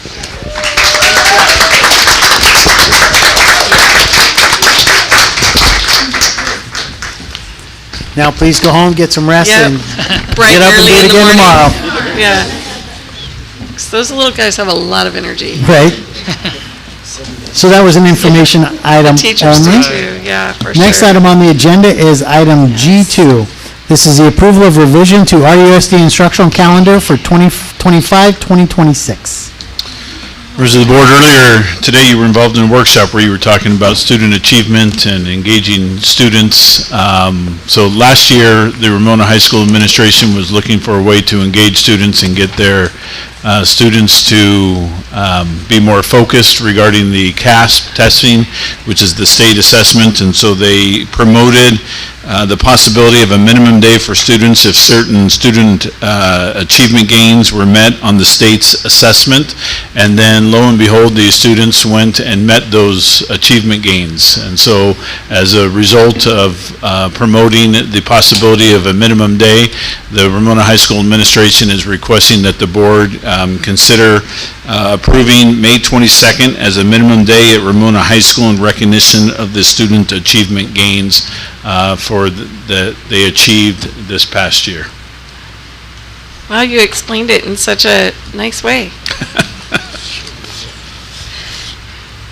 So we made a promise to some students, and now we're going to uphold it? Now they're hoping that you will help them uphold the promise Right, that that was they my made. understanding, is that we made a promise and I think we have to follow through. I will Darn right. say that the administration that is now retired made the promise, and now the administration we're not that is calling now it there. Antoinette Rodriguez Day. I did not mention names, but the administration that is now there is hoping that you will uphold the promise that was I'll made mention by it since she the retired created the administrator. motivation. That's Yes. great. Is there a motion? I motion to approve. I'll second it. Very All nice. right, all those in favor? Aye. That's funny. They deserve it. They absolutely they deserve did it. So. Yeah. With wonderful achievements. Yeah, absolutely. And you know what? I like the innovative idea of, dangling a carrot and making it happen. Yep, absolutely. Congratulations to them. Yeah. Next item on the agenda is item G3. This is the approval of declaration of need for fully qualified educators for the 2026-2027 school year. Members of the board, as you're aware, we oftentimes are required to hire teachers, certificated employees who have not yet completed all of their credentialing requirements and are still in need of emergency specialization assignments to complete their requirements. So every year we bring a declaration of need for anticipated needs to the board. It's a document that we file with the County Office of Education regarding anticipated needs. This is the document that we're bringing forward. Will we need all of these needs? It's likely the answer is no, but we're told to overestimate the needs of teachers that we hire. We have no idea what we will need, so this is an estimation that we will need teachers who will need English learner authorizations, as well as teachers that will need limited assignment permits and in these different areas. So we're asking for the board to approve this so that when we do come upon that, we can approve those teachers who are still finishing credentials in these particular areas. Any questions for staff? Do we have a motion? I'll move approval. Is there a second? I'll second. All those in favor? Aye. Motion carries unanimously. Next item on the agenda is item G4. This is the approval of memorandum of understanding between Ramona Unified School District and the Ramona Teachers Association regarding impacts and effects of layoffs. At the February 12th school board meeting, the board authorized the approval of a resolution authorizing the reduction or elimination of particular kinds of services performed by certificated employees due to the budget challenges that the district is facing. Following the approval of that resolution, the district was approached by RTA leadership and asked to engage in negotiations regarding the impacts and effects of those potential layoffs. So what you have before you is an MOU that is the collaboration of a good faith effort to engage in those negotiations with the RTA leadership, which consisted of the president as well as their chief negotiator, along with district leadership, with respect to the impacts and effects that that came as a result of that resolution that the board passed. Any questions for staff? So what are the key features of this MOU? Key features are that we gave preferential reassignments to those teachers who have seniority that are not being laid off, but that there's reassignments to different school sites to there. There is was a particular employee, a librarian, whose pay was because they were going from a librarian from one salary schedule to another, that we offered to maintain that particular salary schedule for a particular amount of time. And then any unit member who was laid off, which it applies to one who's able to continue benefits, health and welfare benefits per the contract for a particular amount of time. And then there are also anybody that is laid off but they are credentialed would be allowed to fill any temporary and substitute positions. And then they can also have bumping rights as well. It was also a grievance regarding some of the particular pieces to this, and so this MOU resolves the grievance that was filed, that we were working with RTA on a resolution as well. Thank you, sir. Thank you. Any other questions for staff? No. I'll move approval. There's a motion, is there a second? I'll second. There's a motion and a second. All those in favor? Aye. Motion carries unanimously.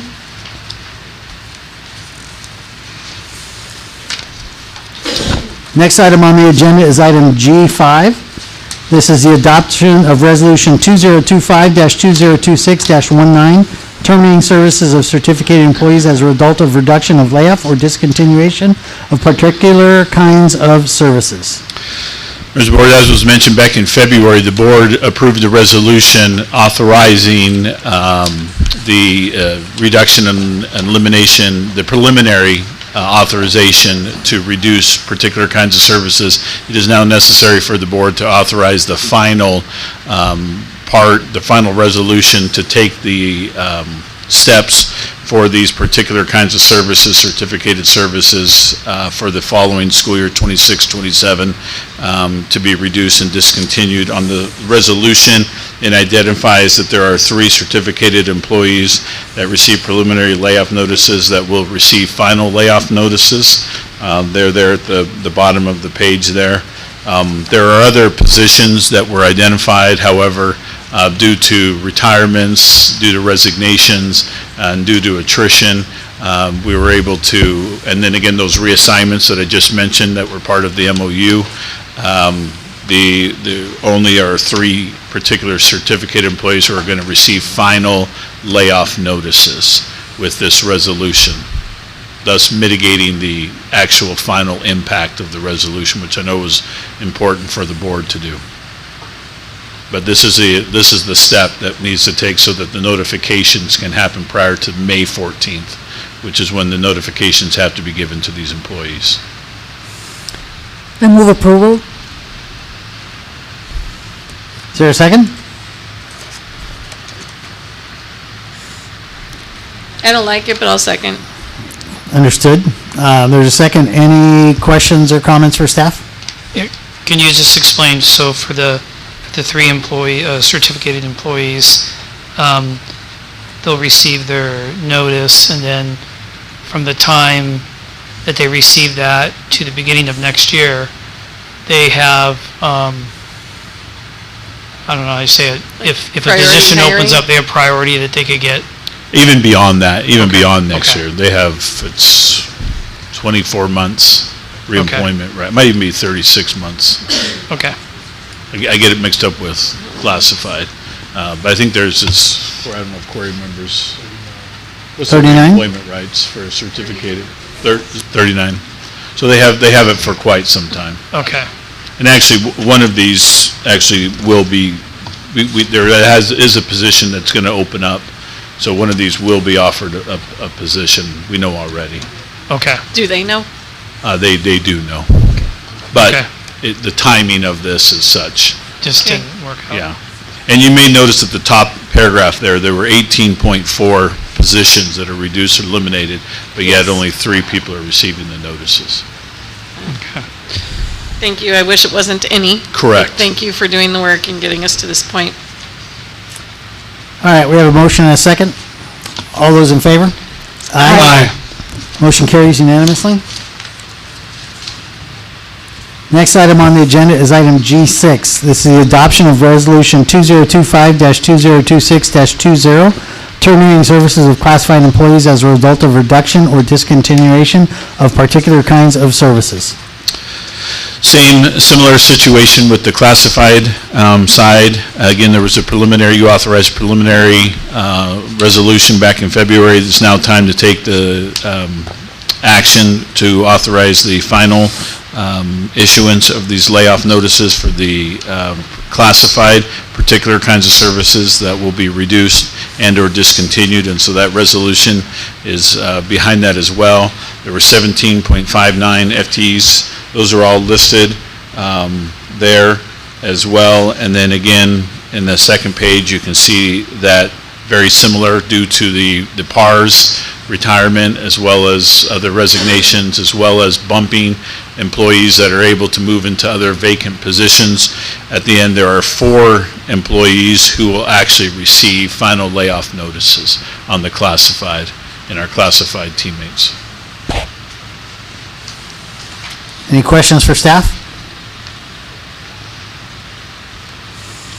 Do we have a motion? I move approval. Got a motion, is there a second? I'll second. Got a motion and a second. All those in favor? Aye. Motion carries unanimously. Thank you. Thank you for the work that you've done and for the people involved here. I definitely feel for them, and hopefully we can make this work out in the end. But we had some pretty scary numbers that we looked at a little while back. So thank you for the work that you guys have done to get everybody positioned the best that we can. Absolutely. And thank you for the work you're going to continue to do on this very topic. We appreciate it. Next item on the agenda, I believe, is item H1. Maya, did you pull this one? Yes. I remembered. How about that? Thank you. Once in a row. All right, Maya, I'll turn it over to you. So I'm going to speak about the contract with Cherished Memories Photography, and I did not pay much attention to that item until I got an email today from a individual by the name Kim Bowen, who apparently was engaged in correspondence for some reason with Human Resources Department regarding cancellation of contract with LifeTouch. And that's the first time I heard about it, so I was surprised because I thought if we, as a board, vote to approve contracts, that aren't we supposed, by the same logic, vote on cancellations or pausing of those contracts, or at least be informed about that. So then that individual claimed that there was some kind of connection link between LifeTouch and Epstein. Also provided some news articles. I did quick Google search, and Google search did not show any link between LifeTouch and Epstein. Also, contrary to the email claims, there is no, LifeTouch is not being investigated for child abuse or child trafficking. So I think we made the decision to select LifeTouch back when we did because we decided that was the best vendor for us. And I think it's wrong to boycott or punish someone based on unfounded rumors or speculations. So that I make a motion to adopt the contract services list with the amendment that the photography services contract with LifeTouch be reinstated, replacing Cherished Memories. All right, there's a motion on the table.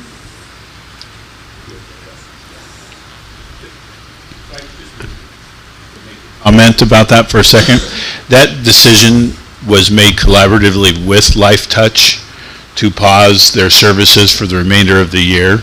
There was no decision to boycott LifeTouch. District leadership worked collaboratively with the leadership of LifeTouch. Those rumors, as you shared, came out. They hit social media.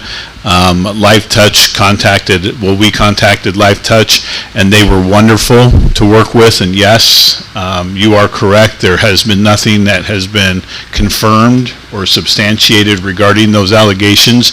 And yet, in conversations with LifeTouch leadership, they worked with us and believed that in an overabundance of caution, they thought it was in the best interest to press pause on our relationship with them for the remainder of this year because of the controversy that those rumors were causing, not only in our community but elsewhere in other school districts.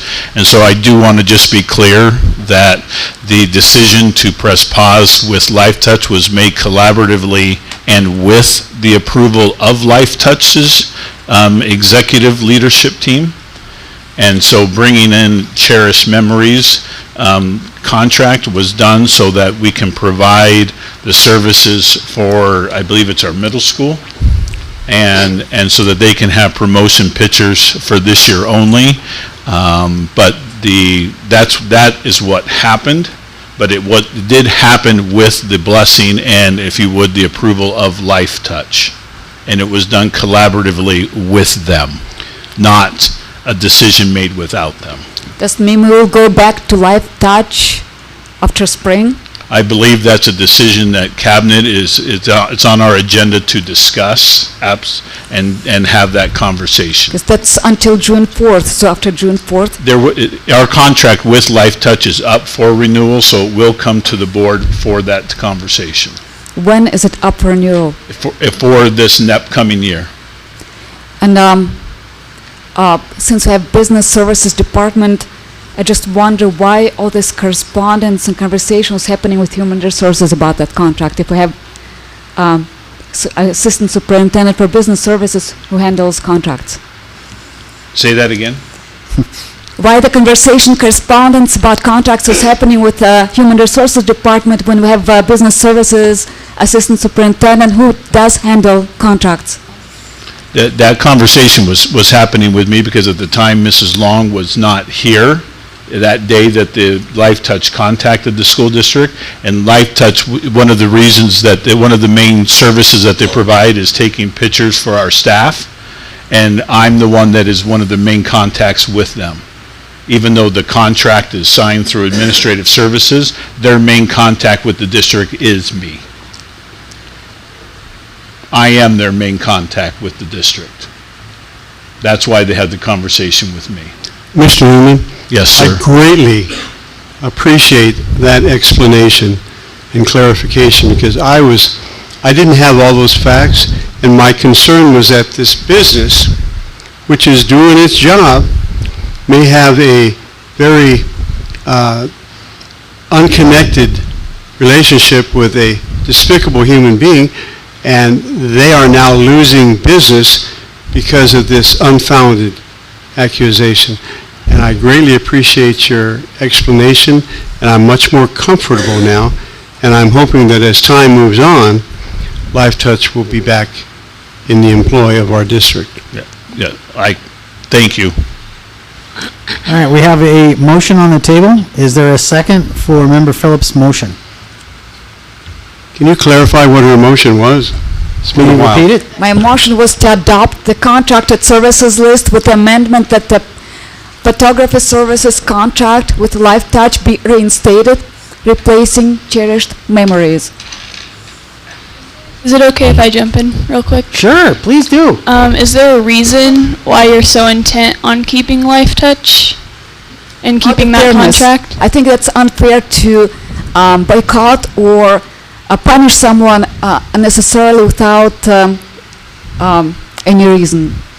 So what's going to happen if we do reinstate the contract and then the allegations turn out to be true, which of course right now they're allegations, but if they do turn out to be true, then we're putting students and staff at risk because they're already shown not to be true because already there is no link between them. The only distant 10 degree of separation, some connection is because the owner of a parent company may have had a link to Epstein, and that parent company purchased Life Touch after Epstein died already. So there is no direct link between Life Touch and Epstein.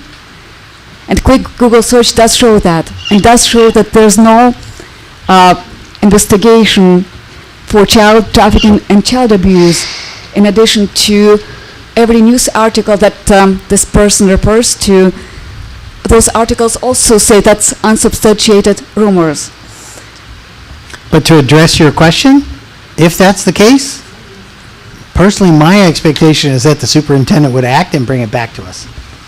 I have full confidence that that would happen, to be honest with you. if I may also make a comment, that I think that that would be relevant if it wasn't a decision made with the company in collaboration with us. We're not boycotting, as he said, we're collaborating, and it was a decision made with them. So they agree with it, so I think that that is fair. Thank you guys both. You weren't trying to get my attention and me ignoring you, were you? No. Okay, I'm sorry. I just didn't look over you're there. completely fine. I Thank always you. look down this way and this way. Again, there is a motion on the table. She repeated it. Is there a second for her motion? Okay, it sounds like her motion is going to die for lack of a second. Is there an alternative motion? I make a motion. Speak up. I make a motion just to keep it as written. So, if I understand correctly, your motion would be to approve item H1 as written. Correct. Okay. Is there a second? I'll second. There's a motion and a second. All those in favor? Aye. Any opposed? Abstain. Okay, you know that an abstention is considered a yes vote. If you say so. Okay. So motion carries unanimously. Next item. Abstention is counted as a no vote. I thought it was counted as a yes vote per our bylaws, per our board policy. I thought it was just. I could be wrong. Okay, it carries anyway. It does. And I will ask staff to research I just that. didn't want to leave wrong information Yeah. on the table. And ask staff to research unchecked. that and educate me or tell me I was either right or wrong. It's all right. I thought present was basically yes vote. That's not allowed. Because remember, our minutes used to reflect abstain vote. Okay. Next item on the agenda would be item H4, which is the approval of acceptance of gifts. Good evening, Governing Board. This evening, we have 4 very generous donations for your approval of acceptance. Ramona Lions Club we're working to contract with them to provide vision screenings of students in kindergarten, 2nd, 5th, and 8th grade. Additionally, 3 of our school sites have received donations for various reasons and for various amounts. The district recommends acceptance of these gifts to the district. Thank you. That is so wonderful, and it's nice to hear from you tonight, Tori. I'd like to Thank move you. approval of the acceptance of these very generous gifts. I'll second.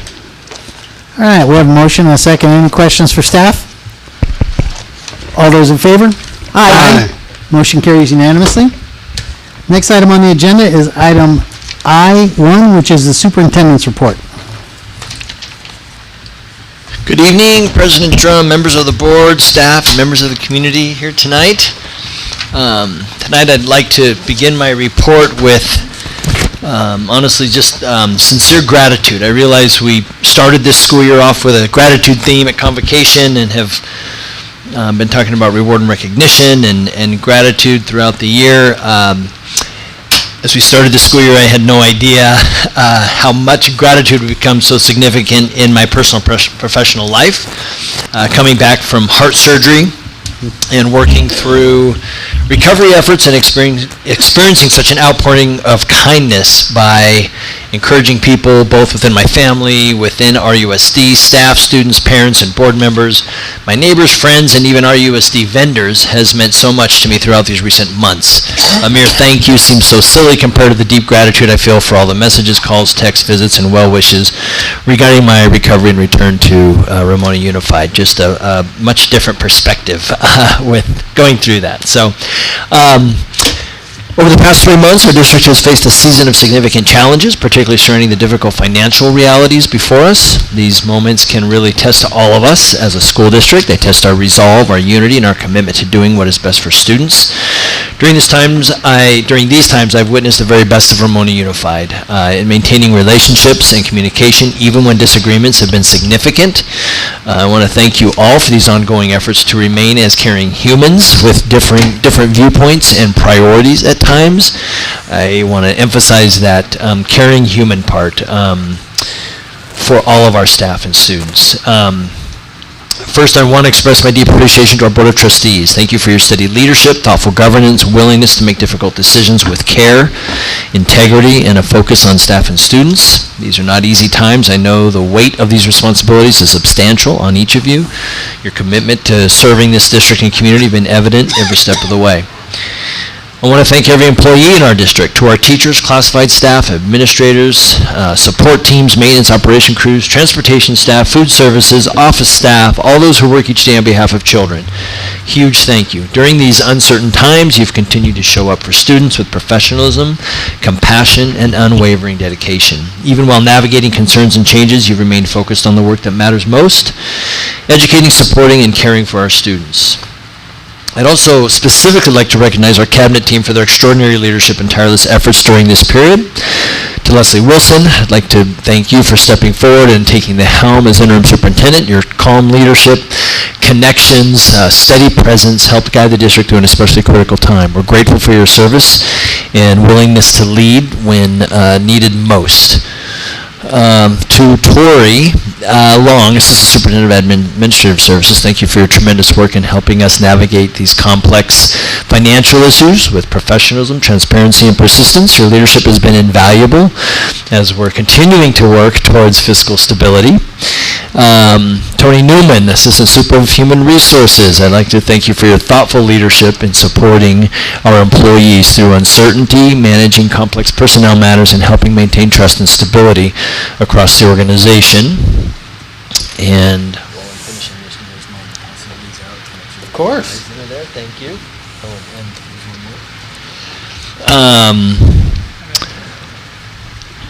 Together, this cabinet team has carried an extraordinary workload, truly unknown to most of us in this room, with grace, commitment, and heart.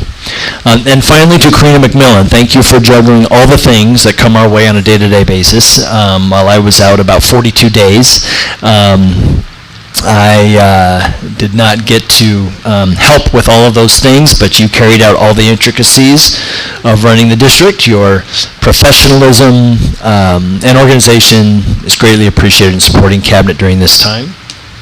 And Mr. Drump's going to pass out, I think and hope it's your favorite flavor of pie, but we'll see. While challenges remain, I'm confident in our path forward because of the people within our RUSD. Difficult seasons do not define us. They reveal more about who we are and what's been revealed in Ramona Unified. To me, coming back and re-entering the system, what I see is resilience, dedication, a deep commitment to one another, and to the students we serve. And that doesn't mean we're always in agreement, but we can respectfully disagree and still care about each other and our students. So thank you to our board, our staff, our community for standing together. I'm proud to serve alongside each of you, and I remain optimistic about what we'll accomplish together in the months ahead. Thank you all very much. And especially thank you to this team right here. Appreciate it. So nice. Very nice. Thank you. They really held us together while you were gone, and we did not make it easy. We missed you, but they made it easier. How's that? I love it. Thank you. Right, because it seemed like about 900 days, longer. maybe. Sorry. All right, thank you, sir. And Welcome back. right, welcome back. We're happy to have you back. Thank you. But I will say that Leslie's leadership has stood out specifically because we had some things that needed to be navigated, and they were navigated with professionalism and grace and kindness. My family kind of suggested that maybe this wasn't a healthy place to be, since we had like 3 of our teammates out with some significant health issues. Yeah, nice to have you all here. Yes. Next item on the agenda is item I2. These are board member reports. We'll start with you, Mr. Summers. Thank you. Well, it's been a quiet week at Lake Wobegon. Except on March 15th, I had a stroke. I wasn't going to say that, but I'm glad to have you here tonight. I did. Yeah. Clearly, there was no cognitive impact. Or You were just like this all along. Clearly. or speech impact. But I have left-sided weakness, and I'm overcoming it. I have great physical therapy. I've been taken very good care of. My wife has been wonderful. She was a nurse for 40 years. Smartest thing I ever did was marry a nurse. And so I'm grateful that the stroke was not bad, and I'm recovering from it rapidly. And I greatly appreciate everyone's concerns and contact, and everyone is really worried about me. But and I appreciate that concern. I So, know. Rod, I think I messaged you and you were just like, yeah, my golf game's a little affected. my you golf know? game is terrible. Yeah. But that's my motivation is to get back to playing golf. I'm going to start with putting and build my way up. But thank everyone for their concerns. That's it. Thank you, sir. Mrs. Perfect. Yes, so I'll be brief. There's been a lot going on around the district, a lot of fun days spent at various school sites, most notably Barnett Elementary, where we had our site visit last week, and the principal there did a great job really showing us around and highlighting the things that are happening in that school and having conversations about some things where we might improve, as always. But it was a delightful morning. I was pretty sick that day and really pondered whether I should even be going, but I didn't touch anyone and kept my 5 feet and all that. And really am so glad that I was able to get out there. And the other thing that,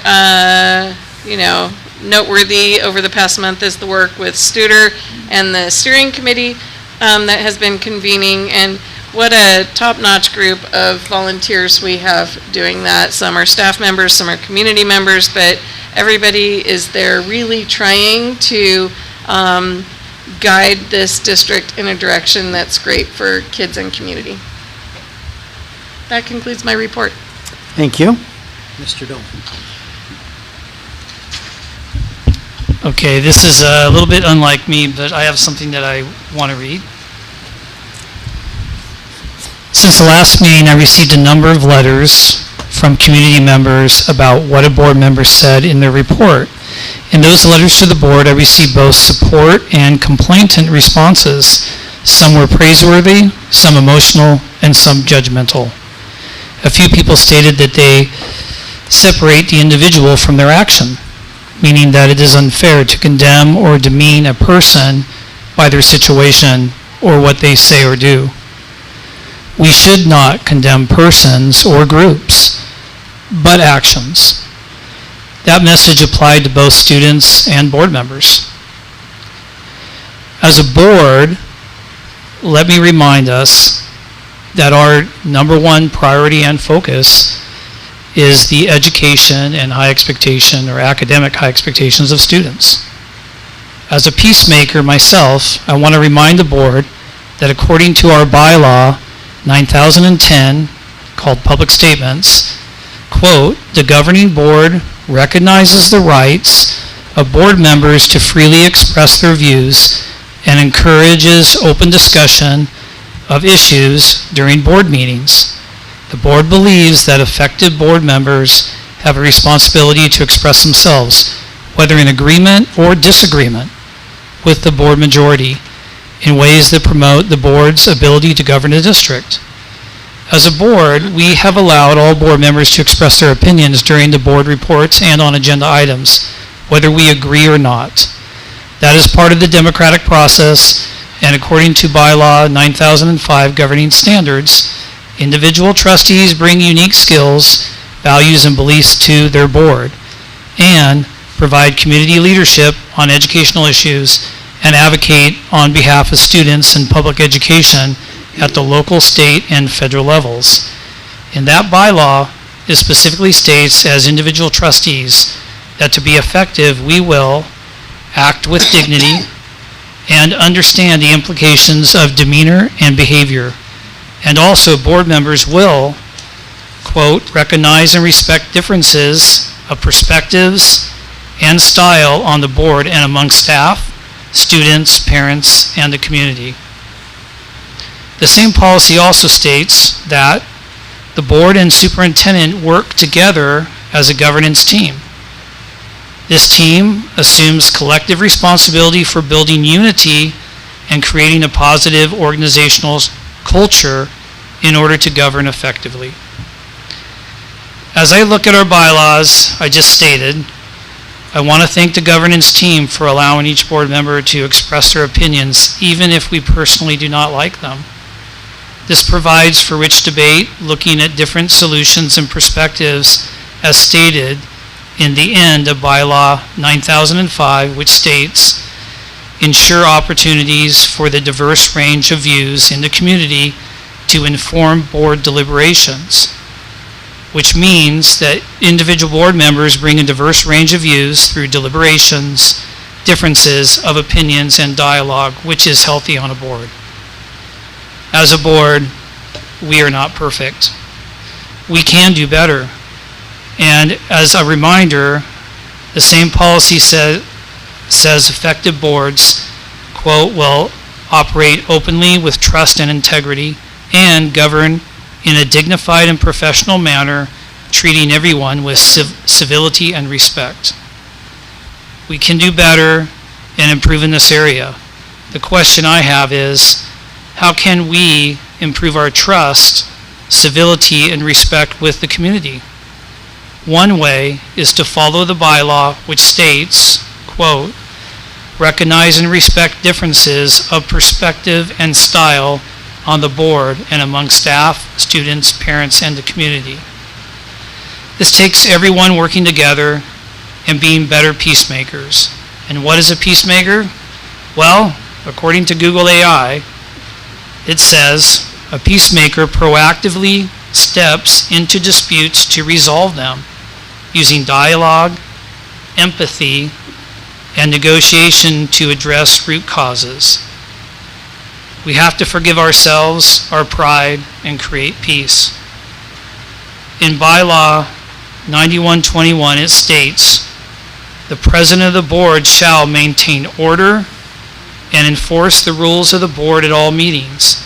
The format of each meeting is based on Robert's Rules of Order, tempered with kindness. As we leave this meeting today, I ask that the entire governance board or governance team think about how you can fulfill your role tempered with kindness. And I also ask our community members, as they address the board, as they speak out in the community, how you can address our school district, our staff, our students, as well as board members, being tempered with kindness. Thank you. Thank you, sir. Mrs. Phillips. Thank you. So I was attending the same Barnett site visit, and I was a little worried to get sick, but I did not.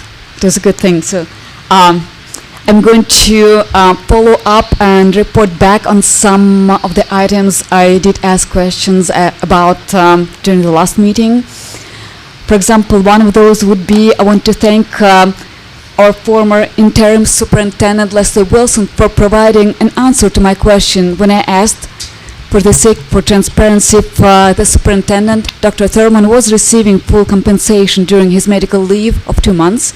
And the response was yes, he was being compensated consistent with the terms of his contract and applicable law governing certificated employee leave. With regard to parental notification policy, I would like to formally resubmit my agenda item request that I originally proposed via email a month ago, like I promised at the last board meeting. In light of Mirabelli versus Bonta decision, I'm requesting that the following, all or any of the 3 items be placed on the May board meeting agenda to be considered in open session as action items. Item 1, adoption of board resolution affirming compliance with the Mirabelli versus Bonta and upholding parental rights. Item 2, adoption of district guidance on parental rights and notification. And item 3, direction to begin the formal process for a full standalone parental notification policy, board policy 5020.1. A comparison of 3 options, a standalone policy like the original Chino Valley from 2023 with added language reflecting the Mirabelli decision is the strongest and fully mandatory, but it will also go through the normal meet and confer process with the unions, which can take time. A board resolution and non-binding district guidance can be adopted immediately in a single meeting with no bargaining required. They give staff immediate direction and legal protection while we work on the full policy. Starting with the resolution plus guidance, let's us show the public and families right now that we are complying with the Mirabella decision and taking parental rights seriously. The SCOTUS ruling mandates parental notifications and preempts conflicting state secrecy laws like AB 1955, making these changes required under federal law. The resolution tells the superintendent to align all practices with federal law immediately. The guidance gives staff a clear written reference so they know what the board expects, even if it's not yet mandatory. This balanced approach gives us immediate direction and protection for staff while we work through the full policy process. It demonstrates to the community that we are taking parental rights seriously right now. So for public access, I published those documents on my Facebook page. And thank you for getting these items on the agenda. The next thing I wanted to mention, I want to raise a concern, again, that I shared in October and February regarding the AP English Language Pilot Textbook, Ideas and Argument, which is scheduled for possible adoption later this year. My concern is that this text does not meet the state law or our own board policy. 83% of the selections are from liberal-leaning authors and only 17% from conservative voices. That's not balance. California Ed Code requires materials to be accurate and objective, and board policy requires controversial issues to be presented in a balanced manner without promoting a particular viewpoint. This text does not meet those standards. And if an 83 to 17% ideological imbalance is considered acceptable, then the reverse should also be acceptable. But no such conservative-leaning AP text exists. Even the most balanced alternatives used in California are closer to 50-50 range. I previously provided 4 widely used College Board-aligned textbooks that offer significantly better balance, and I again ask that at least 2, preferably all 4, be piloted alongside or instead of this text. The memo from Ed Services has stated that teachers can supplement the book to ensure balance, but starting with a heavily skewed core text and attempting to fix it with supplements is not the same as adopting a balanced foundation from the start. The core text sets the lens through which students learn argumentation. I also have concerns about demographic representation. The selections in the book significantly overrepresent blacks while underrepresenting Latino and Asian voices relative to California population. This raises additional questions about compliance with education code, which requires accurately portrayal of diversity. So I'm asking to remove ideas and argument from consideration, pilot more balanced alternatives that I provided, and give a clear side-by-side comparison, evaluating ideological balance, representation, and compliance with state law and district policy. This is the most fair, lawful, and educationally sound path forward.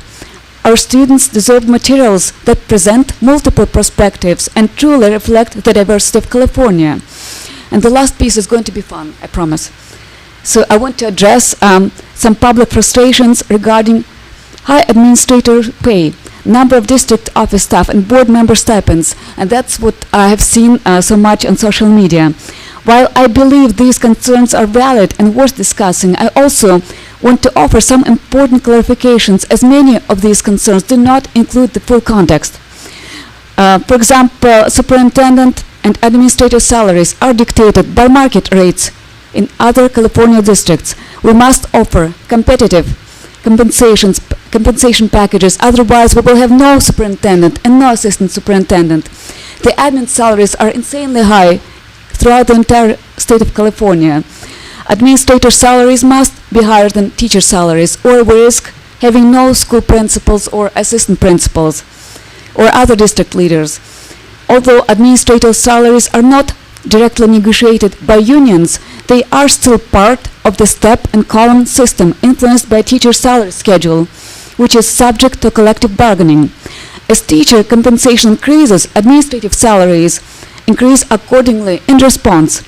Administrators are not the only employees earning high salaries. According to Transparent California website, 78 experienced late career teachers and counselors in Ramona Unified in 2024 earned a total salary and benefits between $150,000 and $200,000.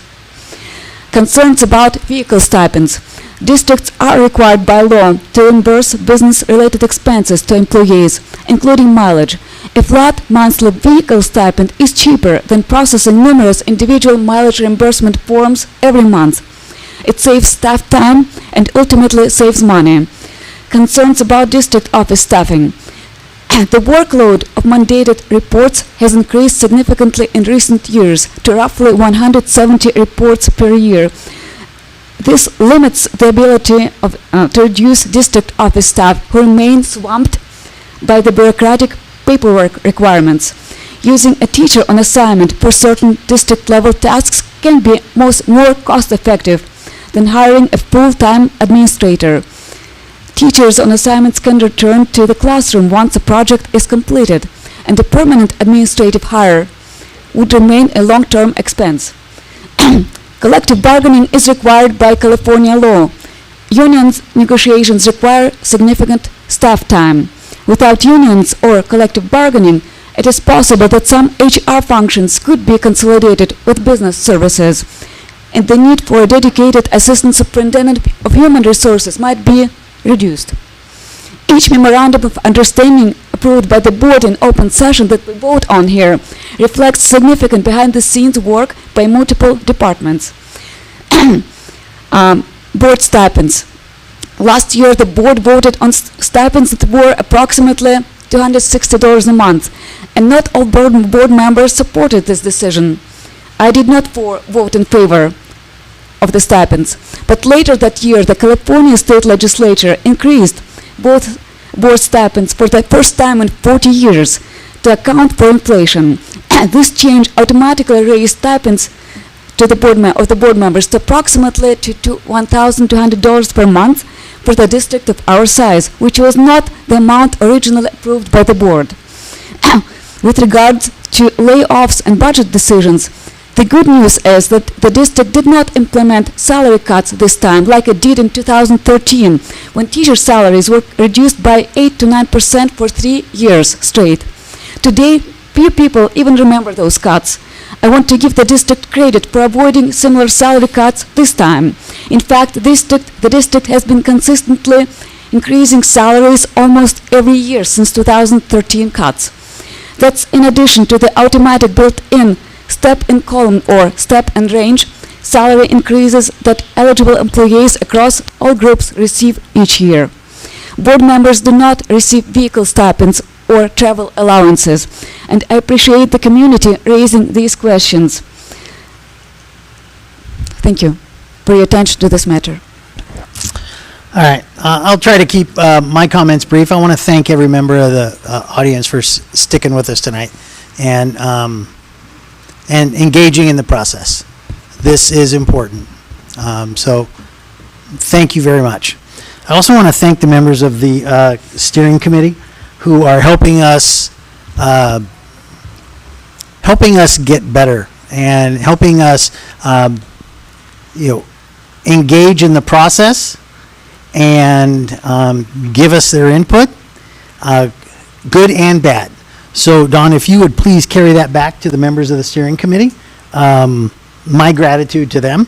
And then I also want to thank our staff, the people that come to work every day, that keep our schools safe and clean and provide our students an educational environment that is positive and loving. Please carry that to the staff. That's all I have. Have a good night. The next meeting will be May 14th.